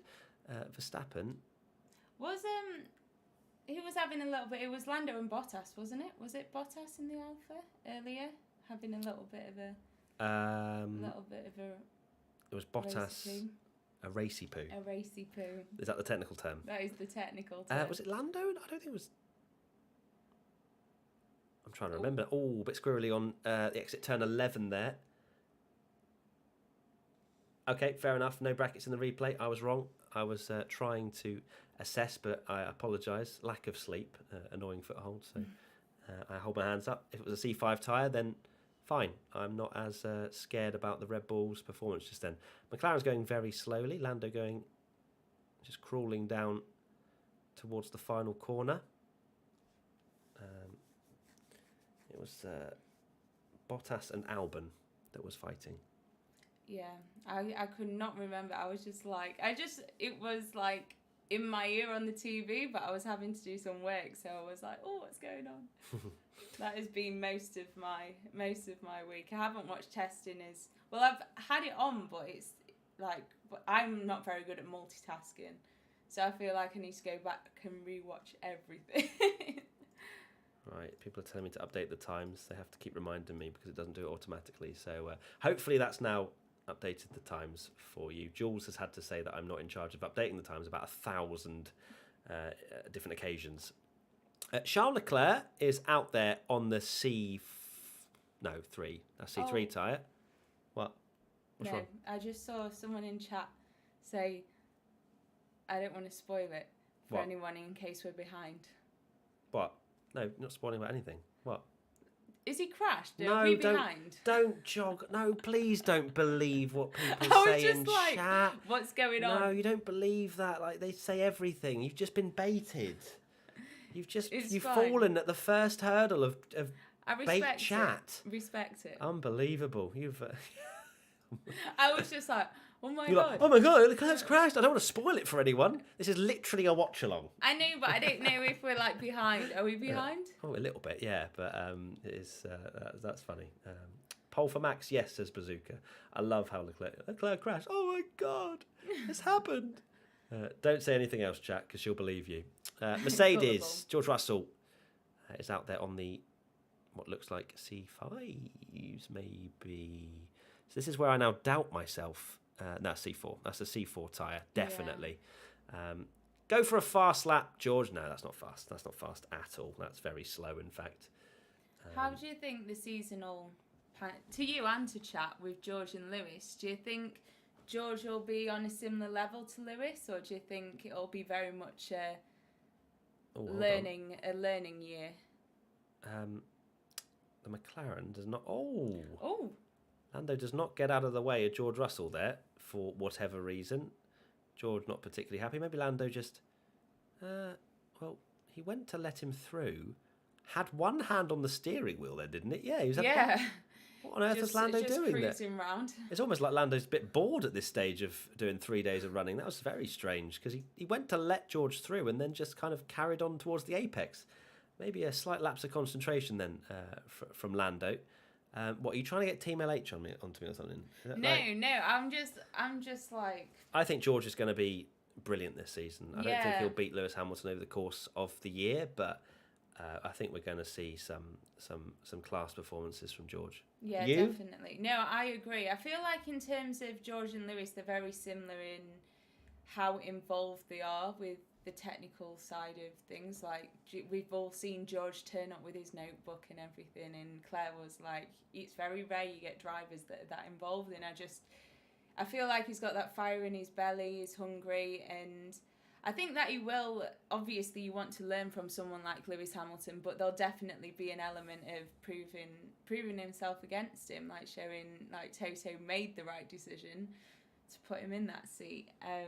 But I think it could get a little bit feisty in a few teams this year, especially if Ferrari are as good as they seem in testing. Like, in terms of their career, Charles and Carlos are at very... Hold on. George has done exactly the same thing back to Lando the next lap. That's hilarious. So George has seen Lando on the lap and done exactly the same thing, almost. Actually, no, defended the position, if anything, and then let him through. There's no love lost between these two F2 rivals from a few years ago. That was definitely on purpose, in my opinion. Sorry, you were saying? No, I was just saying, like, in terms of, like, inter-team rivalries, especially if, like I said, if Ferrari are going to be as quick as they seem, and with Charles and Carlos being at a pretty similar stage in their F1 career, I know Charles has been at Ferrari longer and he's had that relationship longer, but it's like, what do you do with that? I mean, we saw it at the end of last season in Saudi, was it? Where Carlos came over the radio and was like, please don't do this, Charles. Like, Yeah. And you just wonder how long it'll take for all that to start kicking off. Indeed. It's going to be fascinating to see when the season starts. Oh my God, that's quick. That is very quick, and we are in purple territory. Purple first sector for Max Verstappen, nearly 3/10 up. I've got a microphone there, but I'll have this one as well. Thank you very much. 3/10 up almost, Max Verstappen up in that first sector. Now we go downhill. Double left-hander into turn 10. Max, the world champion, number one on his car this year, pushing very hard indeed on the C5 tyre, I'm going to say, chat now. I'm going to commit to the C5 tyre. DRS wide open as we head down to the hard braking zone of turn 11. It's still a pretty medium to high speed corner, though, as we then head up the hill and a decent amount of traction. No sort of squirreling difficulties for the Red Bull and Max Verstappen. Through the middle sector we go. He is still just over 2/10 up in that middle sector. However, not an improvement, not purple, but it's still quicker. We could see a 31.7 here from Max Verstappen if he has a decent final corner. One corner to go for Max Verstappen. 8 minutes left of Formula One testing, and Max Verstappen wants to blast a huge time onto the lap time sheets, whatever you want to call it. Over the line we go, and it is a quarter of a second quicker for Max Verstappen, a 31.720. Helmut Marko, a smile on his face. Is that telling for things to come? I mean, that's a good sign if anyone's ever seen it. That guy is terrifying. Yeah, Helmut Marko, 78 years old, and continues. It's incredible, really, isn't around the F1 circus for a lot of the races. There's Max Verstappen, a lap recap. I love how you just accepted me to hold. Are we still got the mic? as a thing. So there you go. I don't even know if could people even see that I was using you as a mic? No. I was literally holding Soph's hand as a microphone. But anyway, Max Verstappen improves once again out in front and is crushing the Ferrari dream right now. But can Charles Leclerc? No, he's on the mediums. Why is he on the mediums? Whack on some C5, Charles, and pop in a 30.2. That's what we want to see, but he's not doing it. He's not even got DRS open. He's not even trying anymore. What a shame. He's chilling. He's just having a good time. Hazard says the way she's looking at Matt while he was doing commentary. Marry her, Matt. Were you looking at me with love? I must have been. Yeah. First time. Good stuff. Matt, what are the races you have attended over outside the UK? Oh, Rachel, that is testing my knowledge. My memory. Done Baku, Bahrain, Barcelona, Monaco, Abu Dhabi. Flexing. I'm just answering a question and a few others. It's literally, I can't even think right now. But yeah, quite a few. But nowhere near the full calendar, definitely not, Rochelle. We've got a pit stop happening for Max Verstappen. It's a practice pit stop as well. They're going to put on some mediums, so there's not going to be any faster runs from Max from here on in, it has to be said. They may even... Oh, no, he's going to go out, I think. Max wants to carry on. He's like, I want to keep playing with my toy. So he carries on. I mean, I would if I was sat I saw the look too, says Crypto. Oh. Cryptomaniac. So, yeah. I mean... stuff. How's the hype train now? I'm still on board Manabendra. I'm still on board. I'm the conductor of the Ferrari hype train. So, yes. What tyres? Alonso's on C2s, despite the graphic not telling us... C4, sorry, despite the graphic not telling us what he's on. What were you about to say? I'm not too sure. I can't. Oh, good chat. How far away are you from a million? I don't know. Are we gone closer today? Well, I'd hope so. If we've gone backwards, well. Then these streams have been absolutely pointless. Have we gone closer? What I mean. We've got 992,238 subscribers now, so we have hit 992k today. So thank you, everybody, if you have subscribed, tuned in, whatever, shown some love. Big appreciation for all of you guys for doing that. Matt is a rich guy. I'm really not, Raghav. I really wish I was, but I am not. Alonso, he has done a PB first sector. I don't think it's going to be breaking the timing board, but let's see. Through the middle sector, Fernando Alonso in the Alpine. He is 3/4 of a second behind Max Verstappen's fastest lap time. Bit of understeer through turn, is that 14, 11, 12, 13? Turn 13, bit of understeer for Alonso. Into the final corner now, and that was much nicer for Fernando. Might well thrust him up the leaderboard somewhere. Where does he go? He goes P3, just less than a second slower than Max Verstappen. Alonso, P3 on the timing board with 4 minutes and 10 seconds remaining until the end of F1 testing. The timing board is having a bit of a nightmare, to be honest with you. It keeps freezing, keeps being a bit weird, but it is definitely Verstappen that is out in front. What do you think to the pink livery? No. I don't mind it. I don't mind it, to be fair. I think it's better than the other livery, but they're both just a bit. Yeah, I don't know. I preferred the other one than ran, but I think it was because it reminded me of the pink and blue cola bottle sweets. If anyone's ever had those, chat, because they are absolutely incredible. Pink and blue. Have you That's never the had reason why you those? like them, because it looks like a sweet. I just thought it looked like that, but no, I agree. I even called them when I was at work the other day. I called them Racing Point, and I was like, "Wait, what year are we in?" Yeah, it's been a while since Racing Point, a couple of years. We've got 1, 2, 3, 4, 5, 6, 7 cars out on track. Lando Norris has his DRS open. He's on the medium tyres. No lap time being shown for us, so can't imagine this is an exciting lap to check on. Jules enjoyed your comment there. 31s for free practice, was it, last year? What was FP1? Let's have a look. FP1 Bahrain 2021. What was the fastest time? It was a 31.3 for FP1 in 2021. So we're only 4 tenths off. And all of a sudden, we're starting to question, how far are these cars going to be off the 2021 cars when we get to qualifying? I'm pretty sure it was a 28 for actual qualifying in Bahrain. Let's have a look and see. So we change it to qualifying. Yeah, it was a 28.997 for Max Verstappen as the pole time. It was a 30.499 in Q1, 30.3 in Q2 for Max Verstappen, and then a 28.9 for Q3. So that is some food for thought. But yeah, FP1, we're not far away, are we? And there's still a lot of learning for the teams to do about these new cars. Wow, these cars could by the end of the season be quicker than what we saw last year, which is not what I expected to say at the start of this Bahrain test. But the times have just tumbled, don't you think? Yeah. Is anyone else like a little concerned about McLaren? I'm a little bit worried.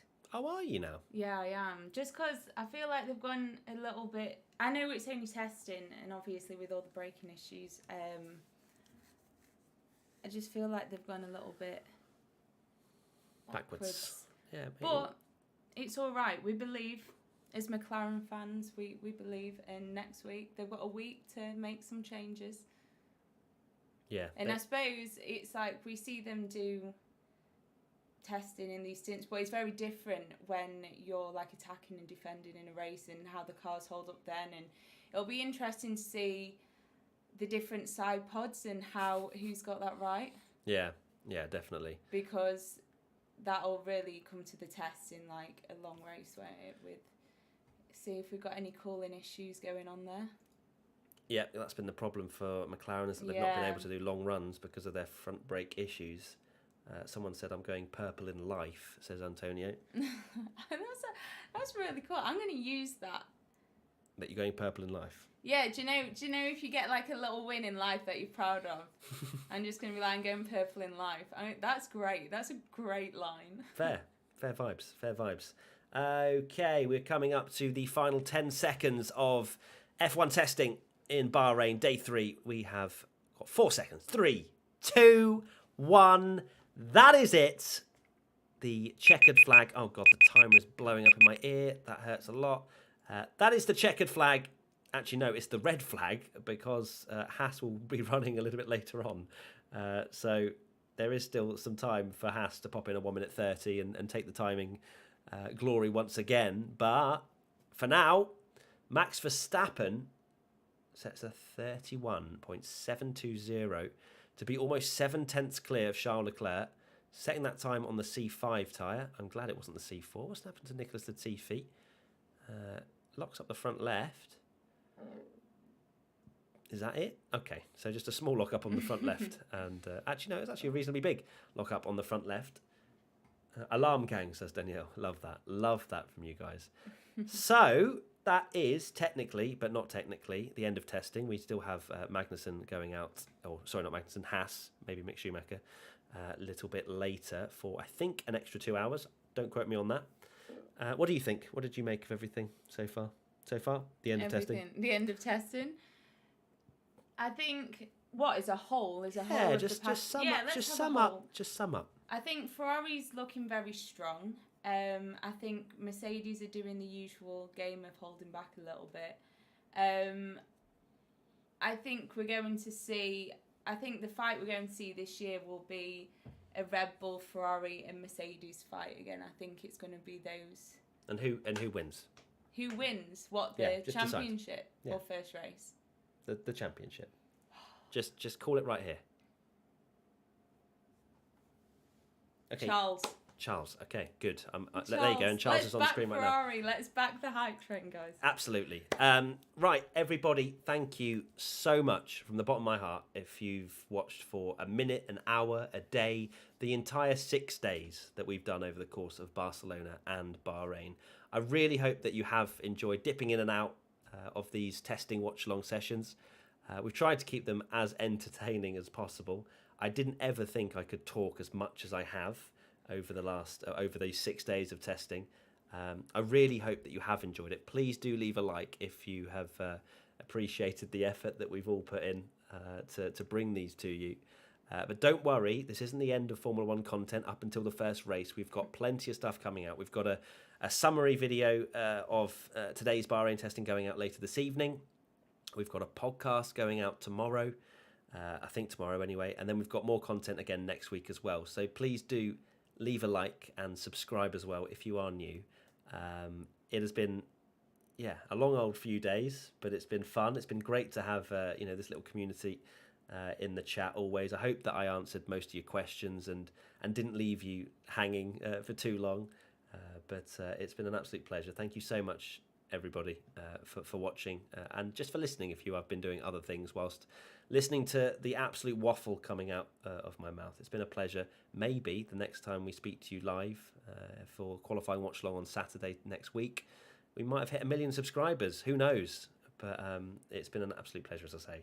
Honestly, this is a dream to bring you stuff like this, as I am a diehard F1 fan, and even over 5 years into doing this job, it is an absolute pleasure. So I will see you.